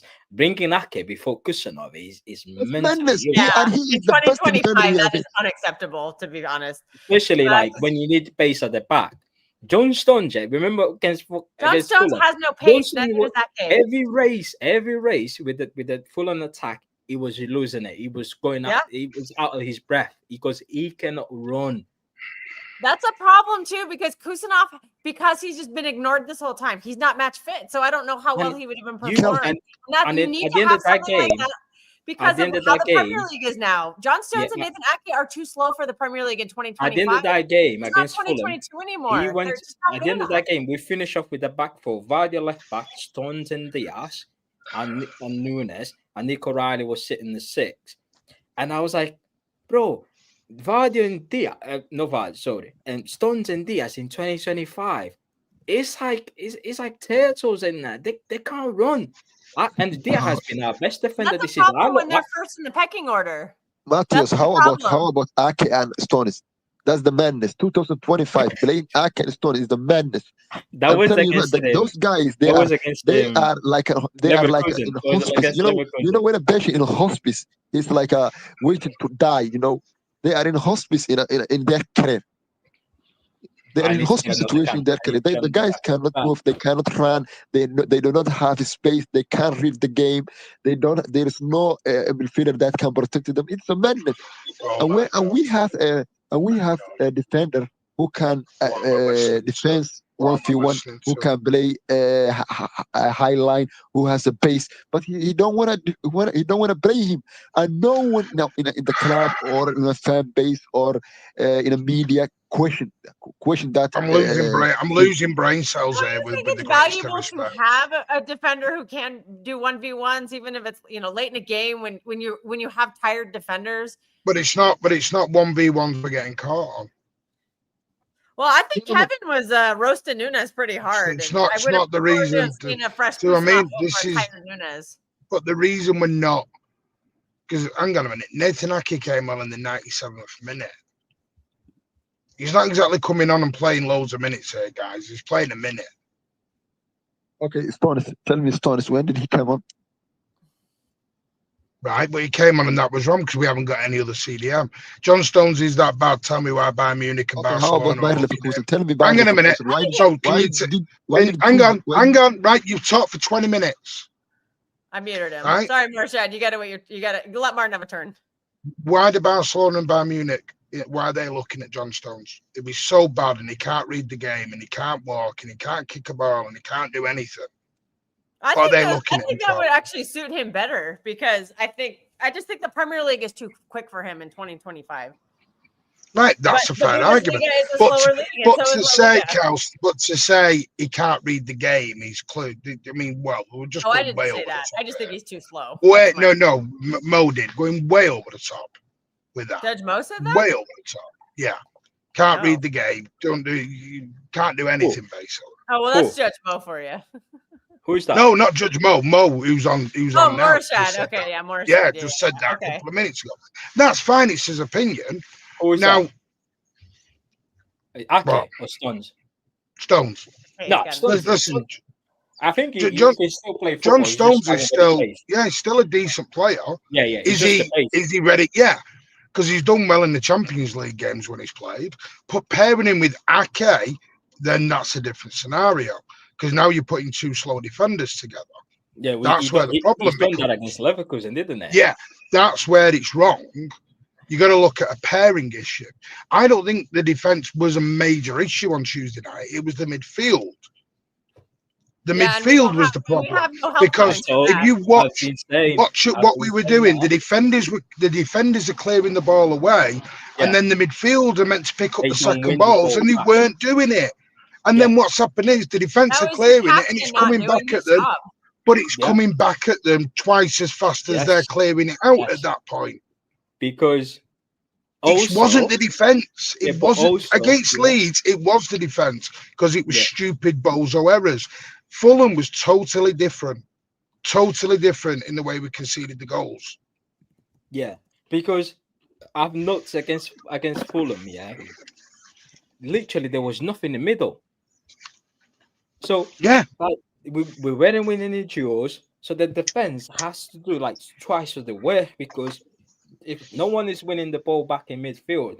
And also, it changed when Nico Gonzalez left the pitch. I feel like Haaland needs to come off after the 75th minute because after that he's just useless on the pitch. His pressing is not there. His whole not play is not there anymore. I feel just Haaland just needs to come off. Unfortunately, Matthias, keep saying this. I know Kels think this is funny. We do have a little bit of a Haaland problem in terms of the guy's ego. The guy is an egomaniac. Yeah, the guy wants to play, but he does counter. The same reason Alvarez went out the door. But I doesn't Mbappe because Haaland has to get his goal bonuses. I keep saying it. Does Mbappe and Harry Kane come off the pitch a lot? No, they don't. I get it. No, they don't.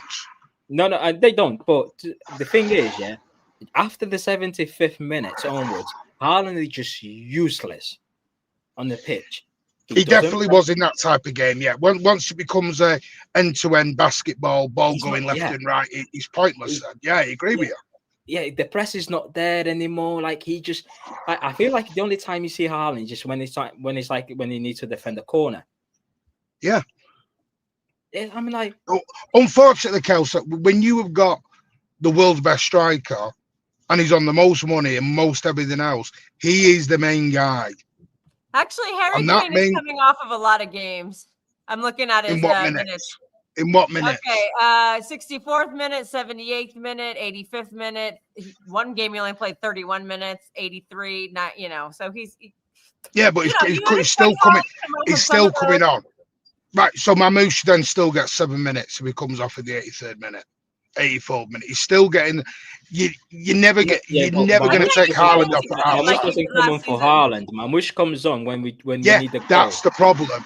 The thing is with Marmoush, we're not trying to get him on 3 minutes. We want him to play 45 minutes. Are you going to take Haaland off on 45 minutes? Not Mbappe necessarily. is also coming off a lot because of 80s he's managing Doku's minute. But they're coming off in the 8th. The point I'm making is, Kelsey, is he's coming off. And Marmoush is still going to get the 5 or 6 minutes he's getting now. I understand that, but no, in a he's not changing game, anything. Because you can't say Haaland, you've done enough. If you go back when we signed Marmoush last season, if you go back when we signed Marmoush last season, he was playing alongside Haaland. Yeah, he was playing wide. What he was actually doing was the Doku role that he was doing now. Yeah, so he was doing the Doku role. So Doku has been coming off. Doku has been coming off quite a lot this season. Doku doesn't. I can't remember the game where Doku finished 90 minutes. But you've got a problem now, Mateus. No, you've got a problem. You've now got Cherka. You've now got Cherky though as well. He's bringing on Savio. He's bringing on Savio. But every time that comes off, most of the time, not every time, because sometimes he does both wings. Yeah, because I personally, I don't think Marmoush is a winger. Don't think he is a winger. No, I'm saying. Comes off, it should be Marmoush being the inside every time forward. that comes off, that's what we're saying. Savio comes on rather than and that's fair. That's fair. But then Marmoush needs to go. Marmoush needs to. He needs to invert then. He needs to then become the inverted guy. Savio can't do the invertedness. this is the bit I don't understand. But this Right. is, I agree. I don't understand that because Savino Exactly. So can't why is do it coming on? what Doku is doing. Marmoush can. The only thing, but if you look at Marmoush's minutes, he was actually playing at the start of the season. He was playing. Yeah, he Then he was. got that injury for in the Egypt. Brighton game too, and then he got taken off. No, but he got Oh, he started against Tottenham. it's since that injury. He started That against Brighton. injury, it just stopped. Well, that's Something's happened from that injury onwards. He got an injury. No, he agreed, but he was out for 8 weeks, wasn't it? He was out for a while. Him and Cherky were both out. Cherky was an injury and lose a bit of weight, but they didn't make that one public. He came up. But I think we all gathered that at the start because Cherky has lost weight. I saw the pictures and I was like, yo. He has lost weight, to be fair, and he has learned from the Calvin Phillips. You know, the Marmoush thing, I agree, is a bit of a conundrum. My thing with Marmoush is, and I mean, you could say the same thing about Ain't Nora. He's not giving Ain't Nori any time at the moment. Well, and so because I thought against Tottenham we fell apart when Ain't Nori went off the pitch. Actually, I thought we were okay because if you remember, every ball for the top they were playing to that Ake side because when Ake came on, we just lost the pace at the back. Yeah. Yeah. Do you know what? It wouldn't have come on in that game. Do you know what? People are not going to agree with this, and it's fine. Someone's mentioned in the comments. I think Pep's probably pissed off that this AFCON's even going on. He's sat there going, I really can do without this AFCON. This AFCON needs to go away. Now, I think you can't punish the players because he disagrees with the tournament. No, I know. Well, Egypt. I know they've been in negotiations with the Egyptian FA for about 3 weeks now. Yeah, the Egyptian FA wanted him. They wanted him 2 weeks ago. ago. Just let him go and play and get match fit. There's no point in keeping him if you're just going to make him pissed off by sitting on the bench and not playing him. Just let him go. Well, no, but we'll just see. At the end of the day, we'll see what happens when he comes back from the AFCON. If he's still not playing then yeah, probably an issue. I mean, Savio, no, I don't think Savio will be here long term. I think he needs to leave anyway for his own benefit. I don't think Savio will ever be accepted by the fans. No, I think he needs to go on loan. Yeah, I think he needs to go. I think he just needs to go start his career somewhere else. I still think that there's still talent in there. I just feel like I think that with the whole summer thing, it just burned all the bridges. It just burned everything. And I think even on the stands, every time it's just Savio got the ball, everyone just skip. Even people in the stadium are even turning now on Savio. It's not a nice thing for Savio anymore. No, they are turning on Savio now in the stadium, which we don't normally do. We don't normally turn on players. The thing is, he wanted to go Tottenham. Let's face it. The momentum, the confidence is gone. There's no confidence in him. So, and if he came out that summer and say he was just posting an Instagram picture at the gym, if he just came out now, I think that. Forget about these noises. He could have just told his agents, tweet that. Forget about these noises. I'm fully focused on Man City and I want to win title for Man City. The fans would be on his back. They would get behind it. What made it worse is he was injured at the same time. So he couldn't get. No, he was. I promised Mateus. I promise you, he was genuinely injured. He was genuinely injured. So are you telling me he didn't make his first appearance till the derby. And that was that was after the transfer in the Shotner. I think it's after it was after 2 or 3 games after that window show. It was after 2 or 3 games. No, I'm going to drop real quick. Mateus, you can take over. I keep saying it. I'm jumping in a minute. I keep saying it. People don't have to believe it. Tottenham never actually put hard money on the table. I know. I agree. You are right, Martin. There was no official bid. No, I think there was a bid, but it was less than the players' valuation. Well, all right, I'll tell you which is what I got told. So take that because they first bid 55. But no, the bid was 40, going to 55 without 55 euros. Yeah, they were at 40 million quid. City are like no chance to that.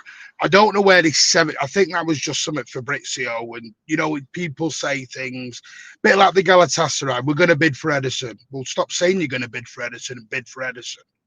They never did bid for Ederson, and when they did bid for Ederson, they bidded €3 million.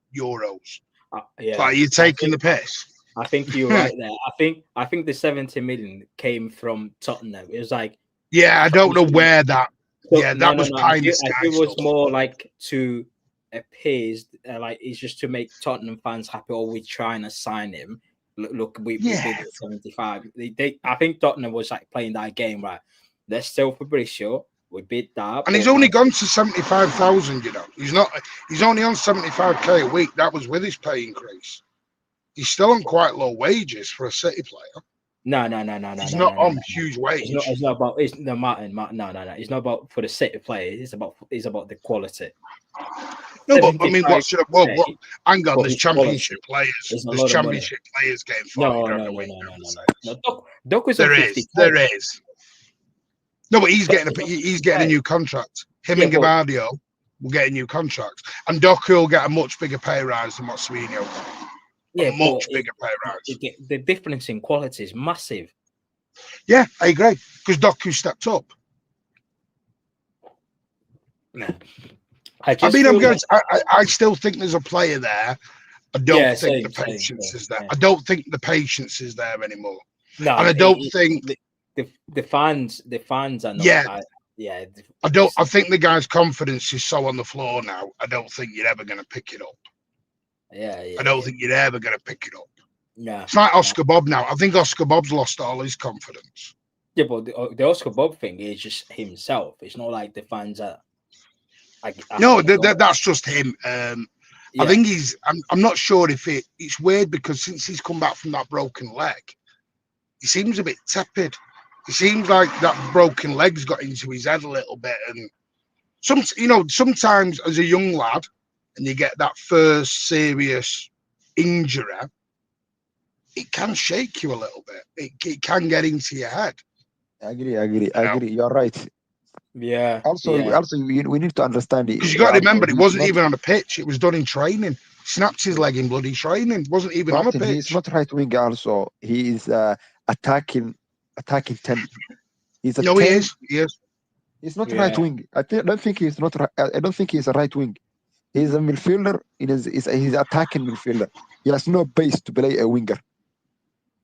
And I don't think in the circumstances that we are in now, it fits him because at this right moment in time, I don't think we are performing. I think we've been quite good going forward, but it just at the back and where we just look like all over the place. To be honest, it's the midfield. I mean, I said this earlier on. I mean, Mateus, I'm going to jump in a minute, by the way.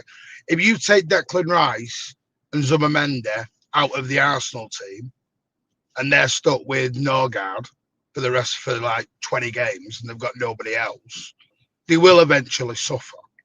Yeah, that's the thing. We've been hampered. Our injuries are all in one bloody area. Kovacic has come back and got re-injured on his ligaments, so he's now. Personally, I don't think Kovacic will ever play football. I disagree. See, even though we've got Roger and Kovacic injured, we still have solutions in our squad to make a solid midfield. Who's your solution for the six? Get O'Reilly at the left back, put him in midfield alongside Foden and Nico Gonzalez. I think he's too soft for it. No. O'Reilly's aggressive. He's got pace. He's physical. Get O'Reilly out there. Put him in midfield because he came on. When he went into that midfield, when Che came on, we look much better. I don't know. I'd rather have O'Reilly than Bernardo Silva running out of breath. I think. Yeah, but Bernardo is running out of breath because he's running the most bloody miles at the minute. But the manager knows he can't play. The guy's shattered. No, but this is the problem. We need a deeper squad. This is what we're trying to get to. We're trying to build a squad Now, again, there's going to be problems down the line 100% because you're trying to build a squad where you look at the bench and you go, no offense to these players, by the way. Also, You're not looking at the bench and going, Rico Lewis, Oscar Bob. You're looking at the bench and you're going, you're looking at the bench and you're going, oh, we've got Semenyo as an option. We've got Matt Gay as, you know what I mean? We're trying to get back to where we were. You know, the Lewis, yeah, me and you chat there in the summer. The problem with Lewis is not about his. I just don't think he's a good squad player to have. He's not physical enough. Yeah, but the problem is, where do you play him? Right? Yeah, I still. We talked about this. What is his actual position? Midfielder is not physical enough to play midfield. I mean, like, I think he can against certain teams who are non. Yeah, getting. See, this is the problem. When you against certain teams, it'd be great. You don't have the ball. Do you know what it is with Lewis? If teams are doing zonal marking, I think he's all right. If teams go man-to-man marking in the midfield, he struggles.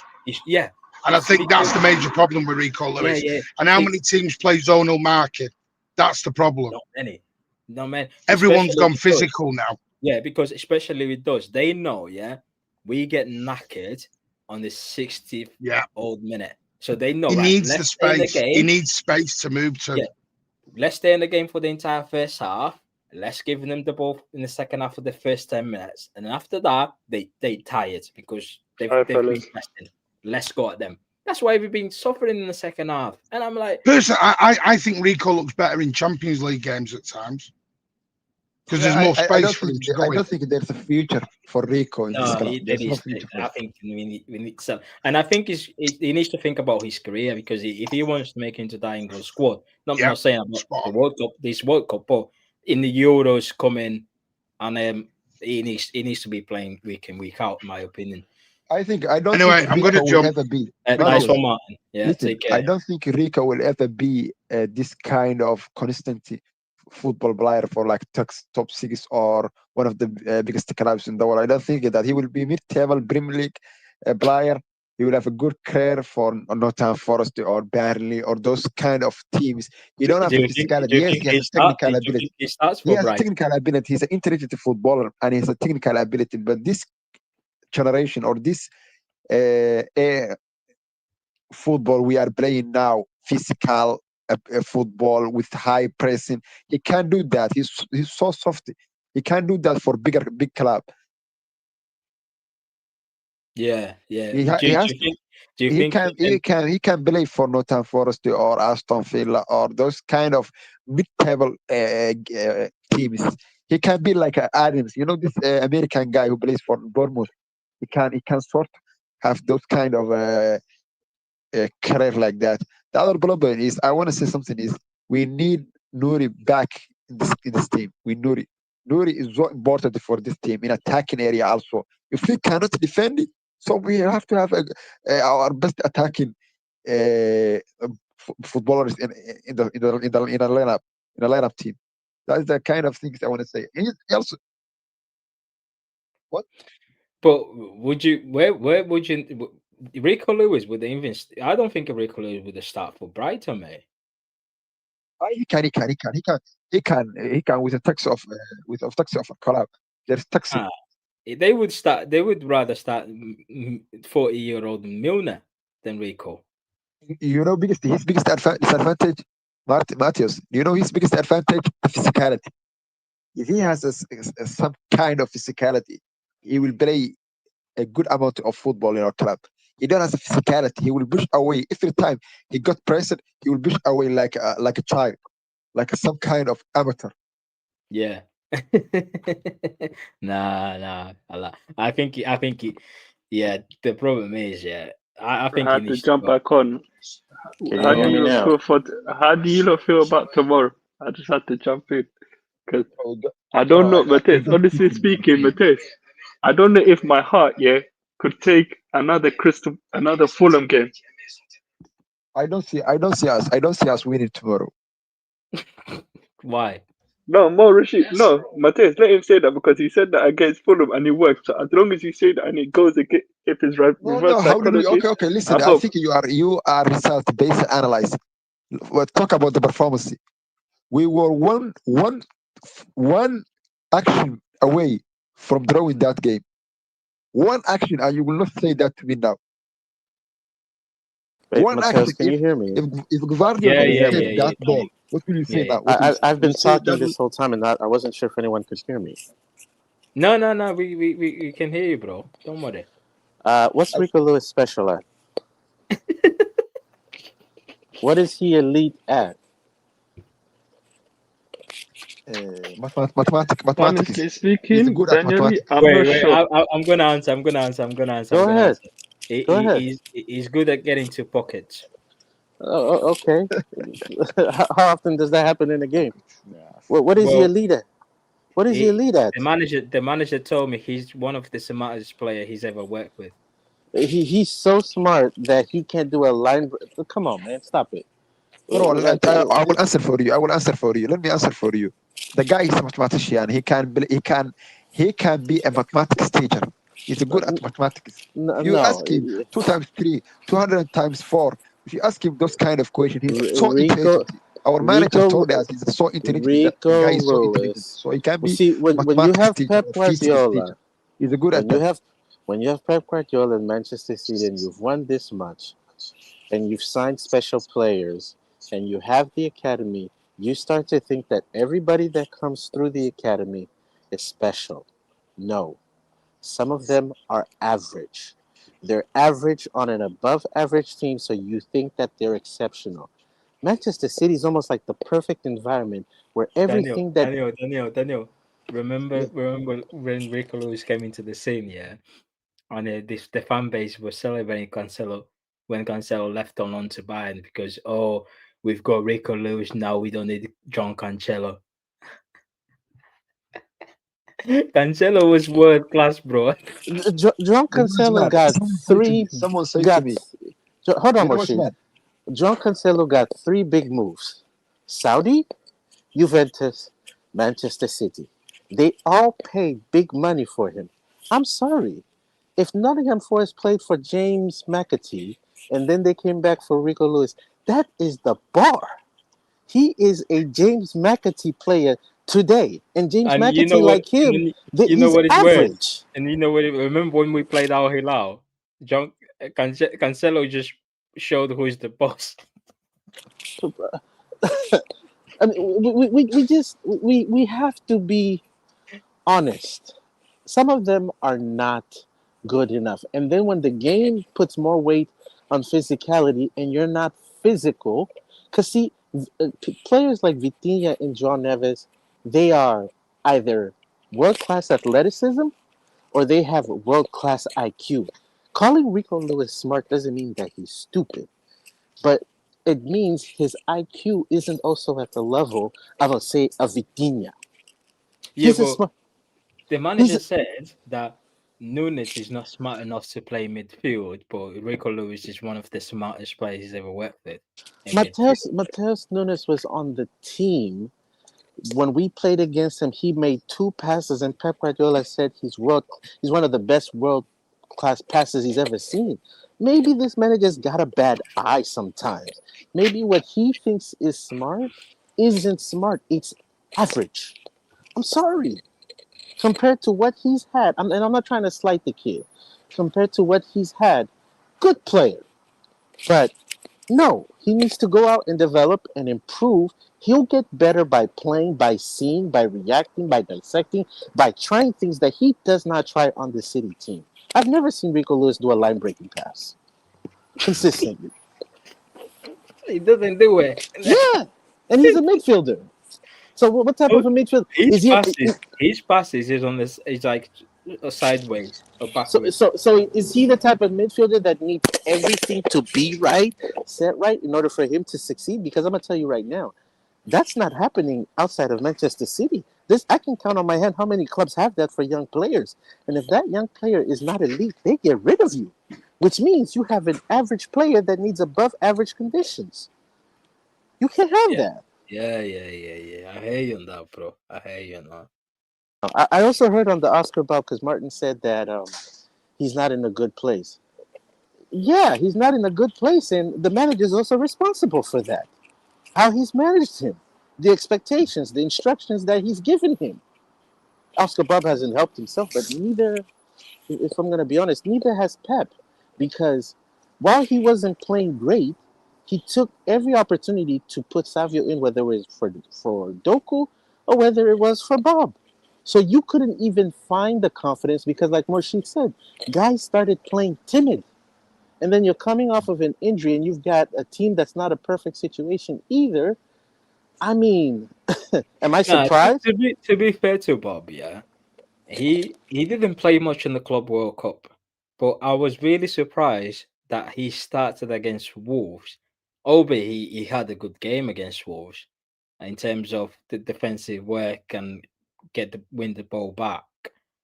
But then we went to play Spurs and he didn't start. He played Marmoush. Then we went to Brighton. He played Marmoush. Oscar Bob didn't start. So Oscar Bob started against Wolves away, played well. Then the game week 2 and game week 3 got benched. He came off the bench for those two, though. Yeah, still. Yeah. But if you play well, you would expect, right, I played well in this game, I'm going to start the next game. Do you know what I mean? Yeah. So now then ask yourself. When you get told, you played well, but the next game you're on the bench, your confidence goes. What is what does that do for? Because what is it? he was brought in against Brighton, where we were chasing a goal. He was brought in against Spurs when we were 2-0 down. Matthias, I'll even go one step further with you. When he got promoted to the senior team, it wasn't because we lost you there, bro. Yeah, we lost him. Yeah, Matthias. Like before Daniel comes back. Did he start against Spurs? Hey, right. I think so. Off the top of my head, I could be wrong. I'm not sure. But let me check.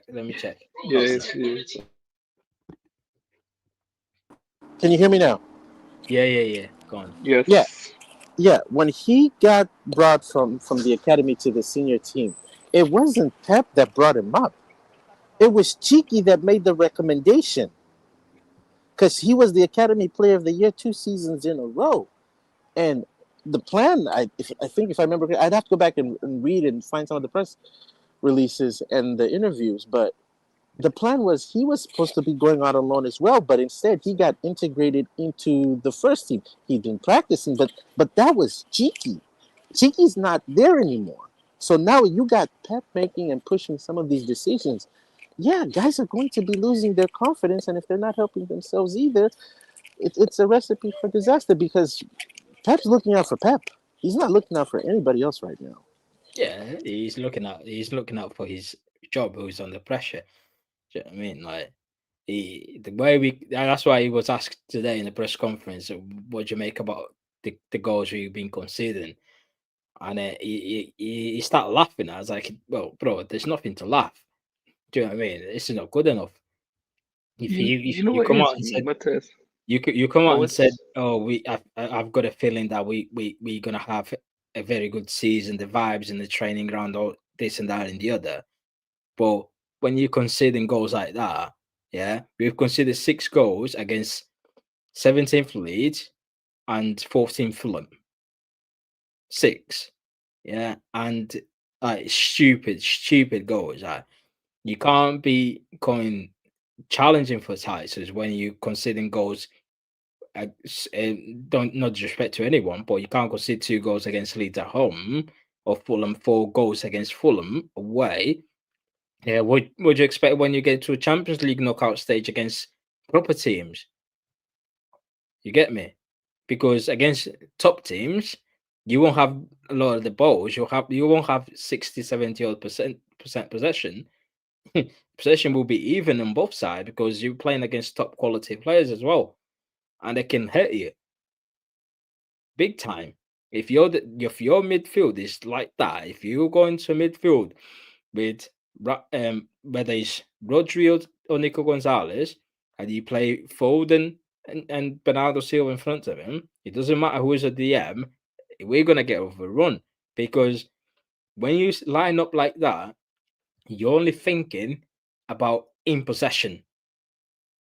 You're not thinking about without the ball, the duels, like the aerial win, like the aerial duels, the ground duels, the tackles. Like, do you know what I mean? The 1v1. You're not thinking about that. You're only thinking about, oh, what are we gonna do with the ball? And that's a suicide. Do you get me? But Mateus, you know what my issue has been for the past two games, the Leeds game and the Fulham game, is where we have a decent first half, but then the second half, I don't. No, I was saying I don't know, for some odd reason, yeah. The first half we will have a decent first half, but then for some reason, yeah, the second half I don't know what it is, but it's just that I don't know if we lack the concentration or lack the ability to hold out. That's what I've realized, and that's been the irritating thing. Is that we'll have a good first 45 minutes, but then the other 45 minutes, I don't know what happens.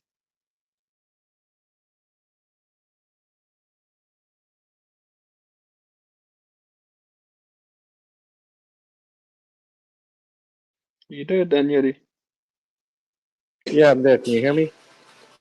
Yeah, I can hear you, but I just think, look, if we are to win against, I think, look, we win against Sunderland, but it's just that this. My worry is just the second half.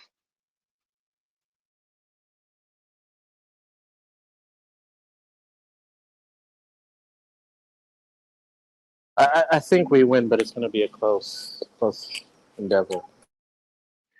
That's what I said. Look, honestly speaking, I don't think I can take it. That's why I said I'll just take a 2-1 win, or even a 2-0, or even a 1-0 win, because I don't think my heart could take another Fulham or another Leeds.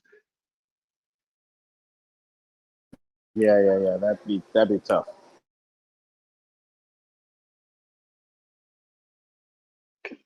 Because look, Sunderland, they have threats, when it comes to set pieces with corners and even the long throws they have. So that's why we just got to be careful and defend them properly.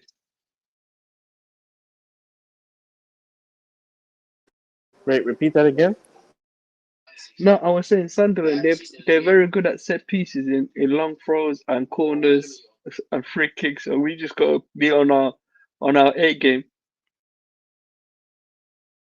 Yeah, and those are two instances that we're not very good at. I don't know. I don't feel that great, but I think they can get a result. I'll know within the first 15 minutes. If they're not able to deal with the physicality, I think we lose.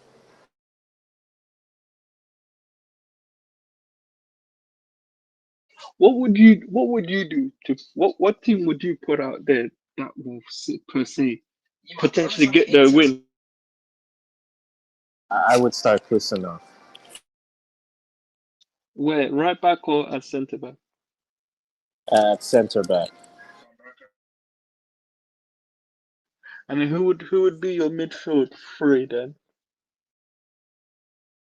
Cherky, Nico, and Bernardo. You would have start Randers. No. This isn't the sort of game for him. And then who's your front three? Holland, Doku, Foden. You wouldn't play Marmoush on the right or per se? He's not gonna play him. If there was a game to be played, it would have been the last one. But the fact that Sunderland's a must-win, and I don't think he's gonna take that risk. Well, to be honest with you, Danny, I genuinely don't see him playing Kusanov. I think he's just gonna go with the same back two of Diaz and Cavadio.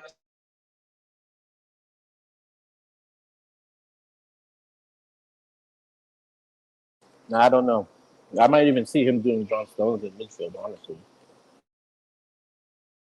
I'm sorry, John Stones has no business being in this lineup. I'm sorry. That's just asking. It's a recipe for disaster. I'm sorry.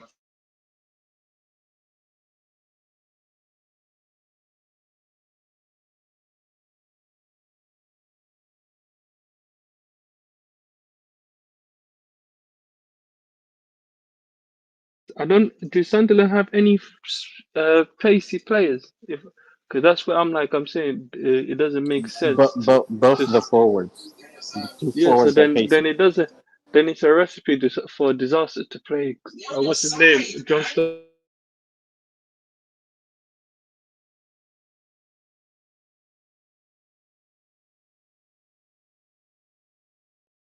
You know, I think it'll be the same back four that we had against Fulham. Nunes at right back, and probably the same thing, Cavadio and Diaz, and then left back will be O'Reilly. And weirdly, I see what's his name, Ryan, the starting. I don't see Turkey starting, but I could be wrong. I think you start Turkey because of the low block, and when they sometimes go 5 at the back. Look, if he does it, it will be great. But just knowing Pep, he'll probably do that. But look, I could be wrong, and Reinders doesn't start. But I just see Reinders somehow getting into this lineup against Sunderland.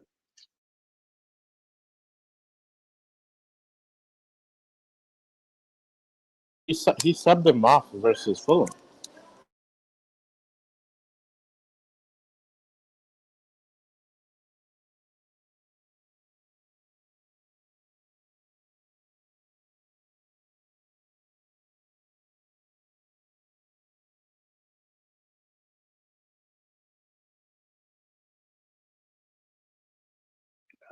Because now I said there could be a chance where we see all my mentions because of I was thinking about the Real Madrid game. That's why, but I don't know. I could be wrong. Haaland could probably still start. Right, I'm back. What are you saying? No, we were just having a chat saying who would start, Turkey or Reinders. Forget Checo or Reinders.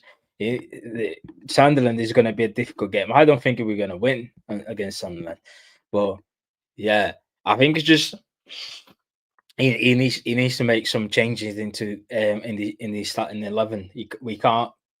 I don't think he can't go with the same starting 11 as he's been doing for the past 2 games. We need pacing at the back. Kusanova needs to come in, and I think after that 5 minutes cameo from Nico O'Reilly in midfield, he needs to play alongside Nico Gonzalez, I'm afraid, and the captain needs to be benched. Attacking wise, I think Cherky will play, and I think it will be pardon me. I think it will be Cherky, Haaland, and Doku. You know he's not benching Bernardo for this type of game. This is the type of game Bernardo's almost penciled in. See, that's the problem. Yeah, because in the press conference today, he called Bernardo grandfather. He said that Bernardo cannot play. When he was compared to when he said, "Oh, do you think Nico O'Reilly needs a rest?" And he said, "Oh no, Nico O'Reilly is young. They recover quick and whatnot. It's not like Bernardo, who's a grandfather. So he knows that Bernardo Silva cannot play 3 games, games every 3 days and play 90 minutes. He can't. Yeah, and we just listen. That's the problem. The problem is the Reinders scored, and I think he done all right against Fulham, but Bernardo still his first choice in midfield. So that's what I've been saying, man. Listen, you can go in January the transfer window and get Anderson. He ain't gonna start. He's not gonna start. Where is Anderson gonna start? Yeah, because if Cherky start producing, yeah, Cherky will be in the team, and he will play him Cherky some sort of left wing inverting, right wing inverting, whatever. Yeah, then you got your Dokus and you got your Haalands and Cherky. Then you've got your Foden in there, who is basically undroppable because the fan base love him. and he's been scoring goals, to be fair for them. And then you've got your DM, either Roger Nico Gonzalez, and then you've got one position left. You've got Reinders, Anderson, the new signing, if that goes through, and you've got his captain. Who do you think he's gonna pick? He's gonna pick his captain. Forget it, man. I know this guy. That's what I'm saying, bro. Don't waste the money in January. Yeah, don't waste, unless there's quite a lot of players that they want to go, and they need to be replaced. Yeah, fair enough. But if they're not going, because John Stones have told us in the Club World Cup that I think that was 3 months ago, John Stones said that he wants to retire Man City. He said that, didn't he? Yes, he did. So he's not gonna go. Because John Stones deep down Stones knows that at any given moment Pep will bring him into the starting 11. He knows. That's why he just wait there. He knows he's not. Pep Johnston knows his manager. He was his second signing. He was his first centre after he signed. He knows him. He knows it. Don't worry. Let them have their fun. He knows it. Any given moment, my guy will put him in. Will put me in that starting 11, and he will play, bro. He will play. And there's nothing we can do, man. Yeah, there's nothing we can do. Listen, we here, we can always moan, but at the end of the day, he does what he wants, and he told us we cannot. He won't play too defensive minded midfielder because he takes the creativity in midfield. But when you dip it, we're not really creating midfield. The ball seems to go wide all the time. The ball just goes wide. There's nothing going through the middle. It doesn't have the KDB anymore. It doesn't have the Gundos anymore. Yeah, Foden is not He's not really creative, is it? He's there to score goals, but he's not creative. Let's face it. Yeah, and Bernardo, well, he's centre half, centre back. Is anything but a midfielder. Have you noticed that Bernardo Silva play every single position, every single defensive position on his own position? He is the only attacking midfielder that spends more time with the centre halves rather than his own striker. People are telling me he's, do you know what I mean? But listen, I think I wouldn't bench Tijani Reinders. I think Tijani played well last game. To be fair, I just benched. I would use Bernardo Silva as more like an impact from the bench. Do you know when you're trying to calm down the game, when you're trying to see out the results, you bring on Bernardo Silva, and he would just do the job that Cherky did on Tuesday. Just calm everything down, win fouls. Do you know what I mean? Like he's fresh. But when you start in him and play him 90 minutes, you will get the best out of him for 45 minutes max. After that, he just lost on the football pitch.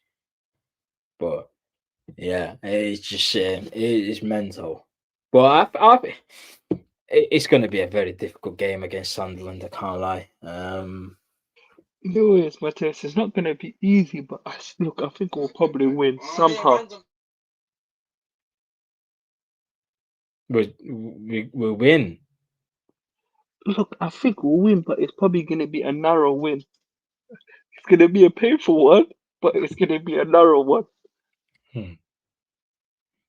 Nah, if he goes with the same lineup and the same unchanged lineup, then it's going to be a long day for us. He needs to make some changes. And that's what I said, Matthias. I wouldn't be shocked if you see Bernardo and Reinders playing next to Nico G.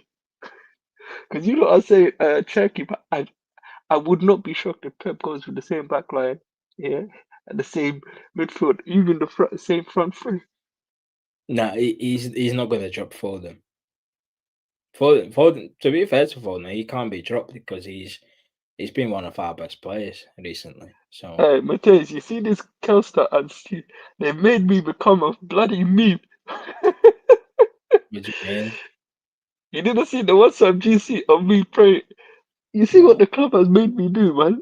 Like, I made the what was it? Watch along become a prayer along because this team have made me suffer. What do you mean? No, Oh so yeah, that big yeah, play. that leads game, that Fulham game. Sorry, I was genuinely praying on the live stream because I didn't know if we were gonna cross the line or not. So I just said, let me just pray and see if it comes true or not. Yeah. No. And Kel, so it be. If I get caught again, I get caught again. I could care less. No. Right. Let me have a look. What I didn't watch the I actually haven't watched the press conference there. I was meant to watch this evening. Because I don't really like reading the quotes from the City Extra. I like You actually didn't miss that much. You basically just pretty much the same. Rodri is not gonna be out for these. Just said that Rodri is just doing better. All of that. Rodri's not coming back until New Year's. Forget about Rodri, bro. For me personally, I don't see Rodri coming back until February or March. In my personal opinion, Rodri's not coming back until the New Year's. Forget about Rodri. You just need to put your faith on Nico Gonzalez for this season, man. Put your faith on Nico Gonzalez. Let me just have a quick look on next. So let me share. Actually, I'm gonna. As I. Alright, let me share. How the fuck do I share on this? Right. New layout, orange, share screen. Oh yeah, is that one here? Right. Let me just have a quick look at what Pep Guardiola has said. Right, Pep Guardiola on his candidates to win the World Cup. I would like England to be there. We will be there. We will be there. I don't want to pretend to be nice, but I've been here many years, and being part of this country, I would love Thomas Tuchel, not Thomas Frank, and the people to make the last steps and do it. So you're not gonna cheering for your country, yeah? One of the best managers in the world, Enzo Maresca. Come on, see, Pep like glazing these managers all the time. The job he's done at Chelsea is not credit enough. Working at the World Cup Conference League qualification for the Conference League and the qualification for the Champions League is so tough. Young team and how they develop all the players, and going to Ellen Road and look what happened. It's really, really difficult. Well, we played Leeds at home, mate, and we struggled. So yeah. Pep Guardiola Man City running a lot. It's not good. We need to run, Pep. We need to fucking run, man. What do you mean it's no good? When you play better, you run less. We have to run a lot, but they have good spirit. And that's a good point, because what happened last season? You could run, but we didn't run. But the level was not good all the time. Yeah. You're running a lot because you're not putting the right profiles in midfield, mate. Your midfield is weak and lack physicality. That's why you run a lot. On 4-5 against Fulham, I was at home on the sofa watching. I could not change the channel. I'm pretty sure the broadcasters are happy, but they have consideration for Maxi and myself. Give me a bottle of wine. I'm not joking. Pep, it wasn't a good game to watch for Man City fans. I can tell you that. Rodri, he's getting better. So basically, is what he's been saying for the last 2 weeks. He's getting better. If you're not happy with my answer, he's getting better. I don't know how long he will be out, but he's at the stage that in a few years he'll be ready. Rodri's done, man. There you go. Nick O'Reilly needs a rest or rotation. He's young. He is not. He's young. He's not Bernardo. Maybe on another player. They are red grandfathers. He's young. He recovers well. We'll see. Yeah, well, you've bought a left back, mate, and you play midfield as a left back. Maybe you need to use your left back, innit? Jesus. On Ryan Aït-Nouri, lack of opportunities. He played at the World Cup and was really good. He played the first game against Wolves and the second against Spurs, and after injured. And after came Nico, who's been performing well. This is only the reason, no more than that. Bro, Nico Gonzalez not left back, mate.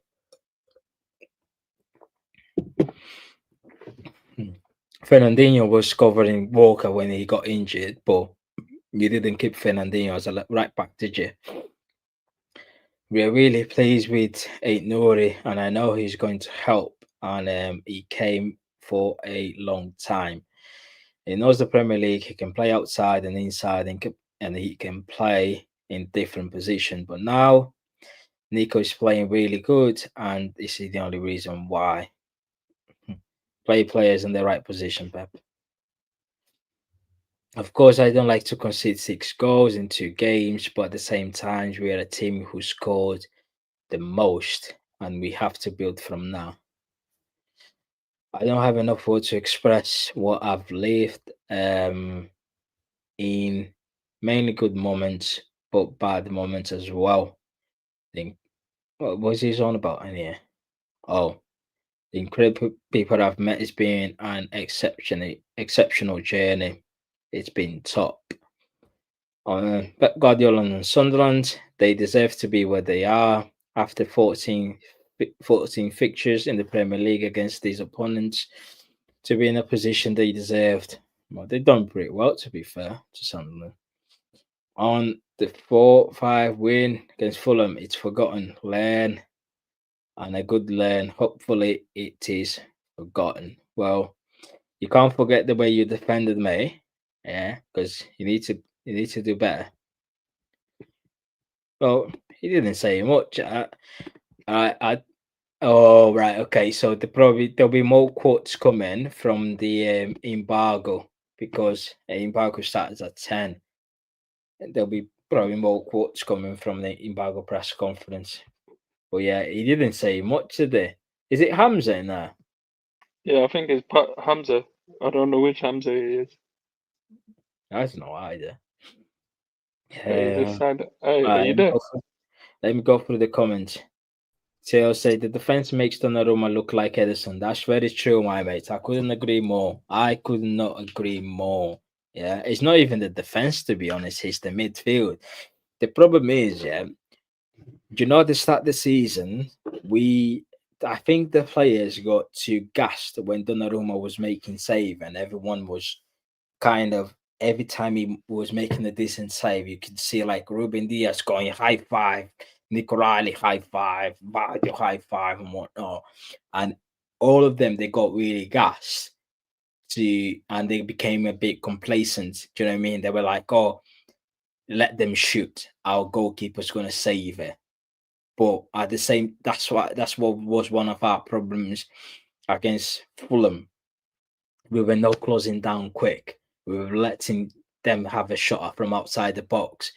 There was like no urgency to go out there and close the players down. I've seen even Foden or Obi, he scored a couple of goals, but defensively he was really, really poor. Do you know what I mean? Like, and I was like, bro, come on, man. Like Bernardo Silva defensively, he was poor.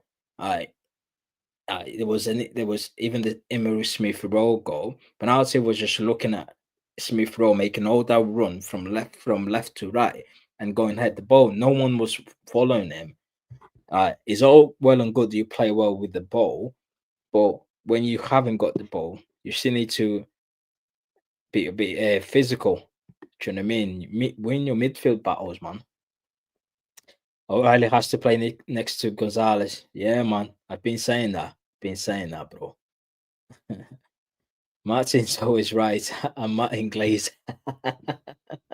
No, because Matthias, you know what's funny? I made a point, last time I said, O'Reilly will do a better job in that midfield next to, Nico G than what Bernardo would do. Yeah. I think Bernardo should just be used as a squad player. Bring him on to calm the game down. Don't start him. End off. Do you know what I mean? Prophet is here. My guy. I'll bring you on, Prophet. Wait 1 minute. Let me just go through the comments, bro. I'll bring you on, man. Yeah, big up Carl Clone there. Yes, bro. You good, yeah? Happy Friday, man. Happy Friday. Rodri's done. Say Blue Manchester. It's KDB storyline again. Well, to be fair to KDB, when he got injured, he came back. We knew KDB timescale. We knew when he got injured against Burnley, first game of the season, he went for he got an operation, and we knew like he's gonna be out for half of the season.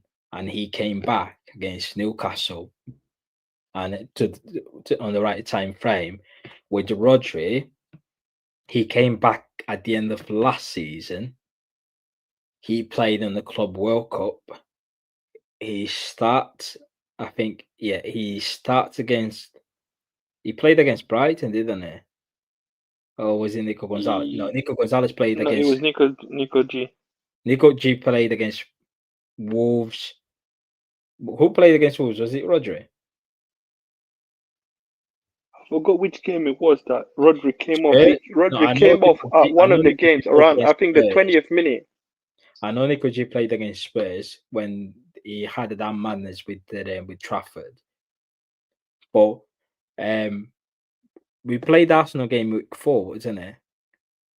Because Arsenal, Rodri started against Arsenal and he got injured in that game.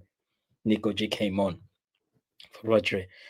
But the problem with Rodri is like Rodri went off injury. We were told 4 to 6 weeks. And we were like, oh, he's coming back after Bournemouth. Bournemouth was a while ago, bro. Bournemouth was ages ago. We had international break after Bournemouth. Do you know what I mean? We even played Liverpool, then we went into international break. We had 2 weeks off, and he's still not coming back. We don't know. And if it, like KDB is different. With KDB, we actually knew when he was coming back. And then when he came back, it was just without KDB, we wouldn't have. I don't think we would have made Champions League last season. Because if you think about the game against Palace, we were 2-0 down, and he just won the game for us. Do you know what I mean? They might as well go for Edison in January and Anderson next summer. Which Edison? Is it the guy from Atalanta? Yeah, Atalanta, because apparently, I don't know how true it is, Matthias. I don't know, it might not be true, but there was rumors saying that he could be available for around, say, 30 to 50 million. I don't know how true it is. Yeah.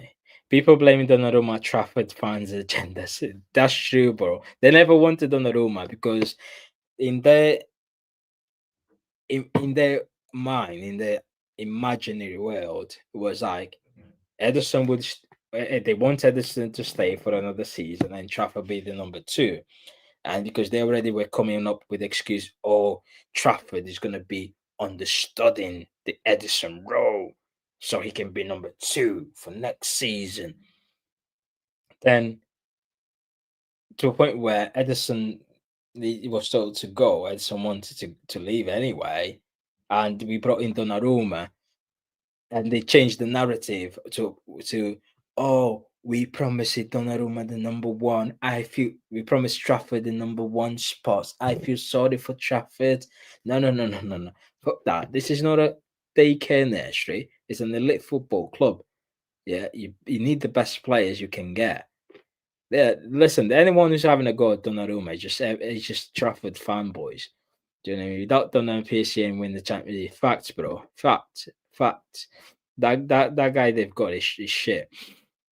Great after the FC always blame Donnarumma for incompetent brother.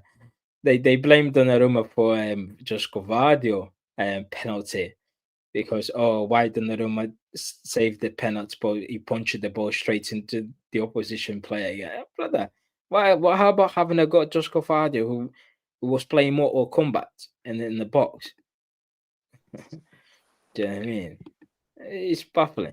Yo, Prophet, what you saying, my G? But you know, I'm back. Is it Hamza? Yeah. Yeah. Hamza, I need to bring Prophet. Yeah, go on. I'll bring Prophet. Yeah. Thing is, the thing is, I said some of our players might be okay or good, but we're swinging at Where is everyone. Conway? Wait, Hamza, where is Conway? Conway is glazing the 5-4 win to Fulham. Shamelessness. He was glazing. I want to see him. Some people, I've had, let me tell you the excuses. 10 excuses I've had the Fulham game. One, basically, excuse number one is the fact that we were a bit tired. We played a game on Saturday and then playing now, and the players were a bit tired and jaded. That's excuse number one. Number two, coaching between Pep Linders and Pep Guardiola. No one knows. They're just arguing and no one's listening to each other. That's excuse number two. Number three, I've had that we need time, that we need to back the players and just continue backing them. Because we beat 5-4, we won 5-4.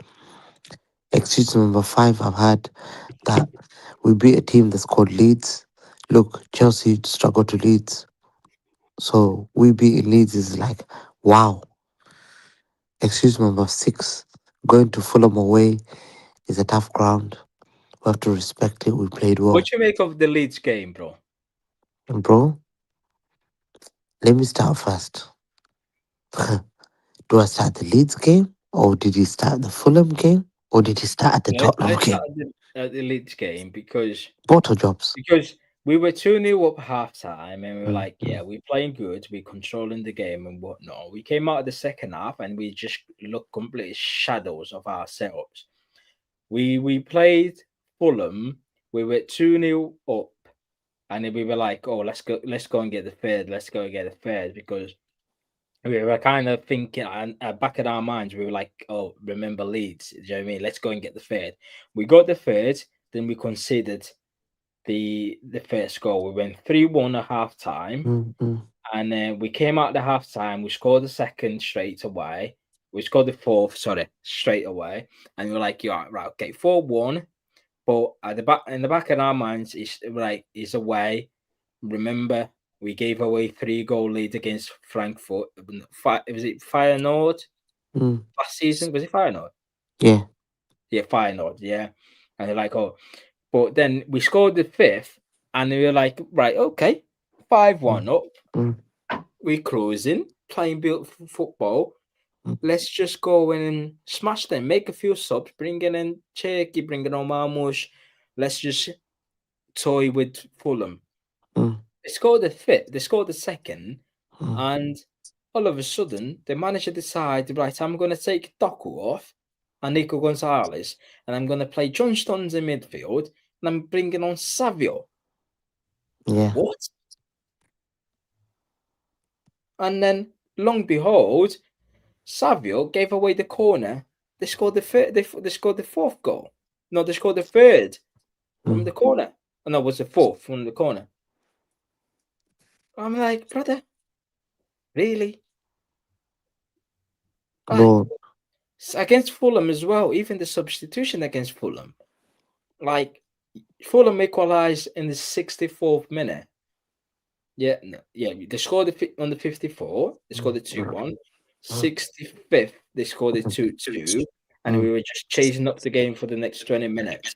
And we were like, bring on Marmoush because we need to go out there and win this game. He's not bringing on Marmoush. He's sitting there. He's bringing on Savio. He's bringing on Reinders. He's bringing on Czech. He literally bringing every single player out of the sun. And your second top goal scorer last season is sat on the bench. Why? But talk me about Fulham, bro. Talk me Fulham. I think that's the Leeds game. Basically, yeah, the Leeds. Sorry, go on the Leeds is like dramatic Phil Foden rescued Pep Guardiola all over the news. Yeah. And even one of the news I remember said Phil Foden stoppage time winner spares Man City and Pep Guardiola's blushes over struggling Leeds. Yeah. We were 2 goals ahead. Yeah. Coming to that game, we've lost to Newcastle and Bayer Leverkusen in the past week. Yeah? So remember the foundation. Back to back losses. So this is not a one-off. Yeah? We had come back from back-to-back loss from Newcastle and Bayer Leverkusen. Remember, I don't even need to bring the 4 losses they had previous to this. So I've seen this team bottle a lead to a team that had 11 men out, Monaco, and bottled the lead and drew the game, which we had a head loss. You know, Which to game? me, the one Monaco. Do you remember Monaco? Monaco had 10 men out. Yeah, we won Monaco. We won 2-0, but they were playing. No, we didn't. We drew 2-2. We bottled. No. Sorry, I was going about Villarreal. Napoli. Yeah, we Villarreal. drew 2-2. We drew 2-2. And we beat Napoli. We But beat we were Napoli. 2-0 up against Monaco. Yeah, 2-0 up against Monaco, was it? Yeah. We were. Oh my God. We drew Oh 2-2. my God. Listen, this group of They scored players. a header, then we gave away the penalty, pretty much like Leeds. So basically, but without the no one should glaze this team. They're a bunch of bottle jobs. They're bottle jobs. This team is full of bottle jobs, players who don't have winning mentality. They can't handle the pressure. They capitulate under pressure. And the excuse I've had is so many reasons.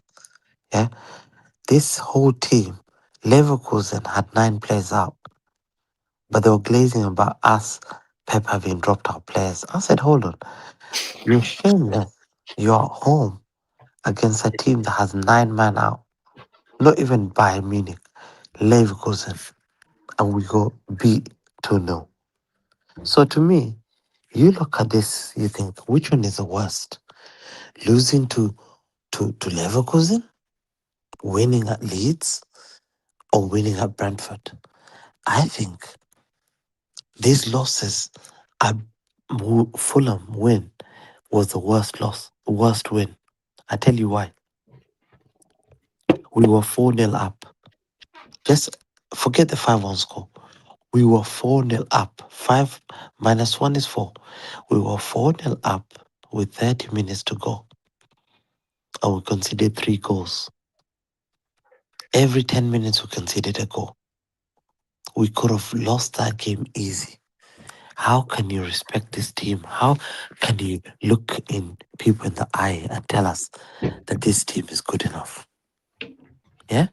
This team don't have winning mentality. Is the manager been good enough, Hamza? Manager is he has to take the blame, tactically, arrogance, and he's the one that got these players in. So, and I said it, and remember when he used to bring players. What about the way he's setting up his midfield? He's setting the midfield wrong. He's bringing the wrong players at the wrong time. He's refusing to play certain players who are supposed to be our elite players, like Omar Marmoush, supposed to be one of the elite players of Man City. He doesn't even get a game. But Savio, who's one of the worst, gets given constant game time. It shows you how bad we are. You know, the manager is panicking. Manager has favorism. Yeah. This is the same thing that when we're buying all these players and I was questioning them, these players, people are telling me, do you know more than Pep? But Pep bought these players. When I questioned Savio, when I questioned these other players, Matthias Nunes was giving the ball against Leeds. Like literally up and go. People are saying, wow, how dare you question Pep Guardiola? Now more people are questioning Pep. We're going to a Sunderland game, having lacked confidence, scared. Sunderland can be 4-0 down and still believe they can beat Man City. Man City have lost the wow factor. Eh? And how many people are glazing this team? If you're glazing this team, you're either lying to yourself or you're lying to the people. So, Hamza, let me ask you a question. Yeah, you've said, 1 minute. You've said, these players are not good enough. Yet, you're also contradicting your own statement when you're saying Pep is making the wrong decisions. Right? When you say Savio is not good enough, who is playing Savio and who is bringing on Savio? You have a player like Cheke Marmoush on the bench. The manager has to take the biggest blame. Because let's say, for example, we were 5-2. We were 5-2 up against Fulham. Yeah. And the game was lost when the game is nearly lost when he made the double substitution.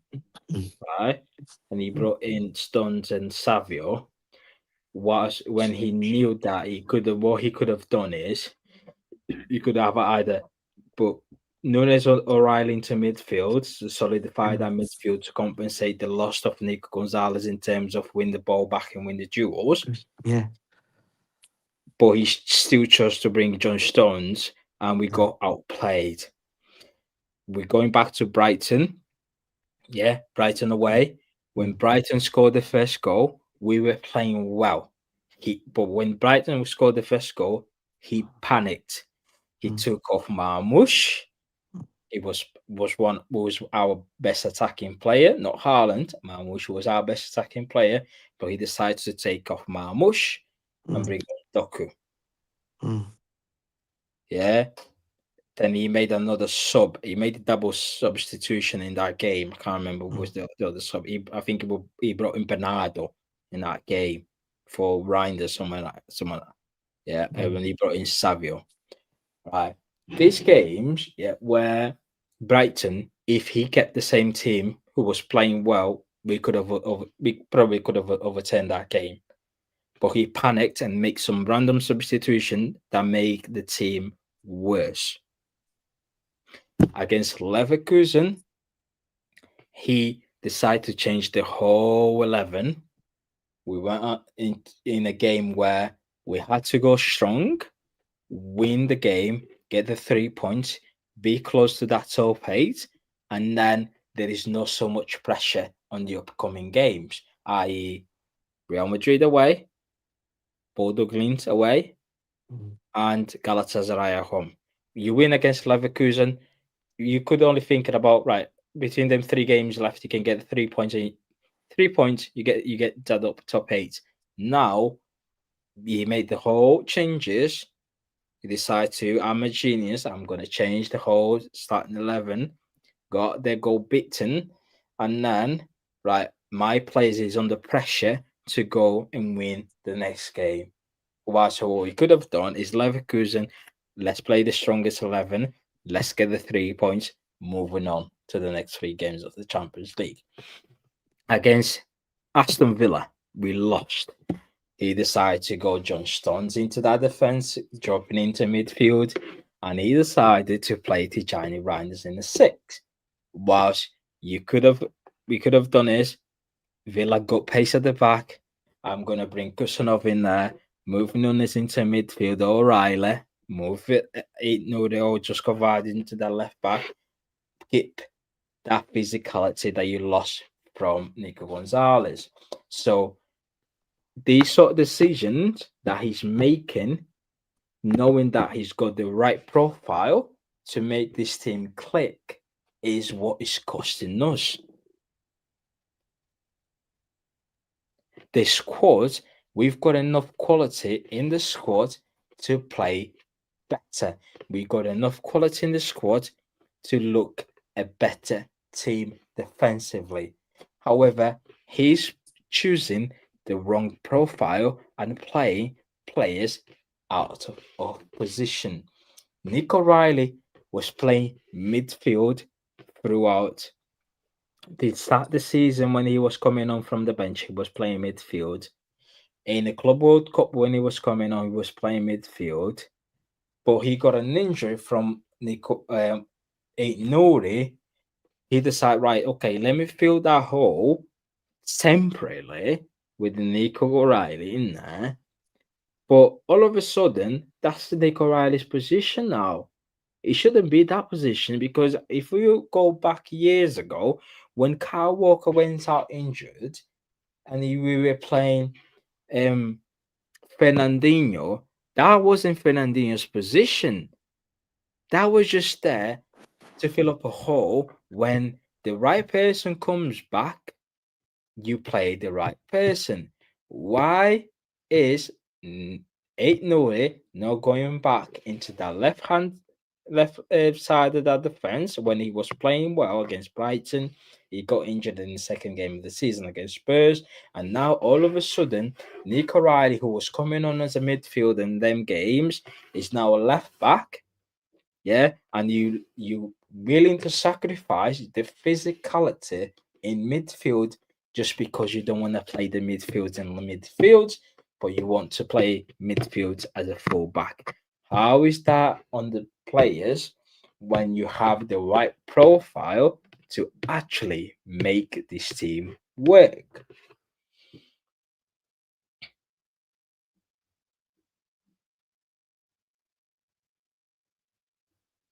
Hamza. I think he cut out. I don't know. Prophet. He has no answer, and I'm not surprised. Irie, everybody. Here's the thing, and let me just answer these questions real quick. No, I've got the answer. I've got the answer. All right, you hold on to the answer. Here's what I'm going to say real quick, right? We have been with Pep Guardiola. Pep Guardiola has been here for a number of years. So these are the answers that we know. Wait there. Pablo, if you want to come on, yeah, drop me a message on X and I'll send you the link, bro. Go on, Prophet. Sorry. Yeah. No, Matthias, He is not going to the link to him on the WhatsApp GC. Pep is not going to put Nunes or O'Reilly in midfield unless it's DEFCON 5. Because in his head, he still has a tippy-tappy sideways business. He's not really interested in physicality. Because that's why I'm wondering, why are we killing ourselves over Elliot Anderson? And he's basically just an English version of Nunes. And we already have Nunes at the club. So us wishing for him to go into his box of tricks and come up with something that is not going to happen. Maybe pre-treble, he may have tried something like that, but post-treble, that is not Pep. So we can forget about that. Yeah? Square pegs in round holes. O'Reilly at left back. These aren't just solutions that are, not even solutions, these are just temporary things. We lauded Delph for it. It looked good, and then by the following season, had to ship Delph out because it stopped working. I wonder why. Delph isn't a left back. Shocking. Zinchenko went there, another midfielder. Looked good for maybe a season and a half. Cost us in the Champions League final. No surprises there. He is not a left back. Yeah? It took years for us to get a left back. We get Cancelo in, shipped him off, whatever. We got a left back this summer. Got injured, all right. O'Reilly or Gavardia fills the gap. I understand. As you said, the man is no fit. But guess what? In order to put O'Reilly in midfield, either his son Bernardo or Reinders has to go to the bench. He doesn't want that. We know this. So why are we looking for Pep to try something? He's not going to. We can play 3-5-2. We have the personnel to go 3-5-2 as an option. Marmoush and Haaland up front, and we have 2 wing backs. Nori, and we can use Nunes. Yeah? We can try something. Nothing is wrong with that. I've been from last season until now. Every second half, it doesn't matter how the team looks. Once a team increases their intensity off the ball and start to press high up the pitch, we crumble. You know why? The team gets confused. Since they are pressing high, should I just go for these and just kill them off and done? Or, you know what? I don't want to lose the ball, so let me try. And then we're caught in 2 minds, and then we keep dropping deeper and deeper and deeper. We have many games. We start with Feyenoord. We're leading 2-0. Yeah? We saw it. What's the other team we saw it with? We saw it with Real Madrid. We saw it with Leeds. We saw it with Brighton twice in 2 seasons. As soon as that PSG was one of those, we were leading 2-0 and PSG just brought on 3 subs and increased intensity. And not only increase intensity, he goes ahead and makes subs that are counterproductive to what we need. Everybody gets confused. So we have spent over 300 million British pounds since January, and we still have the same issues. Anytime a team grows a pair of balls and decides, guess what? We're going to come at you, we get flaky. We have sent a signal to the rest of the league that is going to make the rest of the season difficult. And what is that signal we have sent? If you come at us, whether home or away, doesn't make any difference. If you come at us, whether home or away, doesn't matter how much we're leading by. Once you score the first one and there is enough, you have 15 or 20 minutes, we're likely to crumble.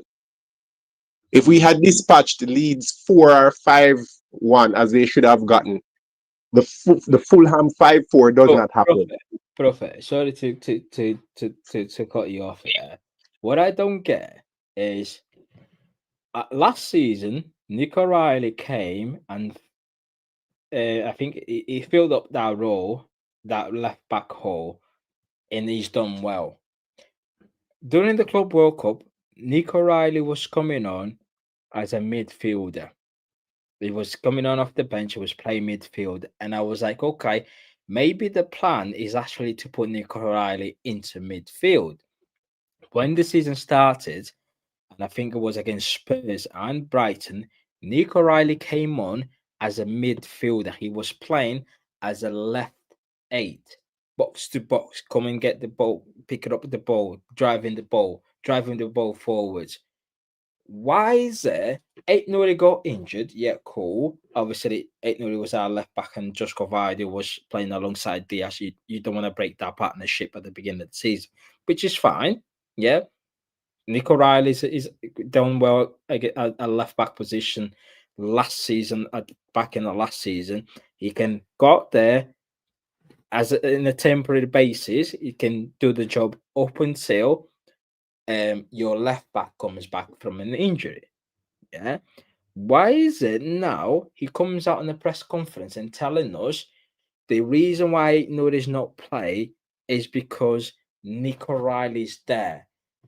Nico Riley's not a left back to begin with, and you start to use him as a midfielder. Why are you reversing back to play him as a left back when you're lacking physicality in midfield? It is the manager's mind is muddled, and we know this from the games that we are seeing. Last season, when Gundogan's legs fell off, right? We went to Spurs in the Carabao Cup last season. We claimed that we were not interested in the match. However, I feel it a strong side. Bernardo Silva, Gundogan, the works. Spurs ran all over us in the first half. We should have been on the hold on. We should have been on the 5-0. Just listen. Been on the 5-0. In the second half, started the same way. He made 2 subs. He brought on Jacob Wright. Yeah. Jacob Wright is a defensive midfielder. Makes sense. Brought on Jacob Wright. brought on Kovacic. Can't remember. Mateo Kovacic. Brought on Kovacic. Because the game turned on its head. Why? We had a DM that had legs, and we had Kovacic getting the ball, breaking the lines and driving through. Yeah. Perfect. Yeah. I'm saying, okay, Pep has found the formula. Even if we start off well in the first half and we start to get shaky in the second half, we're not looking for Jacob Wright to tear up any trees or anything, but just to keep it simple, and he provides legs, physical. We did not see Jacob Wright or O'Reilly. We never seen Jacob Wright again. He got sold, and we saw O'Reilly at the back end of the season. Remember, the manager found something that works. But the mindset is, I am trusting these players based off 2 or 3 seasons ago, not what he is seeing now. And everybody was trying to gaslight us last season. Oh, it's based on what Pep is seeing on the training ground. And say, well, Gundogan must be one hell of a player on the training ground, because it is not. Between him and Bernardo, it is not translating in the match. We come back this season. We have 2 players that are physical. That's a profile that we need. We don't need them to be fancy. We don't need them to be cute. We need them to go and bruise with the Joe Lintons and the Andersons and those other physical midfields. We have the players to do it. Try it. If it doesn't work, it cannot be said that I did not try it. I tried it and it still did not work. We put our hands up. All right, we need to dip into the market because these are not good. How do we know that they're not good? We tried it. Do you know what I found it funny is, Prophet? Yeah. Do you know with Gusanov, we had Martin on, in here, and big up Martin, and he said, right now, Stones and Nake are ahead of Kusanov. And I heard it yesterday. And I heard it yesterday. It doesn't make any sense whatsoever. Yeah, that don't make sense. Because That don't make sense. Kusanov, when Kusanov was at this team, when Kusanov was starting when Kusanov was on the pitch playing for this team this season, we have not conceded a goal. He's been brilliant defensively, Mateus. He's been And brilliant. it was like his pace, his recovery pace was. Remember against Arsenal, Trossard was running 1v1. Do you remember against Real Madrid? Got him. Even against Real Madrid. Against Vinny Jr. Brother, why is it now? Yeah, Kusanov cannot get into this team. The fan base is a hypocrite, because here's the thing now. Why is John Stones coming on in that pitch before Kusanov? Why is Nathan Nake in 2025, Nathan Nake and John Stones ahead of one of our best defenders when he was at that pitch this season? We did not look like conceding. Our fan base are full of hypocrites, because before, when he got injured, everybody was praying, I hope he's not injured for long because we need him. Yeah? Now he's back. We look shaky. And then the excuse is going to be what I've heard, even on this stream previously. He's 2 foot tackling people in training. He's too aggressive. Aren't teams being aggressive and physical with us? So why would we want to? Oh, yellow cards. And that is a problem with the team. So we don't want to get any yellow cards. We don't want to tackle because it's our Bernardo and Foden stand up. Oh, it's a low percentage shot. It found its way into the back of the net. I have a better option. How about I go out to the player and block the shot? There's no defensive bone in those players' body, and we have a person where he can put Kusanov as centre back. People were praising Fulham's goal from outside the box, and I'm like, yeah, they were shooting from outside the box because no one was there to close them down. Everyone was just standing there. Everyone was just standing there, literally. Pablo, let me bring Pablo. Yeah, big up Pablo for tuning in. Big up Mateus, man. Big up you Pablo. good, yeah? All good, bro. How are you? Yeah. What do you make of this team, man? Bro, you know what it is, yeah? I think, like, for me, it's the defense. Like, the defense, bro. The defense is awful. Bro, is it the defense or the midfield? I think it's the defense. The manager. It's the manager. No. I agree with that as well. It is a bit of the manager, but it's also the players. Yeah. I agree. I think because sometimes when we're like, for example, against Fulham, 5-1 up, these lot want to sit back. I think we should just kept on killing the game. We should have kept going for the goals. Keep Yeah, the but what do you momentum mean going. by killing the game? Because 2-0 up is not safe. 3-0 up is not safe. 5-1, 4 goals different. It's not even safe anymore. Is killing up games being leading the scoreline by 8 goals? No, Matthias, here's the thing. Quickly, here's the thing. Go on. A team that is 5-1 down and decides that they're going to high press Exactly. shows you that they do not have any respect. So what you do, you teach them respect. Fulham asked us for a 9 or a 8-1 or a 8-2 drubbing. That's what they asked us for. And what did we do? The coach got arrogant, put on Stones and Friends, and we got overrun. And we sent a signal to the rest of the Premier League that we are soft. And every single team, whether they are 2, 3, or 4 down, they're just hoping, let us score 1 and get at these. We should have given Fulham 8 or 9 and sent fear to the rest of the league. Instead, we send the opposite message. Oh, just get at us. 5-0 We down. sat back and tried to control the game. It's crazy.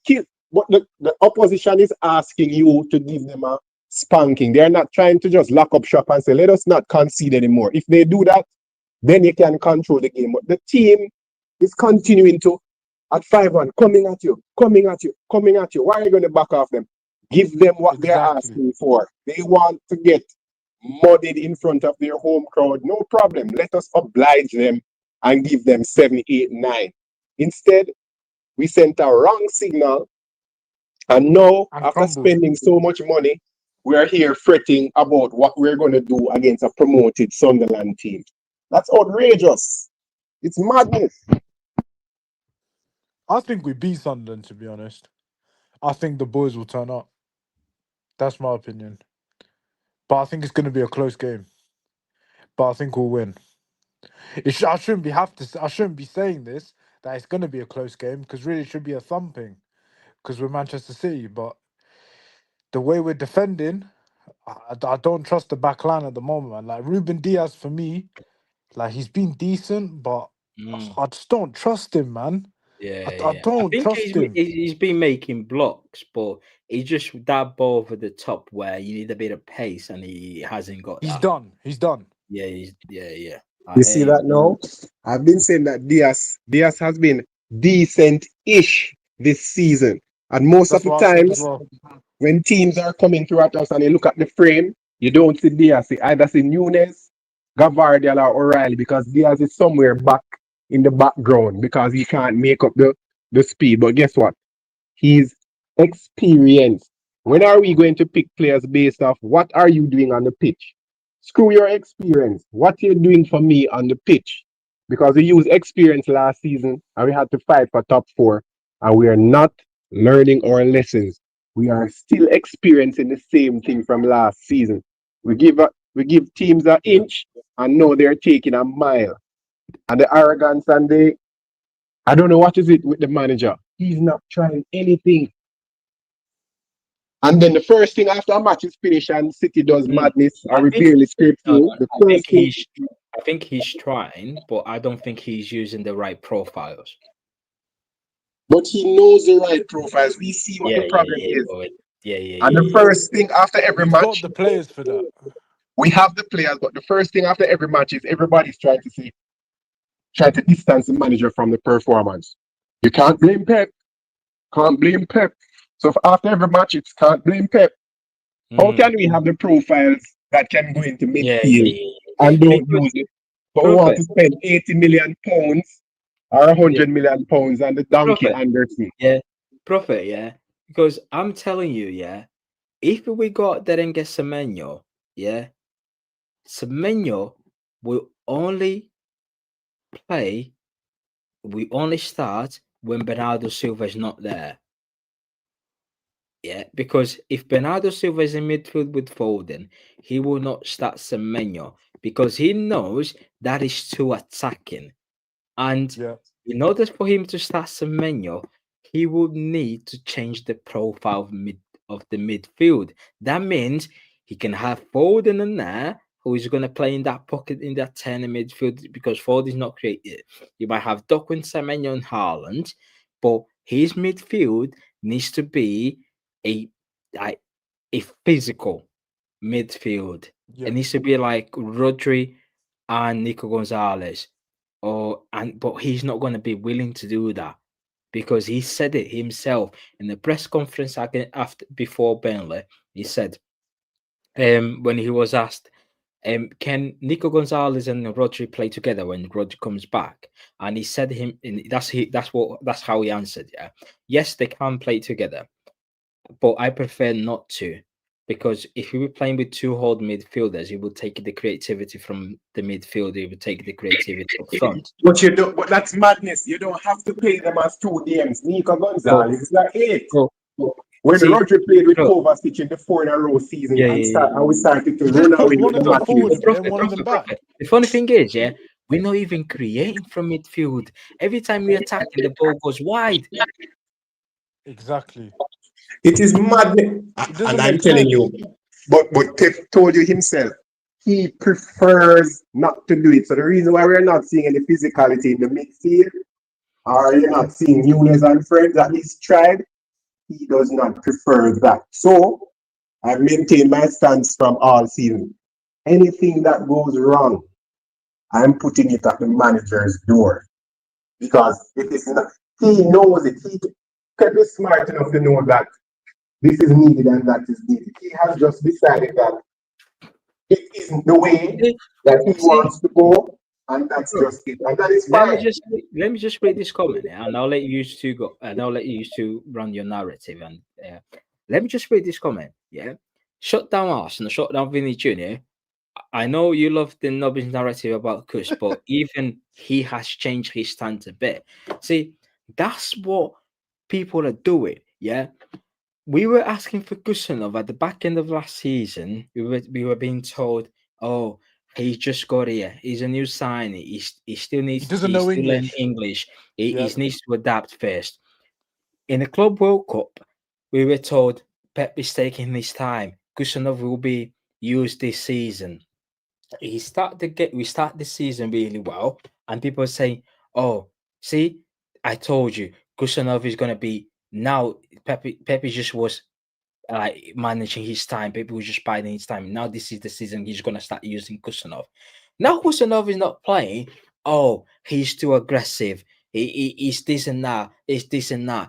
They keep making excuses as we go along to justify why this manager is not playing him. When he was playing, oh, see now, I told you, Pep is managing his time. Now he's gonna be using him a lot more. He's biding his time. He's just coaching Kusanov. Now Pep is not using. Oh, he's too aggressive. He gets yellow card. He slides into tackle. Hold on a minute. 3 months ago, you were just saying this is why Pep he was biding his time last season. The fan base does not know whether they're going or coming. See, it's excuses after excuses. Time they go was fashionable on social media. Yeah. Facts. It's true. They follow Are the they trend. not watching? If they see a big account saying Kusanov is too aggressive, then that big account go like 2.k likes. Oh my god, this is the narrative now. We're gonna share it. Yeah, we're gonna go for that now. You know what I mean? Yeah. But I am confused. If when Kusanov was playing, you were not conceding any goals. Why were we not hearing that he was too aggressive then? There's no common sense in the fan base. He was great. I hope he's back after the international break because he adds pace and steel to the back line. Know that Nunes is playing half decent. Got a yellow card against Arsenal in the first half, and he carried on play as normal. He was defending. He was on it. You only came off that pitch because he got injured. Why is now a yellow card all of a sudden a problem for him not to start? We had Fernandinho, for fuck's sake. He was getting yellow cards left, right, and centre. Fernandinho. Even though he's a midfielder, he was going left, right, centre, crunching everyone. Like, come on, it shouldn't be a problem. Like, we need aggression at the back. Like we need someone to put their body on the line who can do that. Like I've seen Guardiola do it. I've seen Ruben Diaz do it here and there, but Ruben Diaz is not doing it enough, and he's too slow. Remember when we had Fernandinho and we were like, okay, Fernandinho, this game he needs to get a yellow card so he can get suspended. So he can get suspended against Burnley, and he comes back the next game. We used to do that with Fernandinho. Remember that? Yeah. Fernandinho was a G, man. Why all of a sudden when it comes to Kusanov, a yellow card is a problem? No idea, man. No idea. What's going on with this fan base, bro? They like, you know what it is? I think a lot of people in this fan base, they want that quick football and they want delicate players. They don't want any aggressive players. That's exactly what they want. And I don't know why. Like, Bro, we need you look the at Premier League's Arsenal, aggressive. Bro, look at Arsenal. Gabriel's not a delicate player. He's aggressive. Saliba's on it. Yeah, Saliba's more like a ball playing, but Gabriel, like, he's a shit houser. But Saliba's got it in him as well, to be honest. Yeah, but we need Kusanov in there, bro. Yeah, we do. 100%. You know what I mean? I've said this. I was screaming this for a long time. Come on, man. John Stones coming on. Really? Stones, 2025. Stones is finished now, man. Brother, Ake was trying to defend the header against Leverkusen. That was horrible, man. That was horrible. That was proper horrible, man. And people, like, we can even play Kusanov at, like, is ahead of Kusanov in this team, really? And you who said that? It because it's Pep. But who said that? Pep. Everyone. Martin came on this show, said Ake is out ahead of Kusanov because Martin said John Stone is and Ake is ahead of Kusanov, and I'm like, brother, Kusanov was out. Awful. How can they be ahead of Kusanov this season? No, but what I don't understand is Mateus, yeah, and you guys, like, Kusanov has only made one mistake for us, and that was against Chelsea. I remember the mistake last season. This season was against Fulham. Oh, no, not Fulham. Swansea. And Swansea, sorry. This season was against Swansea. One mistake. Yeah, but that was him coming back from an injury. Exactly, and that's fine. But the thing is, the fan base have overreacted and thought, you know what, the guy's got a mistake in him, he's too small. I heard people saying he's too small, that he takes too long on the ball, and all this stuff. It's just stupid. It's absolutely stupid. Like, he is one of our best defenders. We should be using him. They're lying. Kusanov passes quickly. He doesn't hold on to the ball like Diaz. That's a lie. He's good on the ball. Kusanov is very good on the ball. I don't know where this narrative that he's not good on the ball coming from. Exactly. That's what I'm saying. His passing is always on point. He plays the ball forward. Yep. And therein lies the problem. Bro, he's passing in between the lines, yeah? He's passing in between the pressing line. And that is the problem. He can play two positions. He can play centre-back and he can play right-back. He's shown it against Real Madrid. Why is the fan base coming with this narrative that Kusanov is not a good defender? It's because Josko is good looking. He's got a nice beard, nice hair. He's tall, physical. The girls love him. The gay fan base likes him. Or what is it? Is Ruben Diaz banging Maya Jama? Like, and Kusanov is just like an old school defender. You don't like it. He needs to be playing out the back. It needs to be fancy. What is it? I don't get it. Mateus, one sec. I'll tell you what's going on. The problem is we're becoming the center of attraction for the English media. Yeah. Whenever any scandal happens in our club, the journals just type it. Yeah. Yep. Agreed. And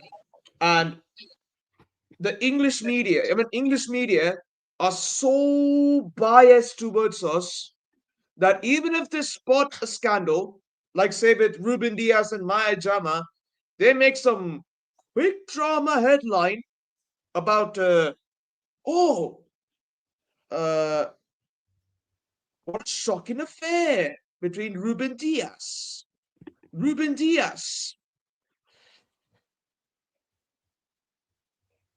I don't know, Mateus.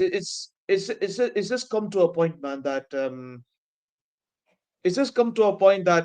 look, I am no offense towards any community, but I think the gay community is somewhat ruining a fan base.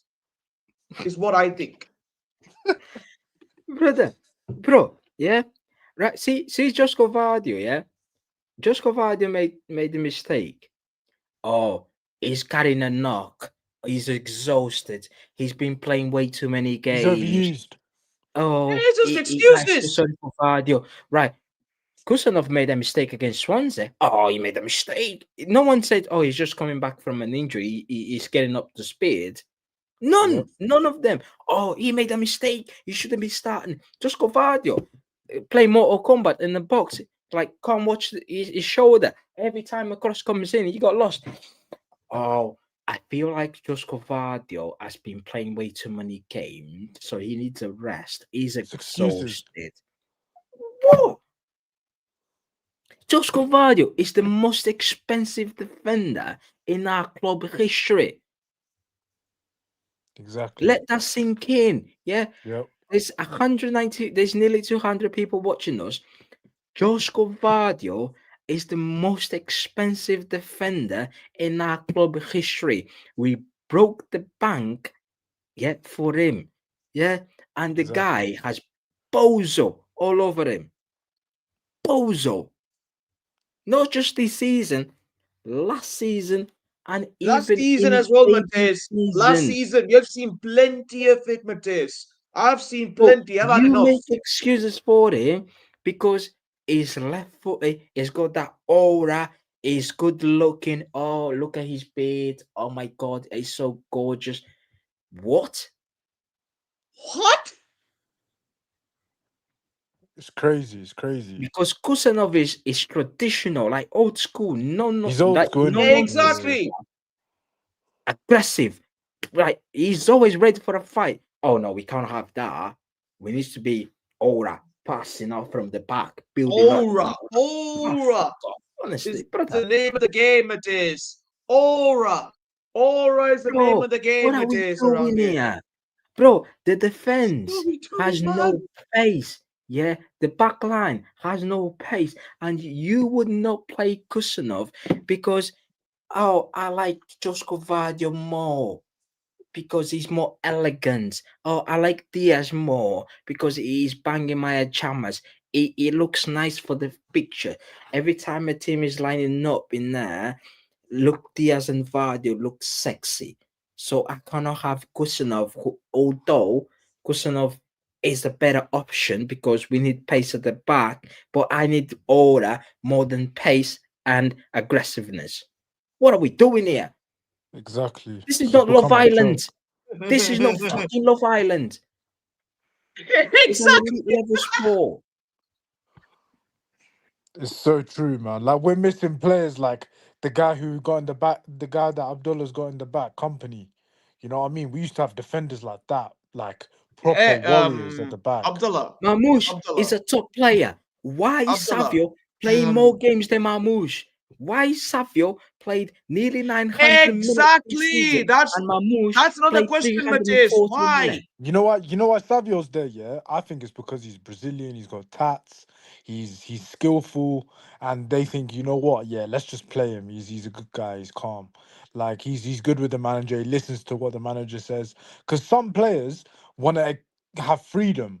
Like, for example, Doku, he's got freedom. Against Liverpool, we saw it. Against Konate, he completely ripped him and scored. That's the freedom. But some wingers, like Savio, when he takes someone on, his physicality is very low, so it's a disadvantage. But I feel like he's been instructed by Pep not to take too many players on. I honestly feel like that because No. Savio, he would do exactly what Pep asked him to do. There are players that see Kevin De Bruyne.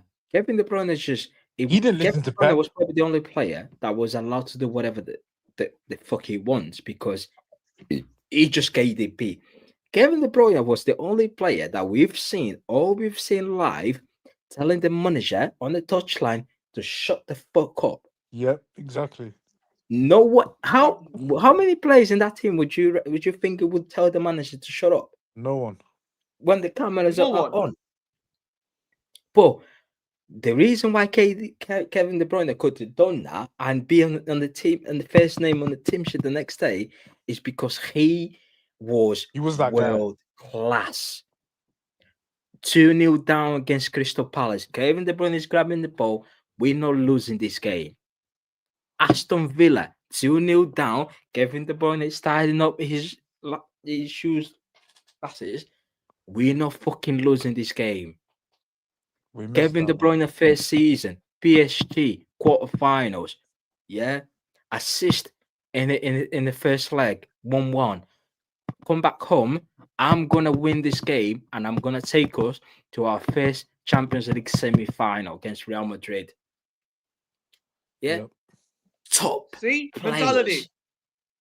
Yeah, Mentality, they can Matthias. do. Mentality. Yeah, they That's don't need what to we lack. listen to the We lack manager. They leadership. do whatever they want on the pitch because you know what? Even the manager's scared of him. The manager said, "I cannot bench this guy. He's gonna win me the game." Treble season. We're going at the Bernabeu. We forget about Bernabeu. We're going to Bayern Munich away. KDB, Haaland up front, causing riot. Yep. Riot to the defense. Yep, exactly. We're going at the Bernabeu. Yeah, semi-final. First leg away. We're losing 1-0. Vini, great goal. KDB outside the box. Bang. Bang. We're not coming out of this stadium with a defeat. Remember the first time we went to them?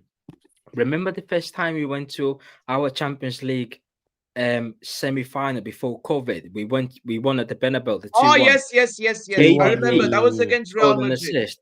See, top players, yeah, even the manager is scared of them. I can't tell KDB what to do. The guys, see, Marmoush, yeah, it's easier to control Savio. It's easier to tell Savio what to do than Marmoush. That's why he's playing him. Yeah. Exactly. Brother. Because when Marmoush was on the pitch, you'd see him. I would notice a big difference in the attack. Like he would take people on. He'll shoot more. He'll be more direct. But Savio's just like controlled on the pitch. He's like a robot. You can see it. Oh, there are players that they don't need time. Oh, this give him time. 2 seasons. No, brother. Bro, we've seen players. There are players that Aguero came on in his debut. He scored 2 goals. Bang, bang. We were like, fucking hell. We've got a striker there. Literally. They don't need time, bro. Kevin De Bruyne came on in his debut. He scored. Assist, David Silva came in his first season, Matthias. David Silva came in his first season and he started sourcing in that midfield. I get it. There's certain players that they would take a bit of time, but you don't need more than 2 seasons to actually show a bit of your quality. Do you know what I mean, bro? Like, I'm looking at it. Why are we having Rico Lewis on the bench when if we need a goal, we're not gonna bring him on. If we need to defend the lead, we're not gonna bring him on. What's the point? What's the point, bro? Yeah, it's frustrating, man. It's frustrating. I can't lie to you. It's frustrating. Very frustrating. Do you know what I mean? Right, against Fulham, your back line is getting run, and we need a bit of pace. Oh, I can't bring Gustinov. I need to bring my boy John Stones because he's done me well throughout the years. Stop with this sentiment, bro. Yeah, there's too much sentimental. Matthias, it's called love, Matthias. No. Let me explain. Let me explain. Let me explain, brother. Hold on. Let me explain. The love should have been from last season, bro. I know, brother. I know. He's fallen in love with these guys. I'm telling you, bro. Yeah. Whenever you spend too much time with people, you fall in love with them, and it become hard to let go of. He's falling in love. He's falling head over heels with a treble team. The ones that don't say nothing, the ones that don't tell him to be quiet. He's falling in love with them. That's what's going on, bro. And listen, I get like my friend Elliot, big up Elliot. Elliot messaged me today, and and I was having a rant with Elliot about Pep, and then he messaged me. I think, right, I would not just blaming one man. I think everyone needs to take a bit of the share of the blame. Everyone across the board, we fucked it up. And I was looking at it and I was like, right, okay, yeah, you're right. But at the same time, I think the last 2 years, Chicky fucked us up even more because Pep Guardiola came out and said Chicky want to rebuild the squad after the treble, and I told Chicky no.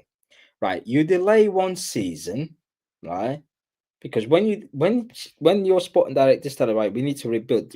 That means the sporting director is watching the game from an outside view, and he's seeing the cracks and he's seeing the deficiency in the team where it needs to be improved. But you told him, no, I can still get out the best out of these players. Cool. We went out there, we won the 4 in a row. Even in that 4 in a row, when you lost your captain, when you lost Maris, when you lost Laporte, players like that, and we lost Cancelo, there were still gaps. That was the season after 4 in a row, right? Let's rebuild it now. The manager cannot come to Chicky just because he's your friend. He cannot come to Chicky and say, no, I can still get the last juice out of this team. No, no, no, no, no, no, no, no, no. You as a sporting director, because when you delay one season, the problem becomes even bigger. But when you delay 2 seasons, it can get even worse before you come back into the top. And we're seeing that now. Delayed 2 seasons. What Chicky should have done in that summer when we won 4 in a row, no, we're not gonna delay anymore. We're gonna rebuild the squad now, because at the end of the day, you running a business, you running a football club. You didn't know whether the manager is the manager last season or is the manager gonna renew. However, you have to prepare. You cannot go into a season losing at 30 plus goal at Alvarez, bring on Savio, no bringing any midfielder, because we knew without Rodri, we fucked. And then on deadline day, Barcelona called it, like literally calling it, say, oh, we're going to get rid of Gundo. Do you want him? Oh, like 34-year-old Gundo. Oh, our captain, our treble captain. We're going to do this. No, no, no, no, no, no, no, no, no, no. We need more than Gundo in that midfield. And we delayed it. By the time we clocked in, we are 1 win in 13. We're panicking in the summer transfer window, even though the summer. I'll tell you this story about the summer transfer window. Yeah, Carl. Yeah, Carl, Pablo, AK. Yeah. Pep Guardiola did not want to sign any player in January. And I've gone that I went through this early on in the stream. Martin was here, Kelge was here, and I explained to them why. In December, Pep Guardiola was asked, yeah, are you going to bring on some players in January? And he said, I'm not sure. Right now, all I want is my players back. I want Nathan back. I want Jones back. I want Ruben back. And if they come back right now, we will look a complete different team. Regarding the winter transfer window, I leave that to the club. Yep. Winters came. We signed Marmoush. We signed Reis, Kusanov. And then we went in the last day, we signed Nico Gonzalez. Then we brought in Echeverri, who was, we brought in Echeverri, who was injured then. Another promising player that we let go. Right. He was asking the press conference, what do you make of Marmoush? Why are you signing him? And this is what he answered, yeah. I didn't know much about Marmoush. Chick came to my office and said, he arrived in my office and said, we are buying this player, Pep. Have a look at the videos. I didn't know much about Marmoush, so I had to call my friends in German to ask about the player's behavior, how it is in training, yada, yada, yada. After having a feedback from my friends in German, I told Chicky, yeah, that's fine, you can go and buy him. Yeah. Victor Reyes and Kusanov, they were market opportunities because they were seen as young prospect centre half where every loads of teams in Europe were after them. Real Spurs Madrid, wanted PSG. Victor Reyes. Kusanov was wanted by Newcastle, even Arsenal, Tottenham, and whatnot. Real Madrid. Real Madrid. So Chicky was like, right, I need to get these two in to avoid any sort of competition. That's why we paid the money that we paid, because otherwise it probably would be cheaper in the summer. But the thing in the summer is there'll be a bidding war with other clubs. We paid over the odds. Nico Gonzalez, who was the position that we needed the most, who was the first position that should have arrived in January the 1st, was the last player to arrive. Nico Gonzalez barely featured last season. Neither was Kusanov. Reyes played one game, which was against Leyton Orient, then he was shipped on loan. So Marmoush was starting games because Haaland was injured, and Marmoush was starting games alongside Haaland. Coming this season, right? This is the summer where Pep wanted the players that he wanted, because don't forget the January window was based on the position that we were in. We had to make top 4. We had to get into Champions League. So the club needed to act then, because obviously there was pressure from sponsors and whatnot. We had to make top 4. So we were going through an injury crisis. The club was like, right, let's give some support to the manager. Let's bring players that are ready to come in now. Nico Gonzalez was ready to come in now. Omar Marmoush was ready, and Kusanov, because Kusanov was playing Champions League, was playing League as well. Victor Reyes was like, he's young, but he could have still coming in. But coming to January, we give the players that the manager wants. Reinders, because Reinder told us in an interview when he signed Pep Guardiola. I spoke to Pep Guardiola on the phone. He said, "I need a number 8, and I need you to come into this team." And he was showing him how to use him, get into the box, adding goals into this team, and be a midfielder. He wanted to check him because he's a creative midfielder. He can play left, he can play right, he can play left. He play in the middle, and he went left back. And I ignored it because Josko Vardio was playing too much game. Ake wasn't staying fit. Literally, Josko Vardio, I ignored it, was replacing for Ake. And I look at it, right? He did not want that January signings because he's not playing them. And I was like, right, okay. Marmoush doesn't play because he wasn't counting on Marmoush. And he doesn't know how to use Marmoush to begin with, but he wasn't counting on him. That's why he doesn't play him much. Kusanov, well, he didn't really. Kusanov is not Pep's style of play. Kusanov is like a Ruben Dias, but Pep doesn't really see him as. Ruben Dias is still young in Pep's side, so he will play Dias ahead of Kusanov. Reyes is out on loan. Echeverri is out on loan. And then Nico Gonzalez, right? People say, oh, boy, Nico Gonzalez play. Nico Gonzalez only play in this team because he has no choice. We went into the Club World Cup. Nico Gonzalez played one game. He was playing Rodri whenever Rodri was not available. Whenever Rodri was coming off, he was dropping Reinders in that 6. He went to this season. He was relying on Kovacic to stay fit so he can cover Rodri. He was not relying on Nico Gonzalez.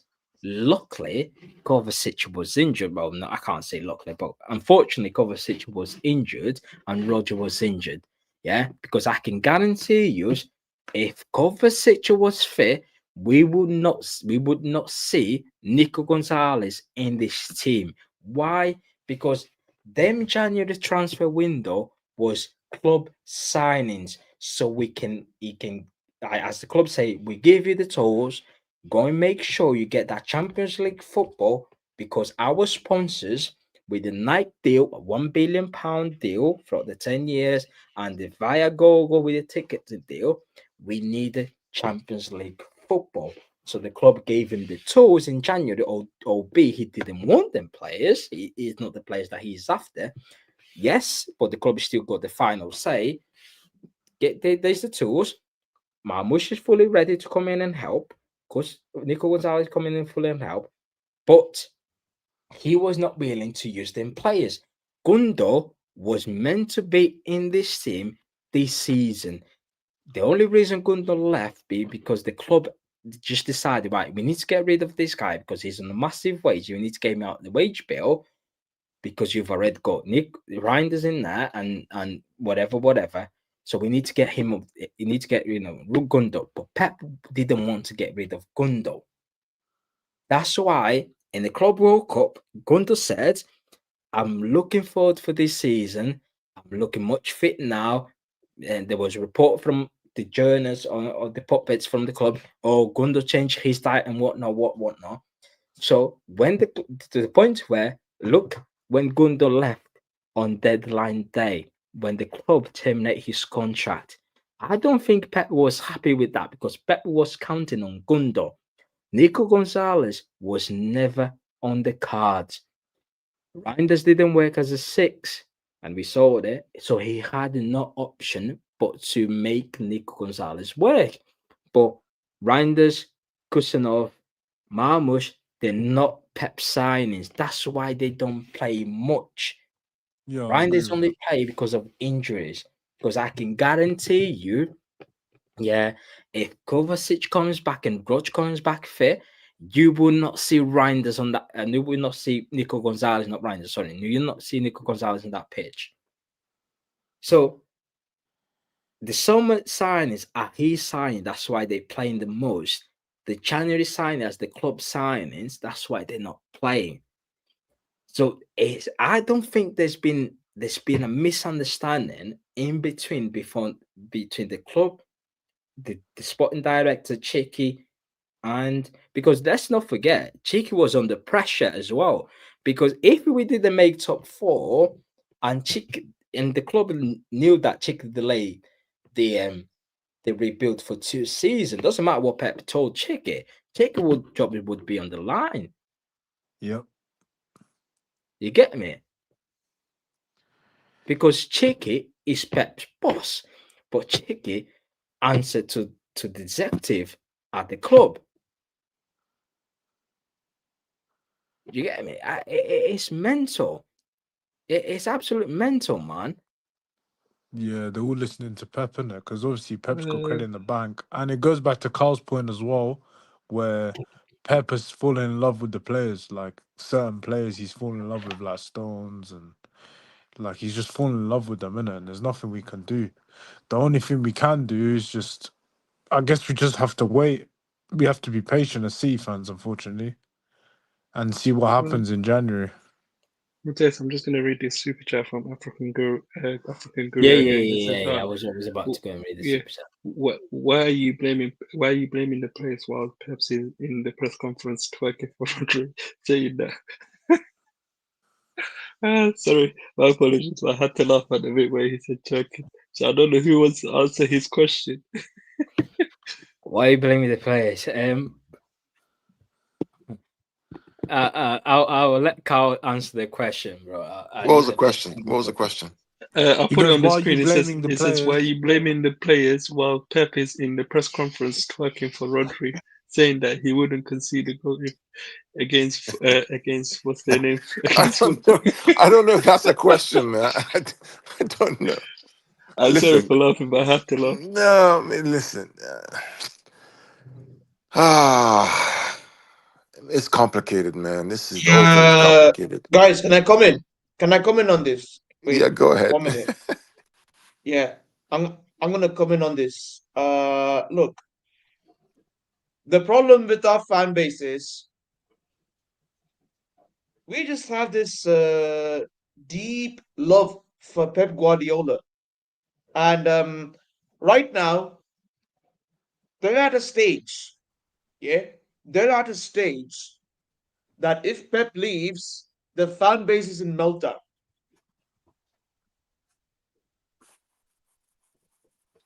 Do you agree with me or not?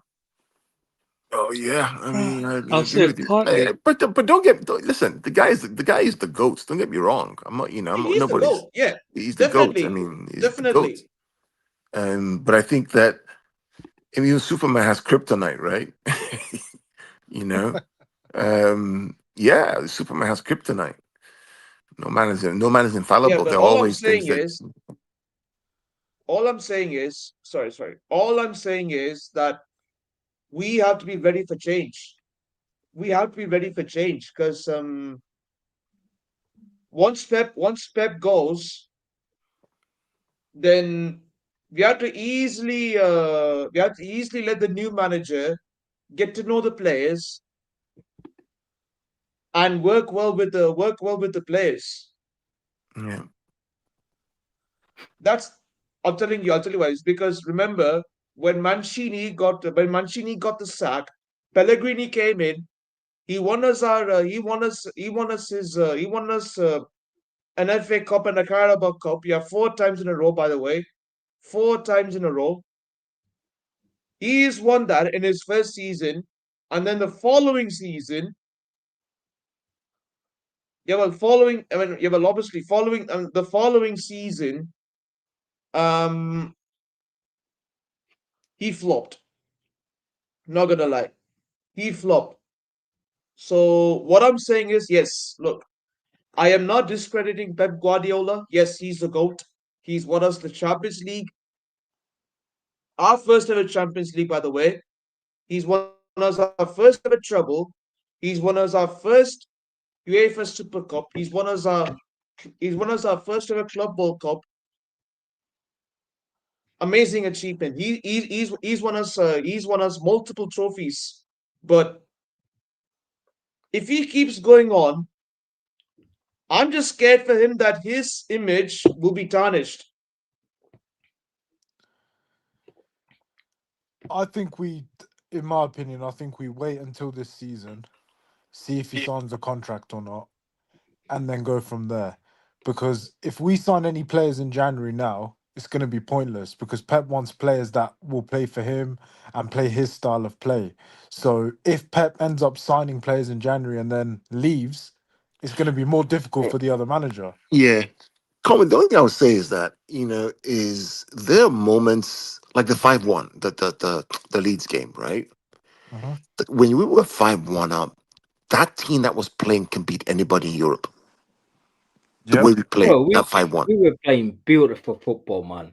The question Oh, now we were. becomes, and We Matthias, this is were, Matthias. We were. Matthias, this is for maybe me, you, or whoever else, right? It's maybe we can spend some time really studying what exactly happened that it flipped, because that's something happened, right? What happened that it changed?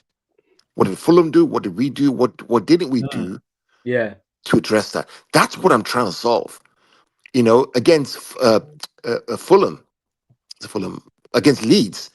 2-0 up, cruising, right? Second half, guy brings on Dominic Calvert-Lewin, and we're Bro, looking they 6 and 6 changed and 7s. they changed the three at the backs and the wing backs. Oh man, they were causing us all sort of problems. So Matt, the question is, can we study those moments and say, what happened?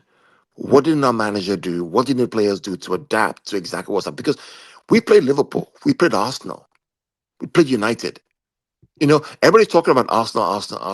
Arsenal have not beaten City or Liverpool or Chelsea this season. Yeah, they haven't. Yeah, They haven't, Mhm.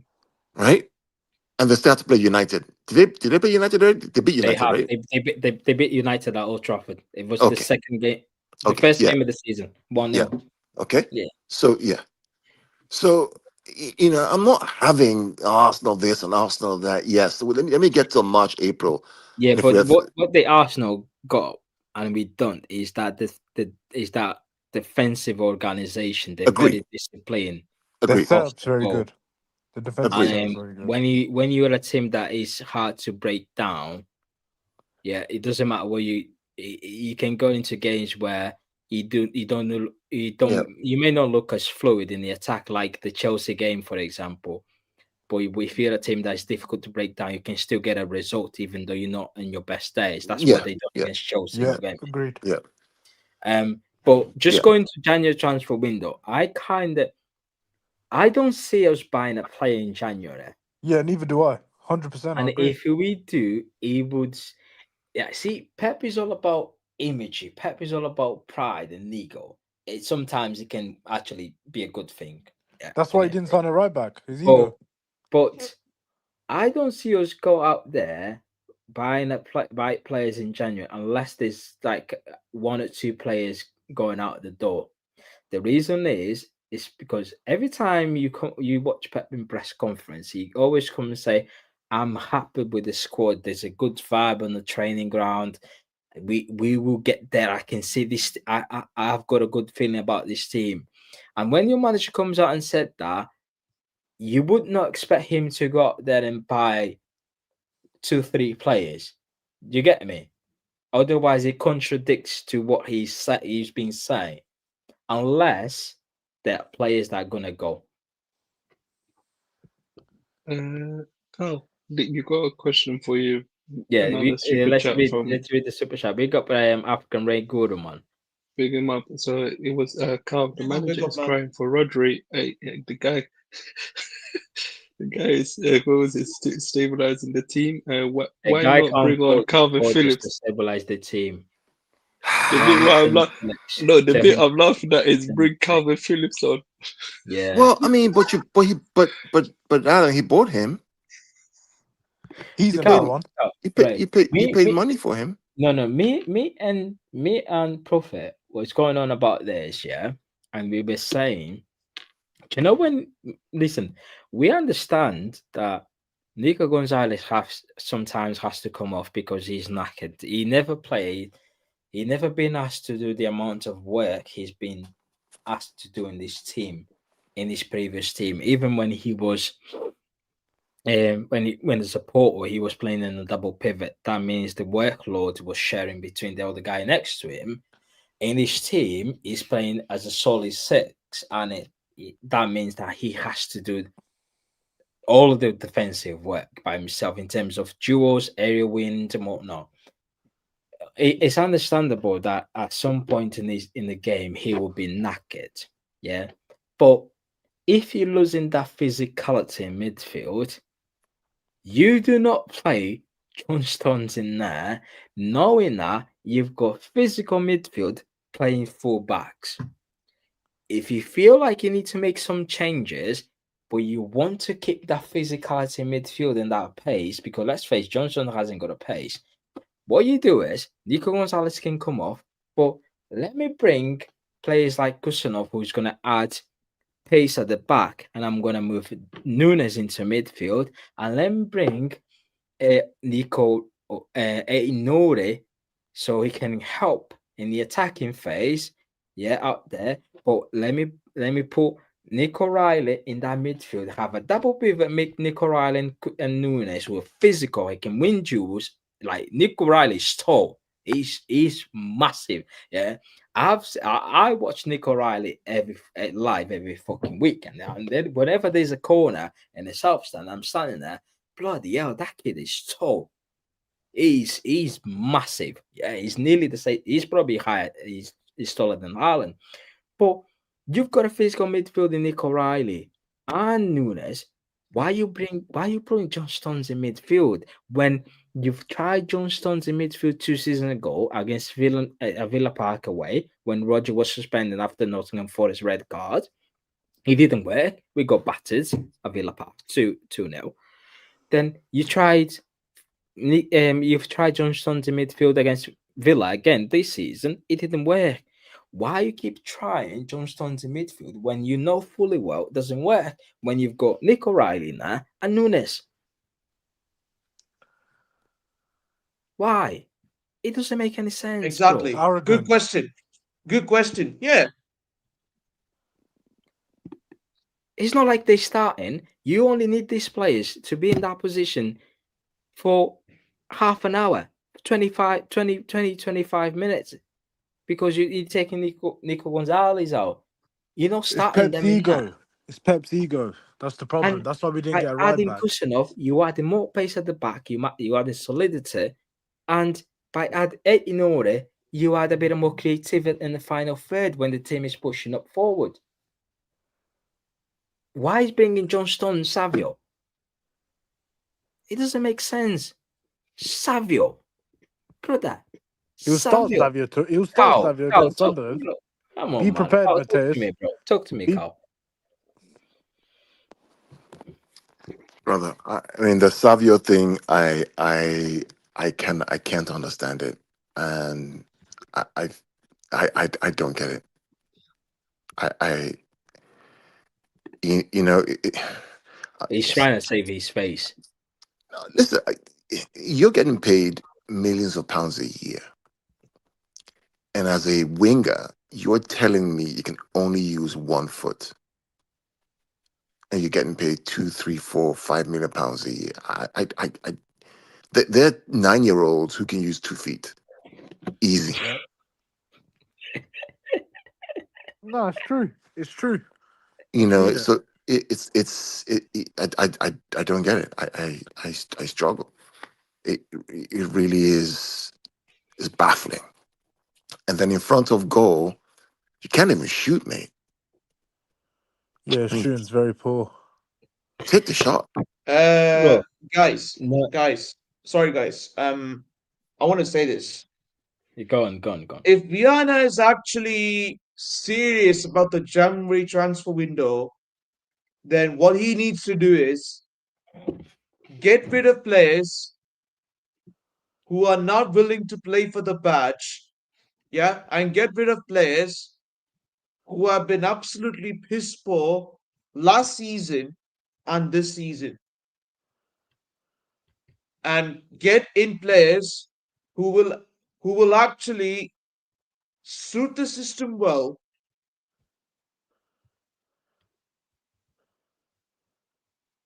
and get us playing beautiful football again.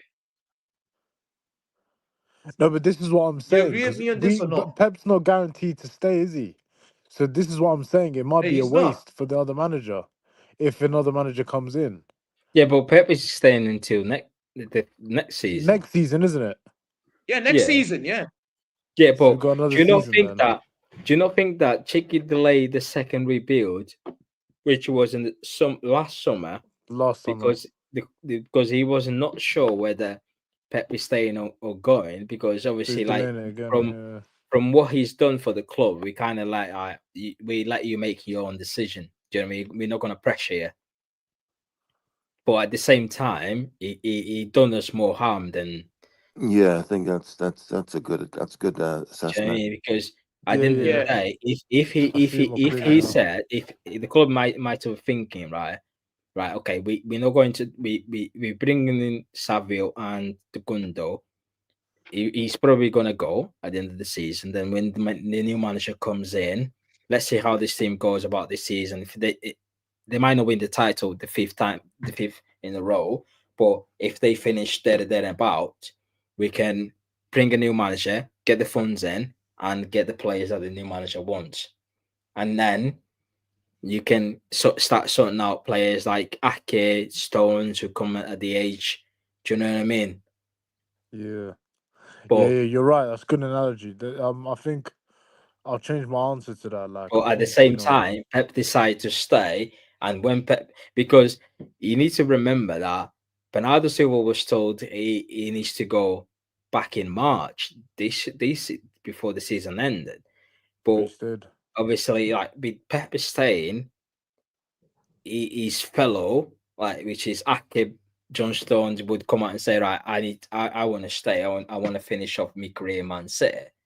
Because whereas if we had a new manager could just come in there, right? You're not part of my plans. You're not part of my plans. You're not part of my plans. Speak to the club. Find your way out.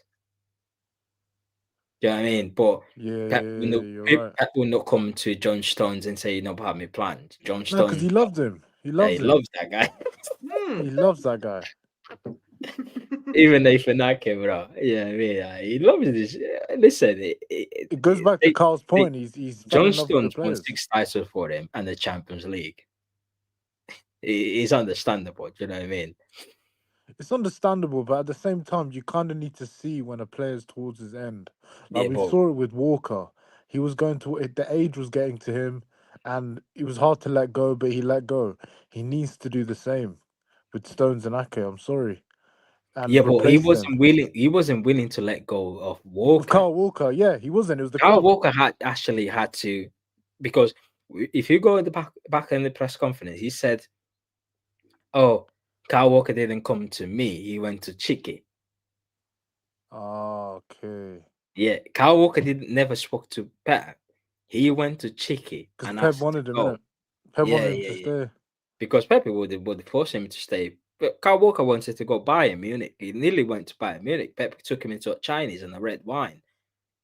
And he ended up signing up a new contract. Do you know what I mean? He Yeah, listen, he loves exactly. it. But at the same time, we need to put the club first. Exactly. We have to put the club first. Do you know what I mean? 100%. Listen, this way they've all been legend. But we all knew, yeah, when Vincent Company time was up, Pablo we all knew Zabaleta. when David Silva time, Fernandinho time was up, when he literally got run by Vinny Jr. We're like, nah, the time is up, mate. Do you know what I mean? Like Stone, Zaki, Bernardo, the time is up, man.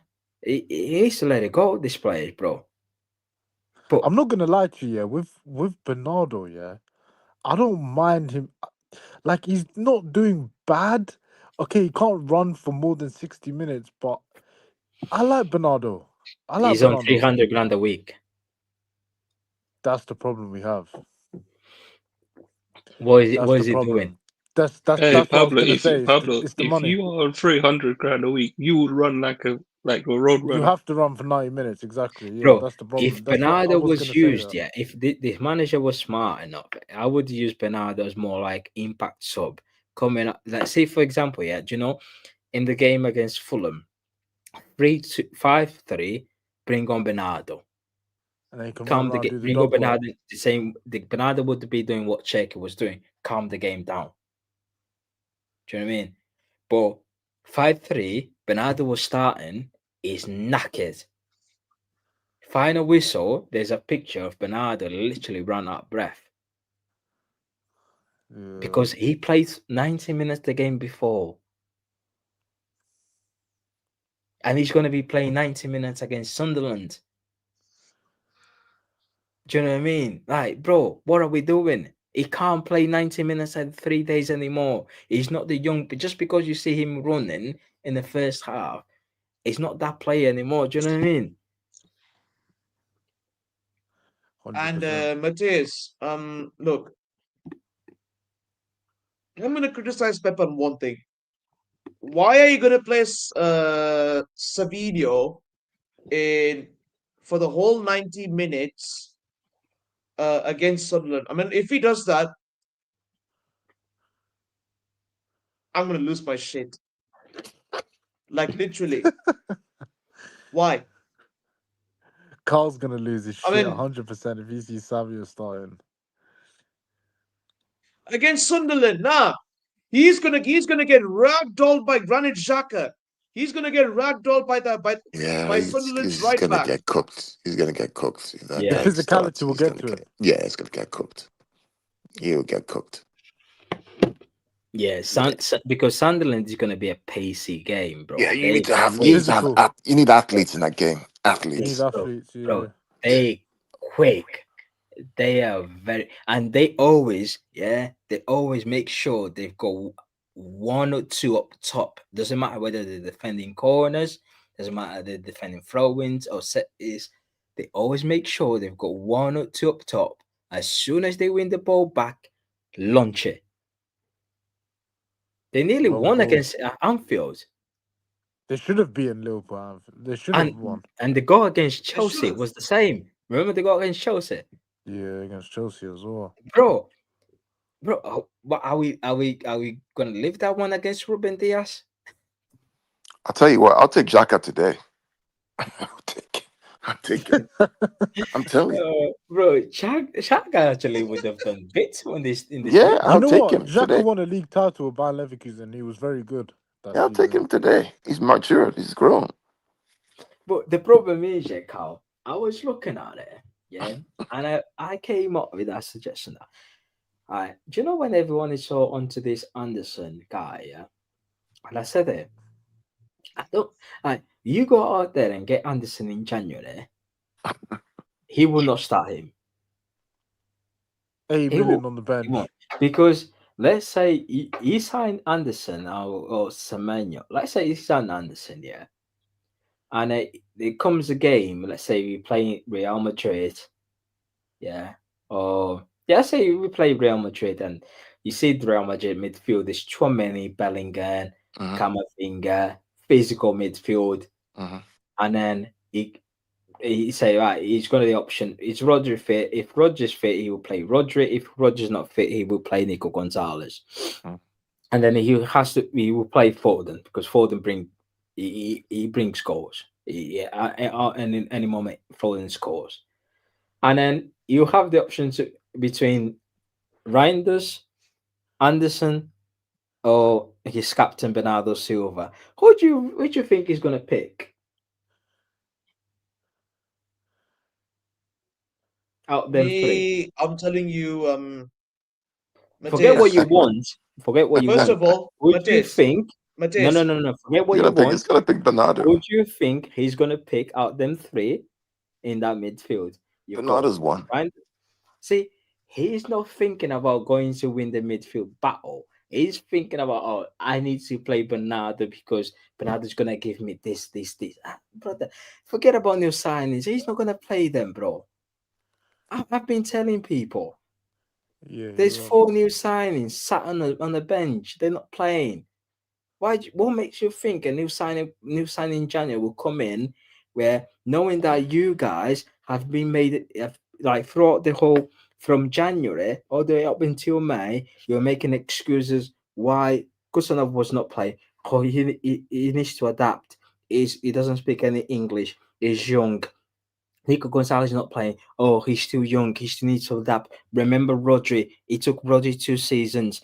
Was Marmoush. Oh well, Haaland's back now, but Marmoush is gonna be to give Haaland a rest. What makes you think Anderson? Yeah, if we go and sign Anderson, he doesn't start. You're gonna make the same excuses. Oh, even though he knows the league, he still needs to adapt to Pep's system. Give him time. He will start more next season. The excuses are already settled. It's all settled, brother. For new signings, you guys in your mind have settled the excuses if they don't start. So there's no point of views going out there in January and sign new players. Because you're going to Bernabeu, Bayern Munich, and you see, right, Anderson or Bernardo Silva, the manager is going to pick Bernardo Silva. You will not sat there and question why Bernardo Silva is starting. You're like, oh, Anderson is young. Bernardo Silva got experience in the Champions League. He knows Bayern Munich. He knows how to play Champions League. He's experienced. He'll bring the calmness. Everything is already in your mind. So new signings are not making any difference. As long as the older players are still here, the new signings will never flourish. Exactly. 3 of them are already on loan. Naipan has been winning duel. Naipan, I saw the stat. Naipan in terms of duel winning and pressing. Oh my days, he's up there with against the toppers in Europe. Victor Reis at Girona is there. Yeah. Kusanov is not playing. Marmoush is not playing. But you know the argument some people What makes fall you back think to a new you. sign is gonna? What makes you literally think that we're going out sign Semenyo or Anderson? They're gonna be starting in this Matthias, you know team. the argument You that don't they know your always throw manager. back at you. Matthias, the argument that they will always Because throw at you wait there, is Hamza, they don't speak English. Adam, wait there. Because when it comes down to we need to get results, such as last season where we needed to make sure we get into the Champions League, He reversed back to what he knows, and he came out on the press conference and admit that, say, I'm playing players that knows the patterns already, because we need to get into that top four. That's why you're seeing Gundo, Bernardo, double pivot, Rico, KDB, Marmoush up front when Haaland was an injury. Haaland came back against Southampton. He started. So Akanji, Diaz, Vardio, Ikorai. That's why you weren't seeing Nunes much, because when it comes down to a point in the season where I need to get results, he will always reverse back to the players that he knows rather than the new signings. And we just sat in there because he told us, yeah, I needed players that they know the patterns already. They know what they need to do. The new players, they don't. If you sign Anderson, he will not play him. He will come out in the press conference, he will find another excuse, and you will lap into that excuse because you can't go against him. You're already into that. It's like a cult. It's a cult in this fan base. But Yeah, go it on, is. It Alan. is. Adam, sorry, bro. Go on. No, I was just saying that the argument that some people do is that a player doesn't speak English, needs to speak English to play a game of football. I never knew you needed to speak English to play a game of football. Like, not honestly speaking, I played with people from different countries, yeah, and they don't even speak a word of English, but yet they still able to play a game of football. So that makes sense, Bro, they already make all the excuses, bro. Navarro, Negredo came out today. You've seen the quotes from Negredo. It was like, when I Yeah, came I've to seen Man it. City, I didn't speak a word of English. I thought when I scored a goal, and the fans were making noise. I didn't know. I thought they were upset with me because I didn't understand what we were saying. I was like, brother, Aguero didn't speak a word of English. Aguero was just playing, and it was just put on the football pitch and scoring goals. This English thing is a bunch of Those nonsense. times have That was gone Martin. now, man. This is Unfortunately. Martin that comes up with this thing. But big up Martin anyway. Yeah.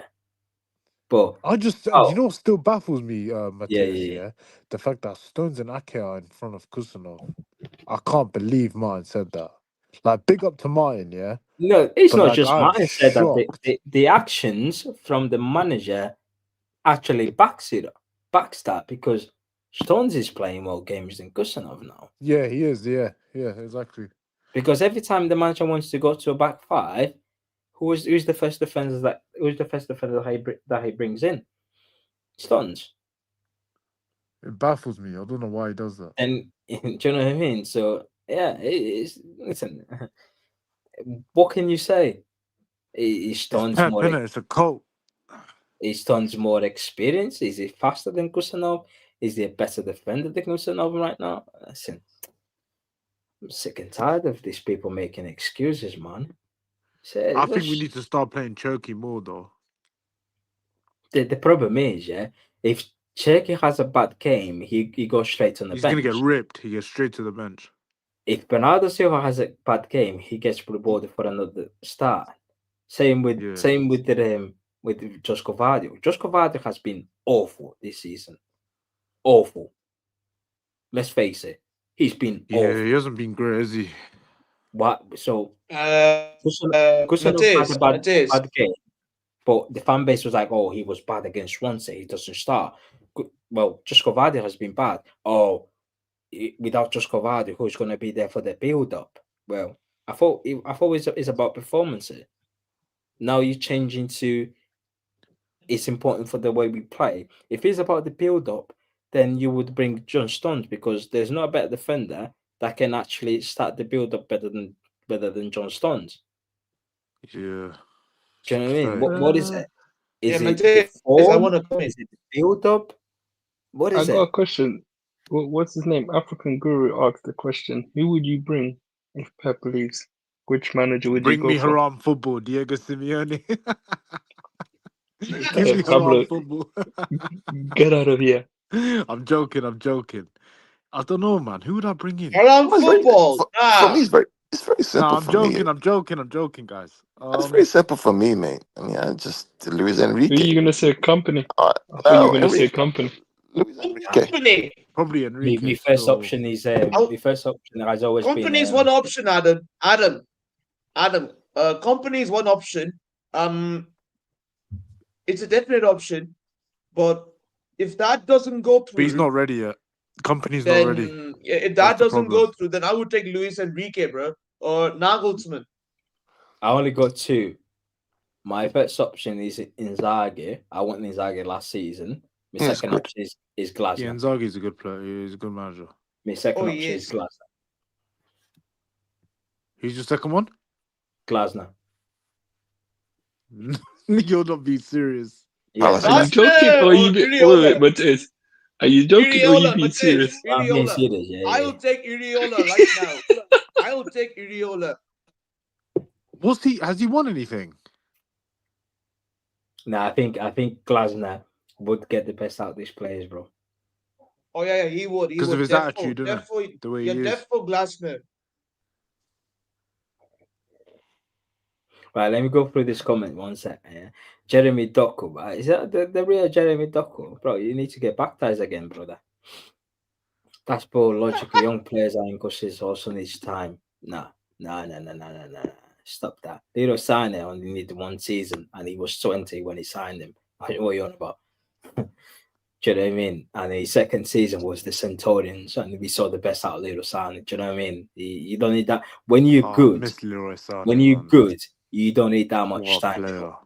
Come on, man. What we doing here? He's a player. He's another example, Matez, that he didn't listen to Pep and he went. Pep got rid of him. Yeah. Every player not the same. Some players peak at 18, some 27, some 25. Bro, we don't. Yeah, but we don't. But the problem is at will, City, you don't have are you willing time. to wait for Savio to pick at 27 when he's 21? He's 20. Is he not 23? No, he's 21. He's 21. Oh, okay. Yeah, Pep has lost that roughness. Listen, that's the problem. Yeah, I agree with that. I do agree with that. He did. Yeah.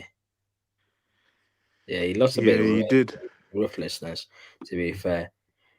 You're going for the league on the record, yeah. He nearly there. 6 more hours. Big up, Carl. He's right. He just hasn't done jack shit for this club, though. He hasn't, bro. He's the most expensive defender in our club history. Forget about the clubs. In this club, Man City, he's the most expensive defender in this club. Tell me, anyone in a comment, tell me one game that you've seen a Josko Vardio masterclass defensively. A defensive masterclass from Josko Vardio. Tell me one game. He's a defender. He's a centre back, right? That was a 4-peat season. Mateus, that was a 4-peat season. Which game? Against Real Madrid at the Bernabeu. He was awful defensively. He scored a brilliant goal, but he was awful. But defensively, he was all over the place. Yeah, he was. People only focus on Josko Vardio goals. They forget about the defensive duties. He's a defender. Pep has to go back to basics, man. That's all I got to say. He got caught in back-to-back finals. Yeah, he did. See, there you go. And he's not aggressive. He's not aggressive. Bro, remember, yeah? We played Forest last season, yeah? The guy who was at Newcastle, what's his name? He went from Forest to Newcastle for 60 million. That was the English fella. Wait, was it I forgot his name. from Forest to Newcastle? Black guy with braids. Wait, let me guess. Forest to Newcastle. He went for 6 million. So the guy got the ball. Elanga. Yeah, Elanga. Yeah. I remember that game at Forest. Yeah, because the only reason I was at Nottingham that weekend and I was sat in and on the home end at Forest. Yeah, the ball came from Elanga on the left wing. Elanga hit the ball long to the right wing for Oxenadoi. Yeah, Oxenadoi was in a wing. Josko Vardio, yeah, literally from the wing, Josko Vardio was backing off the challenge to a point where he allowed Alanga to get from the touchline winger, from the touchline wing, all the way into our box, and he beat Edison on the near post. How is it possible for you, a defender, to backing off the challenge from a touchline wing all the way until the box, literally backing off, no challenge whatsoever? And you telling me that he's a very good defender? Really? Come on, man. What are we doing here? Oh, Edison should have done better. No. Your centre half should have done better. Take him out. We're not like get a foul. Do you know what I mean? What are we doing here? He does. I like him though. He's supremely talented. He does dumb things too often. Yeah, I see, man. He's a bozo. He's got balls all over him, bro. I can tell people, yeah. Every time there's a ball coming to our box, don't watch the ball. Watch Josko Vardy positioning. It will tell you all you need to know. We went from 50 million sign instead of show hits like Bruno Guimaraes. Yeah, man. Bruno Guimaraes is just a cheeky thing, and one thing that really pisses me off about Pep is whenever the media ask a good question about Man City, he says he's been there and done it with Barcelona. Wait, was it Barcelona like 2012 and we're like 2025? that was 17 years ago. 17 years ago, Blue Manchester. You get me, bro? It's mad. Actually, Messi was signed in 2024. He was coming in 2025. Yeah.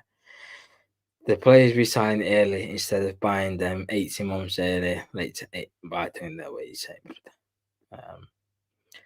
Twerking for Rodri. I'm sorry, he's been our best player.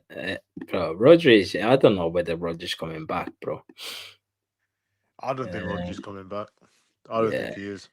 Yeah, you see, it's the board, not Pep. I told you, yeah, man. It's the January transfer window. It's the board because top four was at risk, so they needed to act. Because let's not forget that Nike deal was right on the line, and that Nike deal would not happen if you were like in a conference league. So, you know, the £1 billion deal where the fan base was jumping up and down. If we were in a conference league, we would not have that deal. Even with Viagogo, with the ticket thing, if we were in a conference league, we would not have that deal. Yeah, as soon as Nico and Chi and Doku came off, we dropped off deep. Yeah, we did, man. We did. But we should have not been dropping off because at the end of the day, what he could have done is, yeah, Doku wants to come off. Yeah, Doku is an outlet in the attack. You take it off an outlet and you bring another outlet. Yeah. Do you remember when Haaland was coming off, but we were bringing on Alvarez, which is an outlet for an outlet, dangerous man for the dangerous man. You're taking off Doku, you're bringing on Marmoush. Nico Gonzalez is getting tired. You bring on Kusanov, Nico Riley or Nunes going to that midfield. Keep that solidity. But apparently, Nico Riley is not smart enough. Nunes is not smart enough to play midfield. But what's his name? What's that guy's name? Rico Lewis is the smartest players Pep ever managed. He gets into some pockets. He gets into the box. Rico. Do me a favor, Pep. Just shut the fuck up with the Rico, man. Yeah. Pep tells lies to the media. Do you really believe in that bullshit? Yeah, man. Yeah, I listen. I listen to Pep, but I call it. I say it as it is. If the guy's waffling, I'll just say it.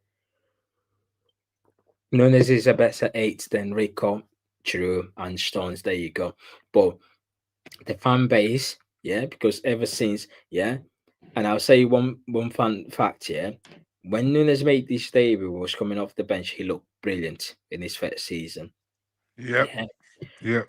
He had his first start against Wolves, which was his first start for the club against his former club, against his old club in his old ground. Can you imagine how difficult it must have been for him? He had a poor game, and ever since that game, the fan base made their mind up against Nunes. And whenever he was starting in the cup games, and he was playing as a holding midfielder rather than being an 8.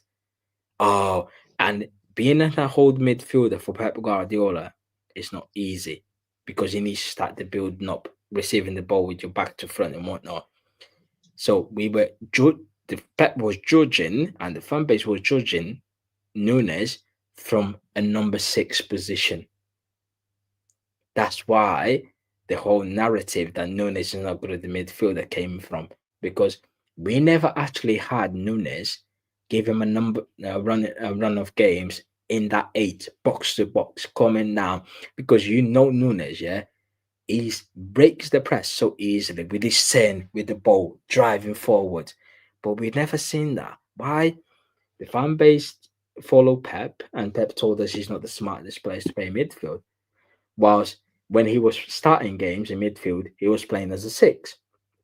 The same way this manager start as Tijani Reinders in a 6 against Aston Villa, but he's not a 6.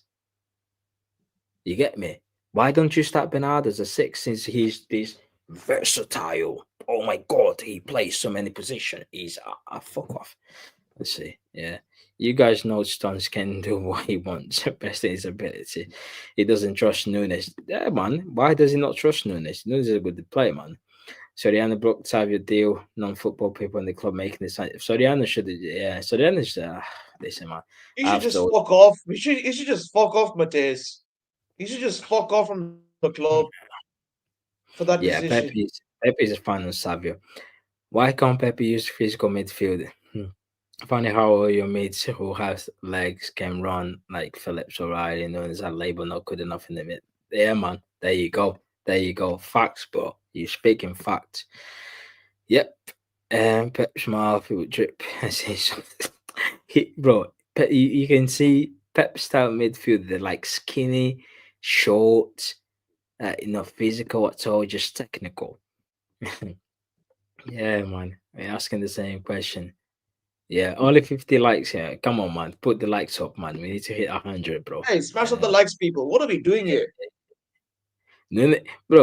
Anderson is just an English version of Nunes. Nunes is actually better than Anderson. The problem is we actually not have. Let's say, for example, yeah, if Anderson gets signed, yeah, he dropped like a few stinkers there in there. The fan base will actually put the arm around him and say, right, it's okay, it takes time, don't worry. Just take your time, have a 6 months in here. But with Nunes, they never had that. No one ever said to Nunes, yeah, that's fine. Yeah.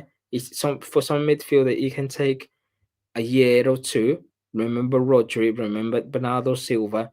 With Nunes, no, he's not good enough. No, we don't want that. Do you know what I mean? No one actually gave Nunes time.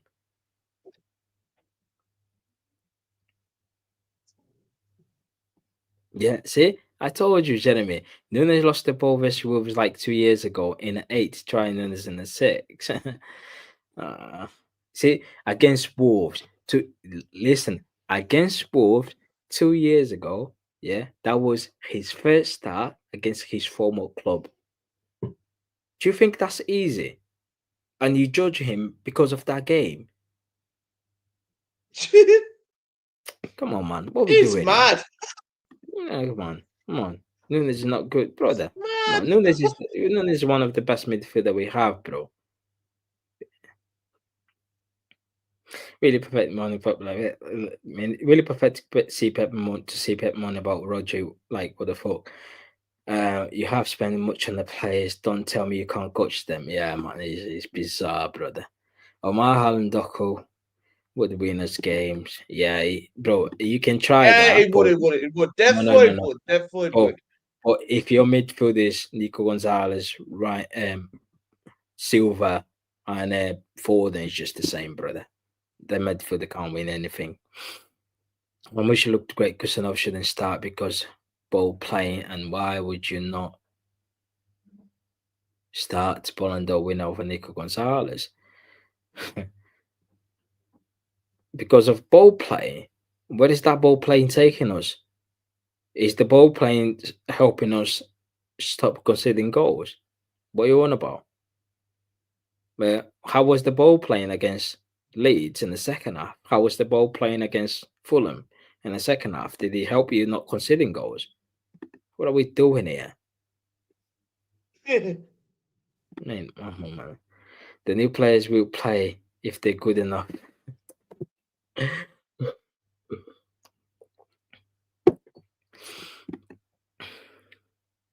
You know how they're playing with the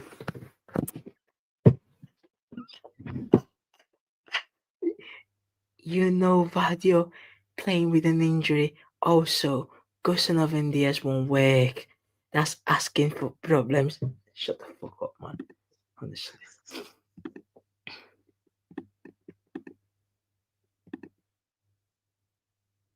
Glasner, this is a mid-table folder.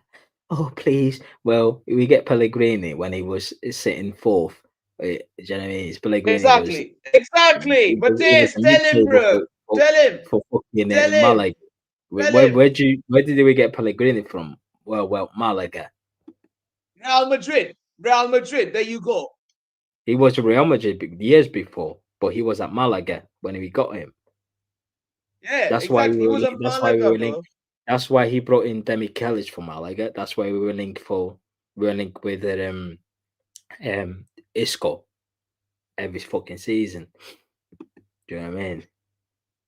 But yeah, Yeah. listen, it's been nearly 7 hours. We're gonna end up the stream soon. Yeah, I'm just gonna go through the comments. Yeah, Gusanov playing out the press against Vin Mbappe, Jude in the Champions League. I said, and we'll say he can't play the ball. Gusanov is actually very good on the ball. He's actually I don't know good why though. people. Not gonna I lie. think people, see Kusanov, this ugly face, aggressive, and they think that Kusanov can't play. Can't play with the ball on his feet. He's actually very good passer of the ball. He Is it is. just? It's just He because he's is. sexually attracted to Vardy because he thinks like he's some sort of like fucking John Stones. Kusanov is very good on the ball. His passing is unreal, man. Like his long balls, like his brother. What are we doing here? What are we doing here? Yeah, he's lost the ball in the sixth position, but he's not a six. Why don't you play Bernardo in the six and see how he does? Would you play Bernardo in the six? Oh, because if you play there, you say, "Oh, Bernardo's not a six, or we can't play Bernardo there. He needs to be occupying the defender." Shut the fuck up, you absolute moron. What? Speaking on Pep calling the Bernardo, nah, fuck Pep. I'm going to bed. It's nearly midnight. Yeah, Nunes actually suits the way we play. See, counter attacking. Nunes is one of the best central midfielder we have in that team that can actually make difference in midfield with his leg physicality, the way he turned, the way he Nunes carries the ball from defense to attack, from the fullback. Imagine how he can do from midfield, brother.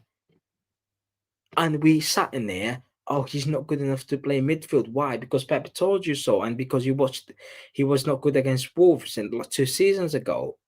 Really? Come on, man. What are we doing here? Oh, fuck this. Anyway, AK, big up, man. Hamza is gone. Yeah, He's gone. But yeah, but I'm here, yeah. man. Hey, big up, man. Hey, big up, Mateus. My guy, God damn. Nah. Anytime. Carl is here. Oh, Carl is back. What are you saying, Carl? Oh, Cal's here. Oh, sorry, I was on a call.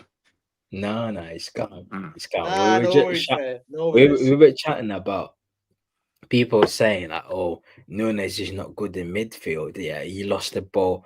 Bro, Nunes, and I was saying to people, yeah, when we signed Nunes, he was coming off the bench for 2 games and he was bossing there. He was really good in that number 6 in terms of them turners, breaking up press, run with like carrying the ball from midfield to attack. Then he got his first start against Wolves, his former club, his old club, in his old ground, and he looked shaky, which is understandable. He just came back home, his first starts in the Premier League for Man City. Obviously, he had a poor game, which is fine. But the fan base made up, oh, he lost the ball all the time when he would play. He lost the ball twice against Wolves 2 years ago. So what? And then the manager didn't trust him from that point forwards, and he started playing Nunes, because Roger was playing, but he would start playing Nunes in the cup games, and he would start him as a 6. He's not a 6. He's not a 6, bro. And people were judging Nunes as a number 6 rather than actually be a number 8. And then the manager come out in the press conference and say, oh, he's not smart enough to play midfield. And the fan base just slap into that. They That don't was look hard. That's a hard statement, that one is. they don't look at what happened. That's a hard statement. Do you know what I mean? I would rather have Mateus Nunes right now in that midfield over Bernardo Silva, because I know Nunes brings physicality, pace, and he can carry the ball. Bernardo Silva cannot carry the ball from midfield to attack, neither from defense to attack. He can't. Nunes can do that. Nunes break out press. And you judge him based on starting against Wolves, against his old club, and from a number 6 position where he was playing in the cup games, even though he's not a 6. Because Calvin Phillips couldn't do the job in a 6. And Nunes had to play in a 6 because Rodri couldn't play the cup games. Rodri was saved to play the league games and the Champions League. And they say, oh, he wasn't good. He's not smart enough to play midfield. Oh, no shit, Sherlock. He was playing as a 6. He's not a 6. He's a number 8. Why? Since Bernardo is this all-time versatile, or he can play in multiple positions, he runs a lot, he plays fullback, left back. Why don't you play Bernardo in a 6 then? Why? Oh, because you know he's gonna get exposed. But Nunes is fine because you can just criticize him if he doesn't do well. But Bernardo, you can't do that, because if you criticize him, oh, you're gonna bring up the 2 goals he scored against Real Madrid. Fuck off, man.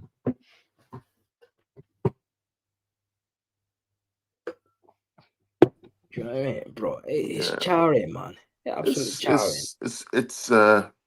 It's difficult. It's strange. But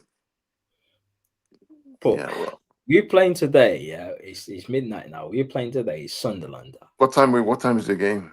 I haven't checked yet. It's 3. I think it's 3 o'clock. I need to Okay. check it because I think I'll be working until midday. Mm. And I'll head into the game. Yeah, it's 3 o'clock today. Yeah. Hopefully we win the game. I hope we do.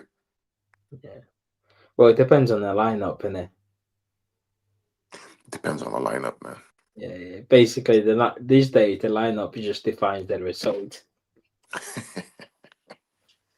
And you know, when the lineup comes up, the fan base already knows whether we're winning or losing. Yeah. Depends on the lineup. But anyway, I need to go. Big All up right. everyone for tuning in. Yeah. We've done 7-hour stream, Man, that's incredible. Yeah. All right. Thanks very much for tuning All in, right. Carl. Take care. AK, All right. big God up. bless. We're gonna do another stream, match reaction. If we lose to Sunderland, match reaction will be on the day. I hope we don't, Mateus. I hope we don't, because if we lose to Sunderland, they're gonna feel my wrath. I'm telling you right now, they are gonna feel my wrath. Imagine Savio start tomorrow, yeah, Jeremy, and we lose to Sunderland. No, I am not having it, bro. As soon as I walk out that ground tomorrow, I'm gonna start setting up the message stream. As soon as I get home, I'm gonna go into Tesco, get a few beers. I'm off on Sunday. I don't work. I'm not working this Sunday. I usually work Sundays. Work these Sundays, and we're gonna just do an emergency stream straight away for like until 6 a.m. in the morning. and then we cussing out every single one: the manager, the board, the players, the cleaners, the tea ladies, everyone. But yeah, big up everyone. Yeah, I'll see you soon. Thanks very much for tuning in. Have a good weekend, Yeah. Mateus. Take care. Yeah, you Have a take care. good See you soon. weekend, See you everyone. soon. Have a good weekend, guys. See you.